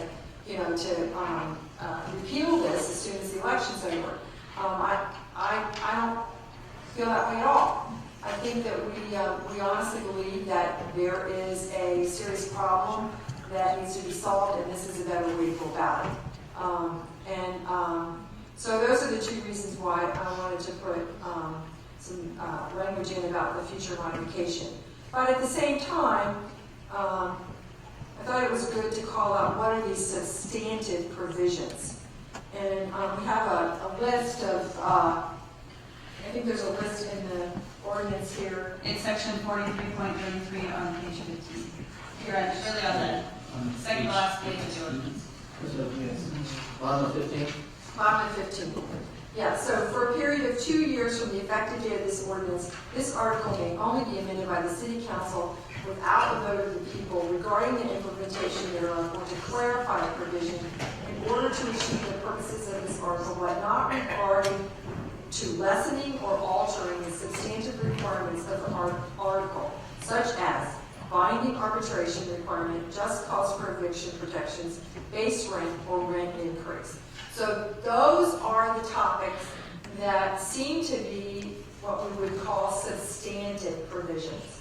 And we're really saying those are going to stand for 2 years. We might make some clarification changes. We might put some rules in that turn out to be needed. But the substantive provisions are going to stand for 2 years, so they have an opportunity to be dealt with and implemented, and we see if they work. So I wanted to, we wanted to check this list. So this does kind of confirm what we talked about earlier, where we can't change that, like the sublessee thing, we're locking ourselves in, which is fine if we're okay with that. Yeah. But this does confirm that, because it's broad. It says any of the just cause, anything. Well, to me, I could see that as a clarification. Well, we should specify that if we want that. But, I mean, to me, that's just the definition of one word that we're having trouble with, is what's the sublessee thing. But Yeah, I don't expect to get support, so I won't make a motion, but I just want everybody to recognize that the council that we elect, plus the holdovers, in November, will have the authority to repeal the entire ordinance in December of 2018. With a supermajority vote. Five votes. It's not just modification, it's the authority to repeal the ordinance. And some people think Or suspended, yeah. So some people think that's a good idea. I just want to make sure we all know that that's what's in the actual ordinance. I don't think that anybody would question who you vote for city council in this town is important. And as I was having a conversation with the city manager, and we were saying that, really there's that old adage that all politics is local. And, I think that in this case, that's really, really very true. This year, it's going to be important for people to look at the local ordinances. This ordinance, who's running for city council, the Santa Clara tax measure for transportation. I mean, there's several things that are really local that each of our votes make a big difference for, and we should pay attention to. Anyway, that said, what about the substantive provisions? So I was just going to ask Jenny, should we call out that, it wouldn't be a substantive change if we were to tweak the definitions of sublessee or who is. You want to just identify that section and say that we've modified that one? That works for me too. If we really feel that that's the point is diminishing rights. Right. And if the term sublessee doesn't make any sense, then that's a clarification. That's not changing the substance. As long as Jenny agrees with what you just said, I'm fine with it. Jenny, do you agree with that? Are you paying attention? No, I was paying attention. She can write and pay attention She's to. just writing Because I was thinking, is it worth saying, or to clarify a provision or define a term such as sublessee? I think if you make the legislative intent clear tonight that provision may need clarification. It's in the record. Okay. As long as you're not changing the meaning of the provision. You're not allowed to lessen that. Okay. So, I have a question. Okay, so you're allowing for some changes, or you're not allowing for changes for these criteria here. Now, what about the underlying economics, the economic parameters that have been established, like 5% thresholds? that's one of the substantive things. And base rent or rent increase. Cannot be changed. Cannot be changed. I think he's saying that what if we have a much higher vacancy rate? We can't change it. Well, with the 2 years. it's from the perspective, just looking at the economic perspective, that this whole rent control issue is surfaced at a time when economic conditions are unusual. Low interest rates, low inflation, flat wages, but sky-high rents. Okay, so will that economic condition perpetuate for 2 years and in some way say that the parameters that are in this ordinance are not right, but you can't change them for 2 years? Well, for instance, if we were to have a slowdown and rents, and the vacancy rate went up, what that would tend to do would reduce rents.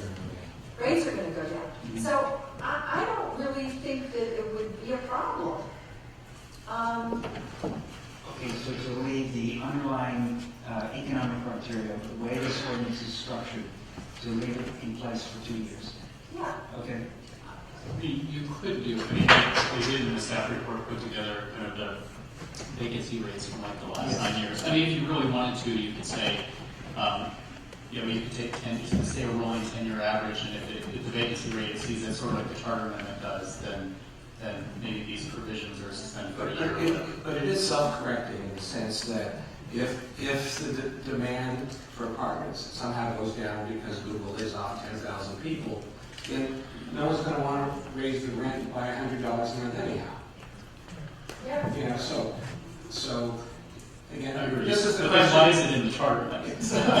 Well, the charter amendment has a vacancy rate Right. change, so the vacancy rate increases. And I think what John is asking is why don't we have that? Yeah. But again, because you raised this question before, I've said this is a temporary solution when you're working on building more housing. The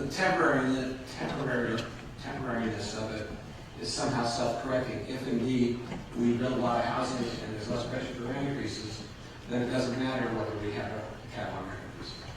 Yeah, I kind of agree. So I don't think, anyway, we're on future modifications at A, and we're beginning to discuss B, but we have a motion about A, which is to accept, I would just say, how about, is the whole modification thing okay? Okay. We all think we ought to be able to promulgate regulations, I would assume.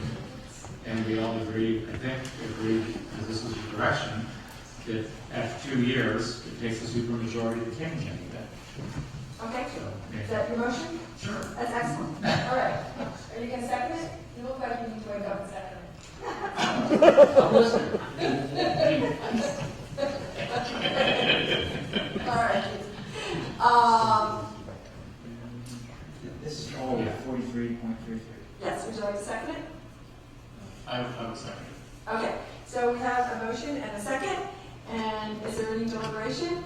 Any more deliberation? Okay, I'm going to call for the question. All those in favor, please signify by raising their hand. Okay, 1, 2, 3, 4, 5. Very good. And Councilmember Inks against? Yes. Okay, all right. So, all right, that's The city enough. attorney should do a ballot impartial analysis. Don't we have to have a motion to place this on the ballot? We haven't finished yet. We just got Getting there. So before we do an impartial analysis, we have. No, those are all part of the instructions. Those are all part of the resolutions. There was one other item related to the modifications we posed in the staff report, whether or not you wanted to include something like the vacancy rate, that it could be suspended for a vacancy rate of over Right. 5%. But I think- The charter I amendment. think over a 2-year period, probably it's not worth it. Yeah, okay, so we sort of gone over that, I think, by passing all of section, the section that we just passed. Yeah, I mean, the only thing that I was going to suggest related to that, if we don't want to address it, that's fine, but if folks were interested, we could say that, if the vacancy rate in that 2 years exceeded whatever the rolling 10-year average is, then the council has the option of 5 votes to suspend it at that time, a little earlier. But I think, again, if the vacancy rate goes up, then the rents are going to go down, and it's not going to be a problem, so. Hopefully.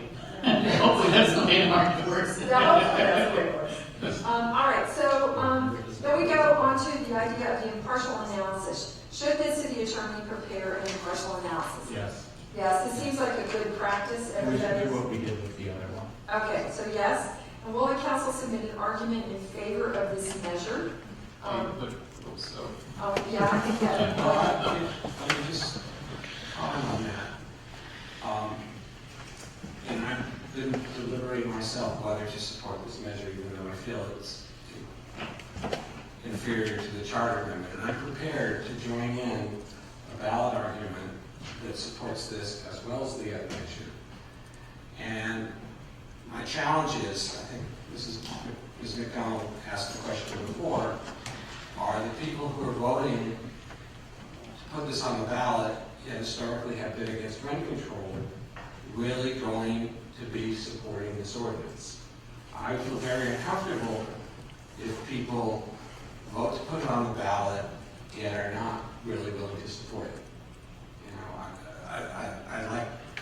I think Chris has answered that already, and Pat voted for the earlier ordinance, but I think it's really important that if someone's willing to put this on the ballot, they're willing to support it. And I'm willing to support it because I think it's better than Put it on the ballot? No, I'm not supporting putting it on the ballot. I'm willing to participate and maybe sign, depending on what everybody else does, willing to sign the ballot argument supporting the measure. That's great. Okay. Who would like to work on writing the argument in favor of the measure? Well, you sort of got a crew already. Do you want to stick with the same crew or split it up? I'll split it up. Okay. Yes, split it up. Okay, so Councilmember Kasperzak Sure. and Councilmember Siegel and McAllister, would you like to work on this too? I'm supporting it then. Can the other council members provide input to that process? I know obviously we can vote on it, but can we at least provide feedback on it at all? I would, that's up to the mayor, but I think that's a good idea. Well, I'm asking because of Brown Act. Then it's a Brown Act, then it creates Brown Act things. So I think we just have to trust our council members to do a good job, and I think that that's fine. You can sign it. Up to five individuals can sign it. So you want that? But given the time You as constraints. mayor need to be on it. Okay, I'll be on it. All right, So 5 people can sign it, but they can't discuss the wording? Brown Act is Just given the time constraint, there isn't time to bring it back. No, I understand that. I just want to make, so. The reason that I already formulated like the first few sentences in my head, but. Only 3 people can be involved in writing the. 3 people are on the committee. Okay. So you should be specific as to who was included, because Chris wants. I'd be willing to swap instead of doing the against. I'd be willing to swap to this. But So I'm only willing to be on this one. I can swap this to Okay, all right, that sounds good. the charter amendment. So Liddy and I and Chris will work on this one, and Mike and I and John Inks will work on the other one. Okay. I don't know, you always have to wonder where he gets engineers writing things, right? And that would include the rebuttal as well. Let's throw the rebuttal. Oh, yeah. So, and we have to get our assignments in by August 15th. Okay, so we've got that figured out. Then, should we include the entire measure in the ballot materials? I really like the idea that we shouldn't, that we should just, in the partial analysis, we'll have lots and lots of links to it, and is this open ballot, and people can get it or not. Does that seem okay with everybody? Yeah, consistent. Okay, the ballot question, when we go back to the ballot question, we have some language that was given to us by the city attorney, and we have language that was given to us by Councilmember. The very last slide is page 30. Mike had all Yes. Right. Yes. Which sort of parallel sort of formatting of the Chris rewrote. Right. Yeah, I didn't rewrite the other one. Yeah, I'd actually prefer language that said allowing 5 council members to repeal after 2 years. Because that's what I'm concerned about. Okay, well,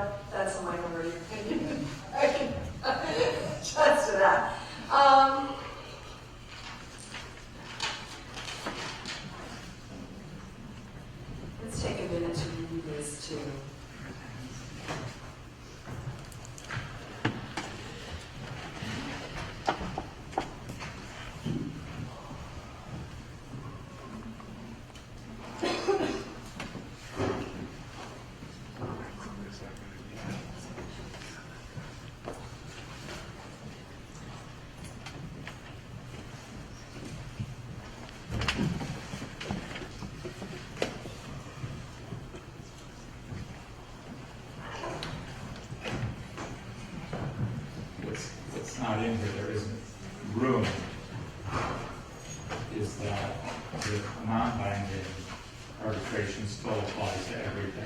But that's not part of this ordinance, that's part of our, that is part of the ordinance. That is part of the ordinance, but There's not room to fit it. but that could be part of That's part of the the impartial analysis. analysis. Or it also could be part of the There's 68 words on Councilmember Casper's version. Right. Is the non-binding arbitration applying to non-rent control apartments already in the city ordinance? Is what? In our existing program, is that already there? Yeah. So there'd be less need to include that if it's already law.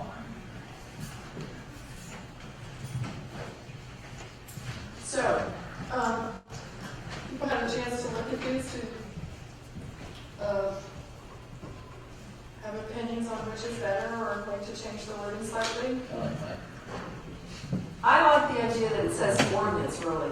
It's like I said earlier, you want people to be able to see the distinction between the two, right? That's the whole line. We don't want to muddy the waters. Okay. All right, so. So the question is prohibiting eviction of tenants without just cause, and we included some language that actually changes that. Is there a way to finesse that problem? Because it's not entirely, we're allowing people to evict with just cause if they pay a penalty. But we could, without just cause Or relocation assistance, or relocation benefits. Because then you only add we've got about 7 words. 3 extra words. Without just cause, unless a relocation penalty. Yeah, that's too much. You should, Just you could cause just do or eviction of relocation benefits. Yes. Relocation benefits. Or assistance. Or benefits. And my other question is about supermajority. I'll drop my request to mention repeal.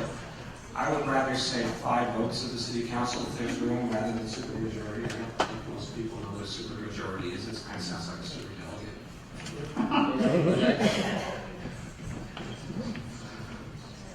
I think most people don't know how many people are on council. So supermajority actually spells out that it's more than the majority. Because they understand Prop 13. They do. Two-thirds vote, and everybody understands two-thirds supermajority. I think supermajority is good because it identifies that it's more above and than beyond the normal. It requires special action. Remember, this is Because if people are in Palo Alto, they I might assume it was 6 votes rather than 5. That's not a strong issue. Okay. So people generally feel that supermajority is a better word than their part. I think it's more descriptive. Okay, more descriptive. Okay. So keep supermajority, but we're going to add or relocation benefits. I thought it was assistance. Is it better? Dan suggested assistance. Because that's what we have. Okay. Sorry. Or relocation assistance. So, do we have a motion to accept this language with the addition of or relocation assistance? And that would go right after just cause. Yes, it would. Yeah, I will second. Okay, so we have a motion, and I guess I made the motion, and Councilmember Clark seconded it, and so we need any more discussion? Seeing none, all right, so if everybody in favor, please raise your hand. Okay, 1, 2, 3, 4, 5. Okay, so that passes by 5 votes. So I think that's the end of our list. Is that You have to adopt a resolution. yeah, I keep saying that. I don't know where I do that. So important. Okay. So we have to adopt a resolution. Where is the resolution? Where is the resolution? Yes. You had it printed before, but I don't think it's here. It's certainly in Oh, there it is. Page 17. Oh, no, that's the page 17. No, that's the Page 13. I got it. Okay, it says, Adopt a resolution and order the City Council of the City of Mountain View calling a general municipal election and ordering consolidation with the statewide general election for the purpose of submitting a ballot measure regarding rent regulation, dispute resolution, and just cause eviction to the voters, and authorizing the city clerk to contract with the County of Santa Clara for services to be performed in connection with the statewide general election to be held on Tuesday, November 8th, 2016, and related actions to be read in title only, further reading waived, attachment 1 to the council report. And I just want to make it clear for the purposes of the motion that you are including the revised ballot question. Yes. Yes. We are, and we also need these other direct the city attorney to prepare an impartial analysis. Can you speak on it? Yes, okay, and direct the city attorney to prepare an impartial analysis of the proposed ballot measure. That's 2. 3, determine whether the council will submit an argument already. We did that. And then 5, direct the city council and the city attorney city clerk to take all necessary actions to submit the proposed ballot measure to the voters. Okay, so, is there any discussion? Yeah. Okay. Yeah, I was going back to my statement about fairness, and the tenant ordinance has a lot of great points, and then I think there's some weaknesses in the fairness of it. To reiterate what I said earlier, so I did have concerns about bringing another ballot measure up, because not that it would be confusing to people, it would give them options because they still get to decide. But fairness is important, and I know it accomplishes what the tenant initiative does. But also, in case, and I doubt this will happen, if the tenant initiative does not pass, you still have protection. You still have something to fall back on. So it's not what you wanted. I anticipate the initiative passing, but it's a fail-safe. And we continue to work on it to protect the residents of my home. Thank you. And I just want to thank the mayor for your statement at the beginning, and for those who, and about motivations. I mean, for those who question motivations, whether this is, I've talked to folks ranging from the Tenants Coalition across the board, and I talked to a lot of folks who signed the petition to put the charter amendment on the ballot.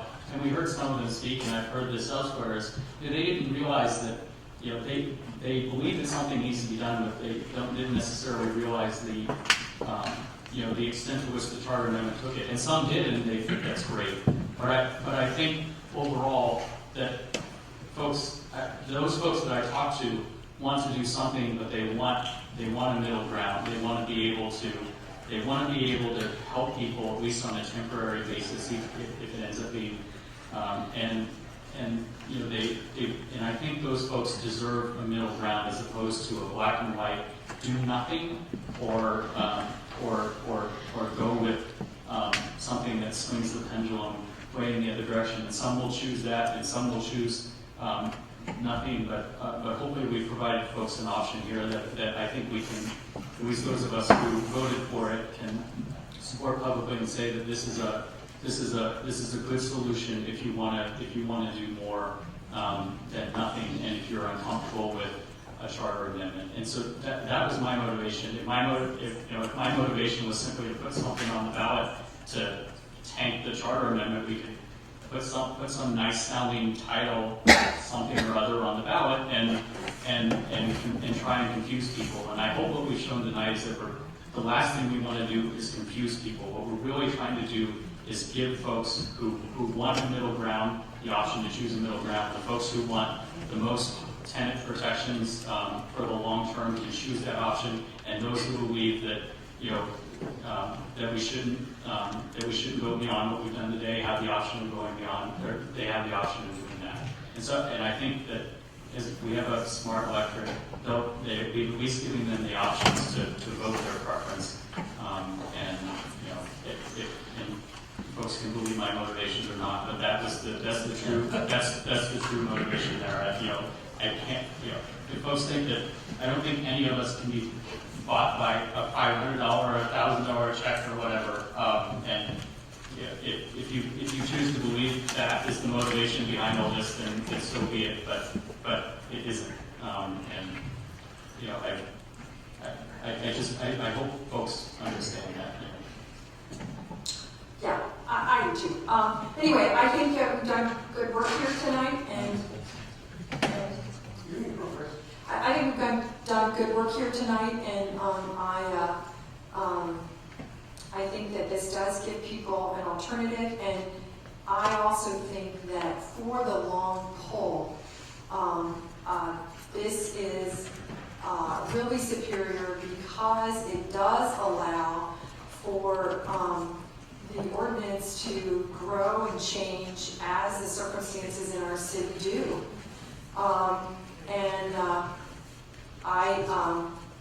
I think that that is very important from a governance point of view. I think we all have lived with many initiatives in California that couldn't be changed because it's so onerous to do that. And we don't want that, or I don't want that. But at the same time, I do want a set of rental protections that support a really strong rental market in the city of Mountain View. And I hope that that's what this will do.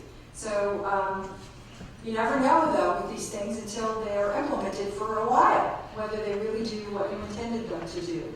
But I think that this is, that this is a good bet, and we built on the experience of the provisions that we've seen operating in Los Gatos for many years, and also a lot of research that people have brought to us. So, I think it's a good bet. Anyway, I think Councilmember Siegel wants to have the last word. I don't know if Mike wants to say something. If my colleagues genuinely believe this is good policy, I do not understand why you would not join me to simply enact it, would have given full flexibility. It would have, then the voters would have the opportunity to decide whether they thought the charter amendment was better. I think it is going to be confusing to voters. They may think that it's an either-or proposition. In fact, I'm expecting they will campaign for one and not the other. So what I'm going to do in this campaign is urge people to vote for both. And the reason why that works as a strategy is because the Tenants Coalition, and I disagreed with them, I didn't have any input, but I disagreed, decided to do this as a charter amendment. And if the charter amendment gets 50% plus one vote, then it will take precedence over the ordinance. So people should, even though those of us who feel that this ordinance is weaker than the charter amendment, we should still vote for both, so that if the charter amendment does not pass, then we still have this ordinance, but if the charter amendment passes, it will take precedence in all the areas that it covers. I'm expecting the landlord groups, based on their newsletters, to campaign against both of them. So I actually think that the council, despite all the effort we put in, are going to be a minority in the middle of a debate between two yeses and two noes. So again, it seems strange the way these things are structured, but the best way to protect tenants in this town, this election, will be to vote for both the ordinance and the charter amendment. Okay, and everybody will get to decide which ones they want to do, and this is going to be a very exciting 3 or 4 months. Do we need to formally give the staff direction to come back with a tenant relocation ordinance? I thought we did that. Well, I just want to make sure we did, because that's important. I think we got the message, and we will endeavor to get something back to you by the end of September. You don't have to ask what Jenny, but she won't get that. There may very well be implications of other things going.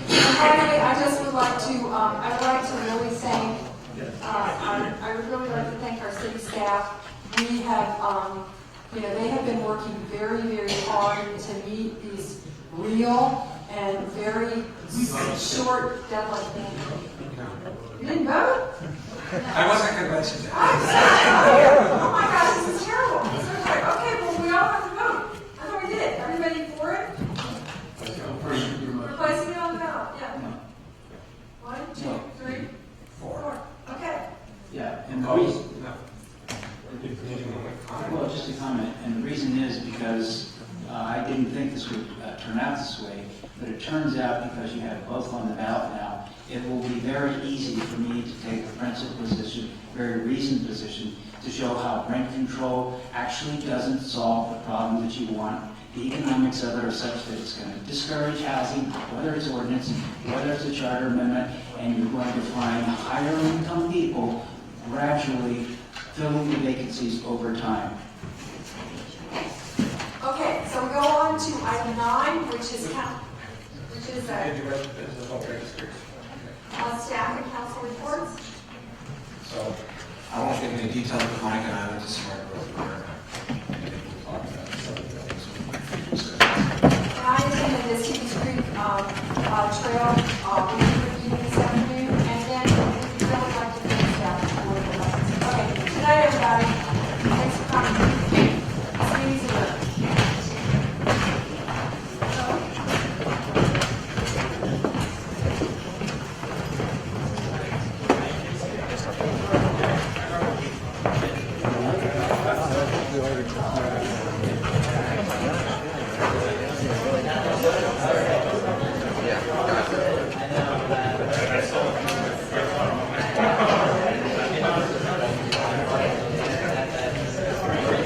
Tim, how long do you want me to keep this on? Just a minute or so. Sorry, it's Tim. I'm looking, station, we get that in every week, so that's my break. Thank you.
Go ahead and kill it. Yeah. I will kill it.